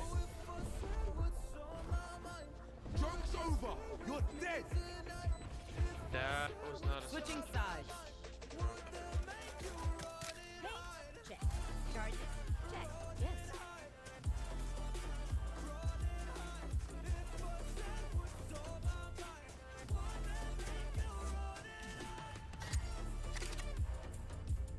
Yes, this should go.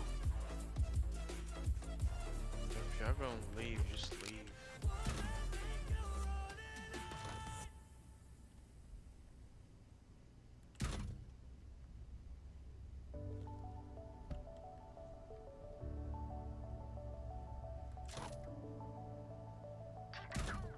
That's how you survive.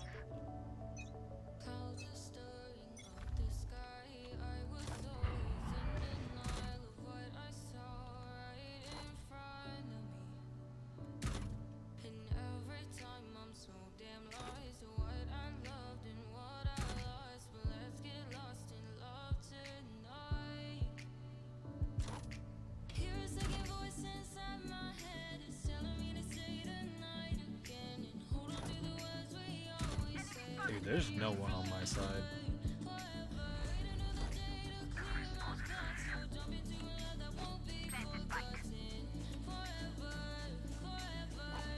Someone needs to defend his spawn. Spike's down.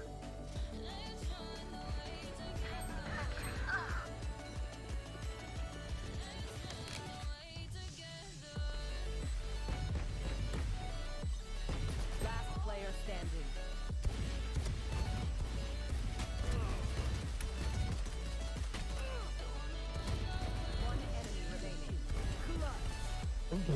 Oh, Fuck off with that bullshit. what? I didn't realize we had two geniuses on the team. Jesus Christ. I don't think they expected me to actually hit my shots. No.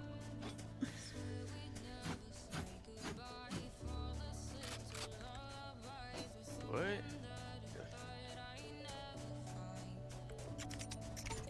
Let's go there.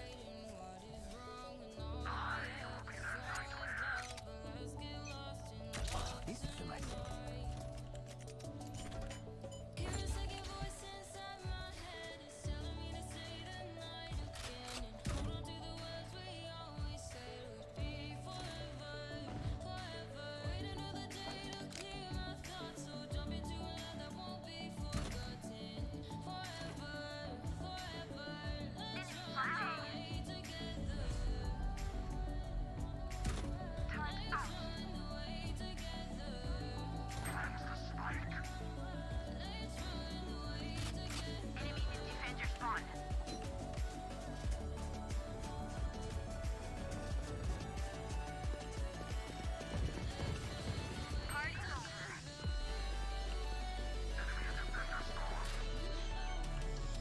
Blocking sight.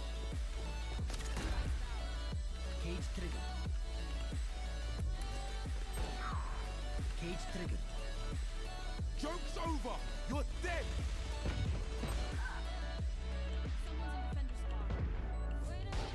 Left side near spawn.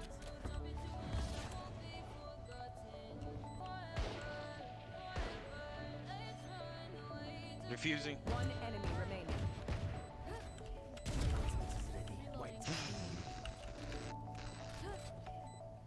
Huh? That was me, nigga. That was when I got here. I will survive them.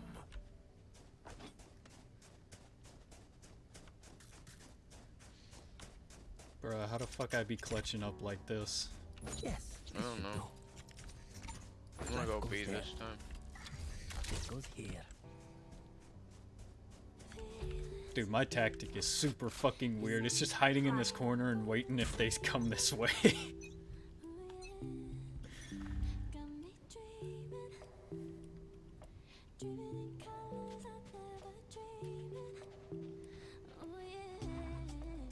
They teleported? Bro, they fucking trapped me! Near B. They fucking trapped me! Where? In the corner! Okay, now they move. I can't help it if this tactic's working for me.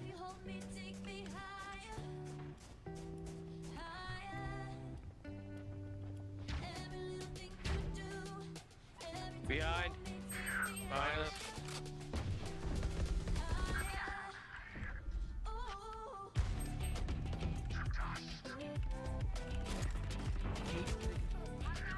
One enemy remaining.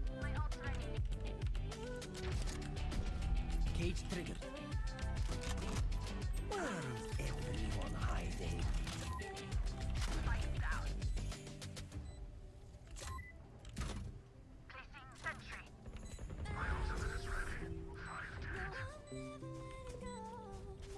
GG. Match point. I got a pretty gun. You want it? You got a pretty gun? I'll take it. I like that one.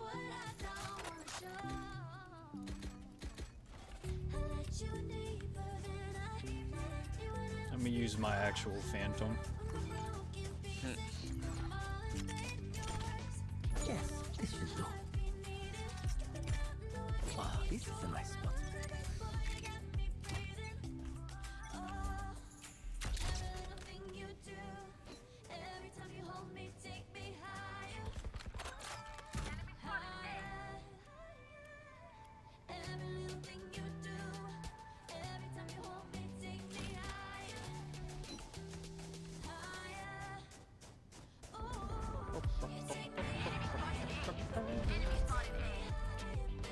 Jet's got pressure.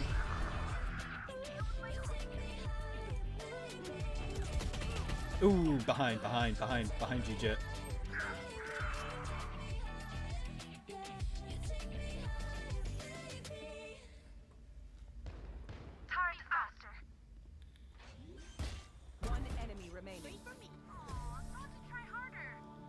Attackers. Yeah. Smells like victory.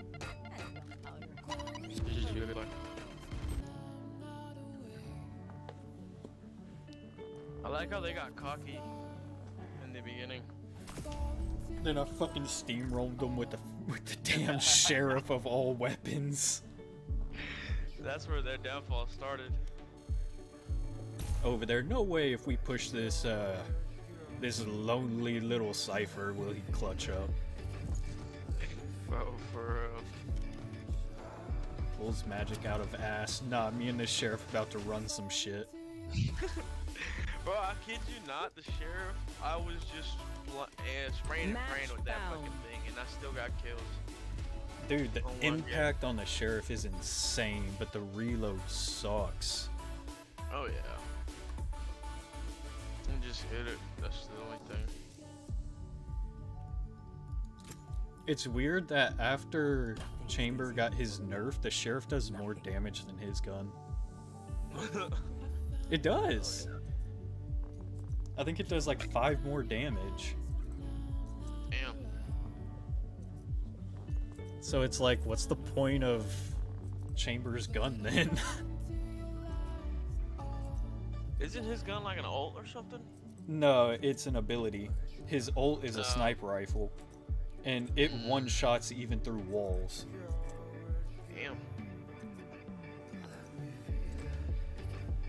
It's pretty much like getting a free op. Oh, okay. Like, Cypher players are good, but a good Chamber player is a fucking menace. Because, like, Cypher will track you, but good Chamber players will wait for you to come up on them. They'll teleport behind you and dome your ass. Jesus Christ. Like, a good one is terrifying. I've watched videos on him because I was like, oh, you know, people said he got nerfed, and I'm watching it, and there are a lot of people that are like, oh, he didn't get nerfed. Yeah, they were like, it just separates the good ones from the mediocre ones, and I was like, dude, no fucking joke. Y'all people know. Like, the second someone's behind y'all are like, snap, teleport, and then dome immediately, and I'm like, bro, I could never compare to that. I wonder where they keep it. Can I get this? Dude, I just bought a sheriff. Now you go, bro. I was like, I have nothing to spare. I can't even buy my abilities. This goes here.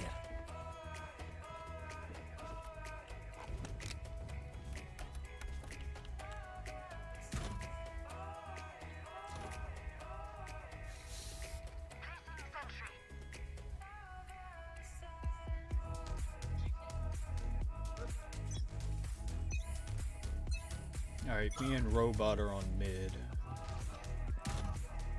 There B. Full send B.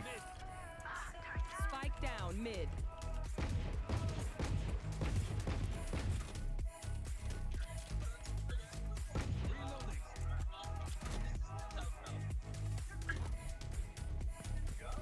Yeah, I've still got no one on A. So it's a full send.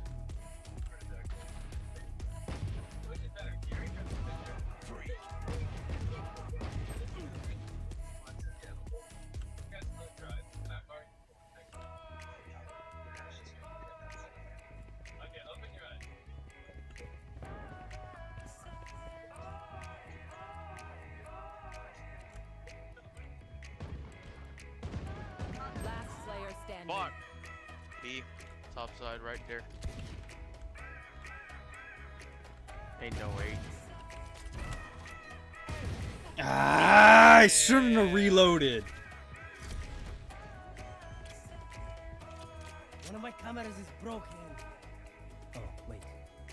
Okay, it's fine.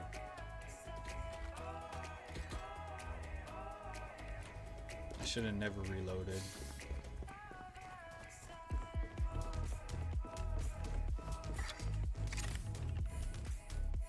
That goes there. Yes, this should do. Ah, this is a nice spot. Placing alarm bot. Well, I think they're A. They're A. Mm-hmm.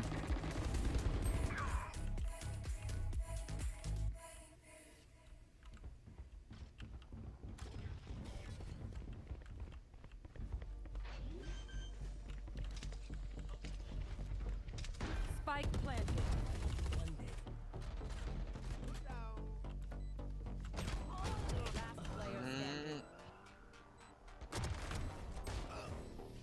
Damn it. Come on, Omni-Man, you're supposed to be a powerful villain.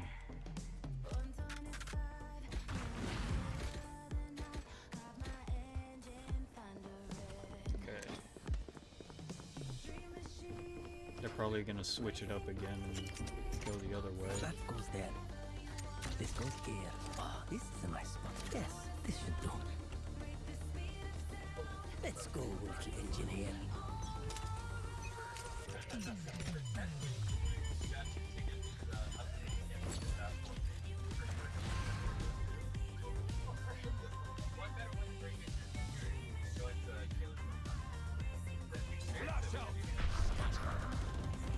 No, they're going back. Yeah.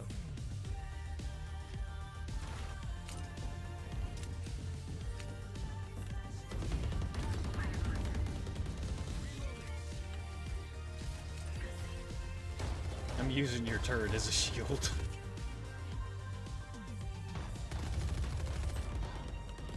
Cypher down low. Oh, Cypher's dead. One enemy remaining.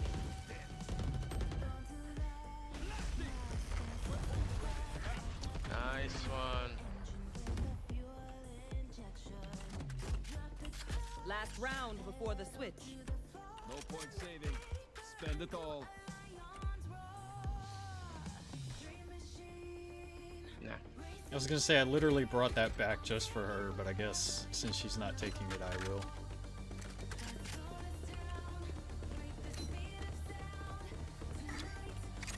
This goes here. That goes there. Ah, this is a nice spot.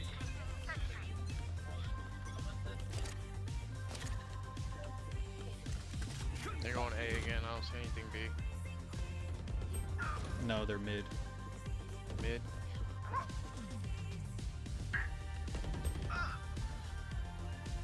I know exactly. Okay, that's fine. Come get me then. They got this hell scanned out of me.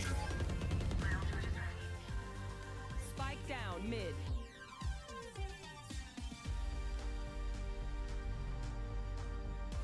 I'm gonna watch Spike.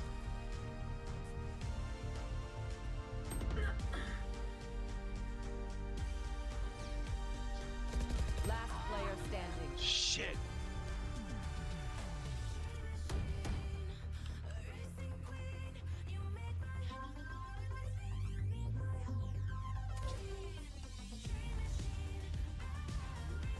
They're planting. Spike planted.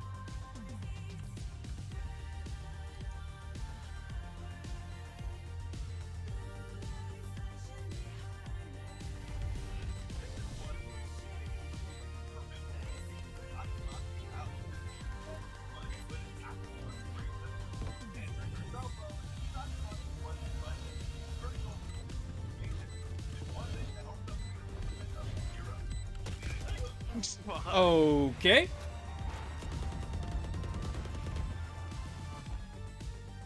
Switching sides. Those that who might find us. Good.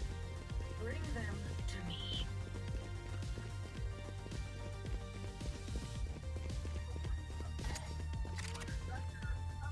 Yes, this should do.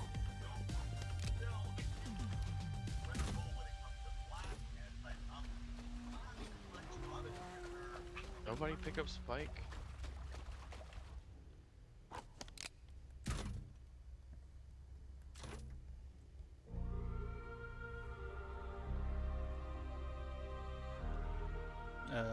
Looks like Viper has it. Yeah, she picked it up as soon as she got back.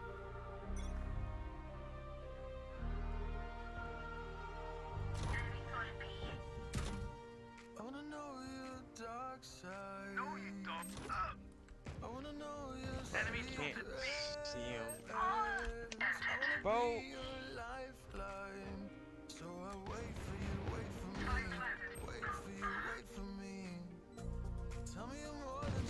One enemy remaining.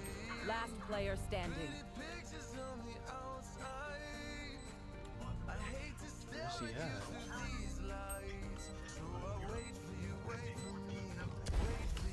at?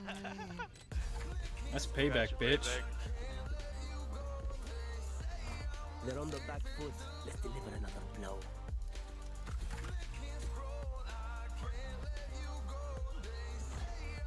Okay.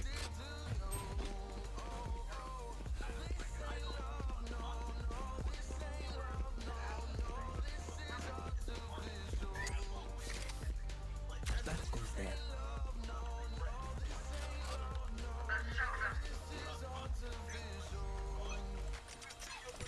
This goes here.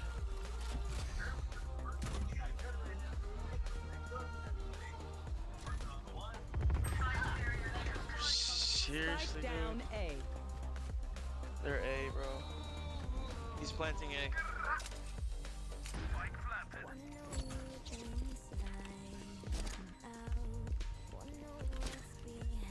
Cage triggered. Cage triggered.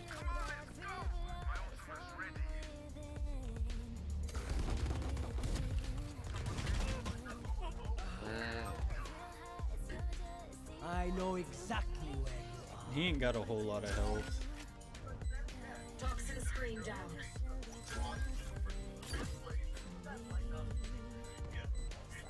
Careful now. Last player standing. One enemy remaining.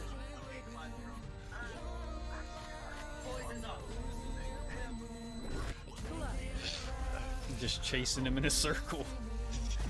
I mean, if it works, it works. Yeah.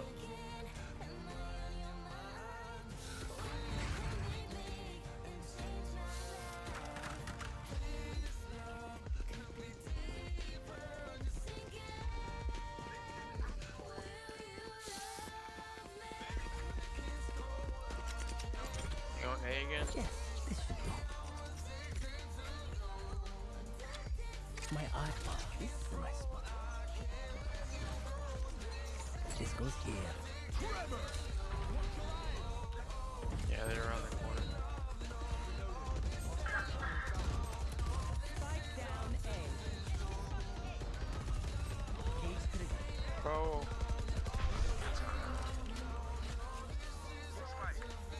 What the fuck? How'd it get behind me?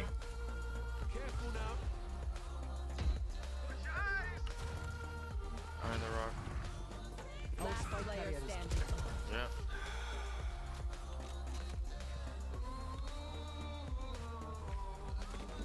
Match point. You're not being shot at, you're doing something wrong.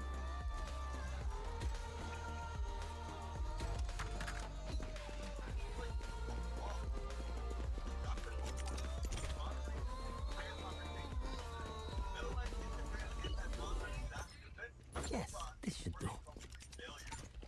Alarm bot out. That goes there. Where are you? Okay. Oh, this is a nice spot.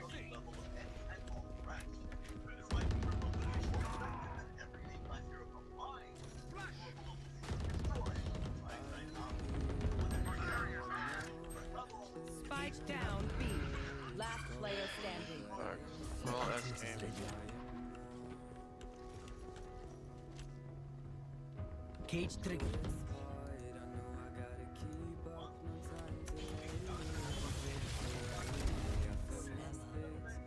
You will not kill my allies. Yeah, there it is. Defenders win.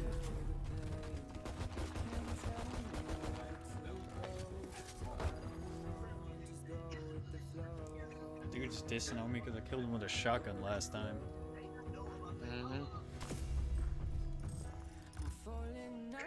I think I'm gonna take a break for now, dude. I've been gaming for like 5 hours now. Well, so you're done? I'll probably hop back on in a little bit. Man, how long is a little bit? 20 minutes. Alright, I'll play with Thomas for 20 minutes then. Alright.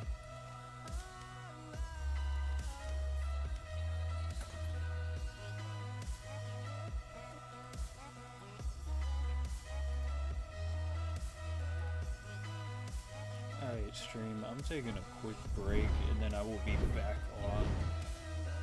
I just need to get out of this chair for a bit. So I will catch y'all in a bit. But for the time being, y'all be safe.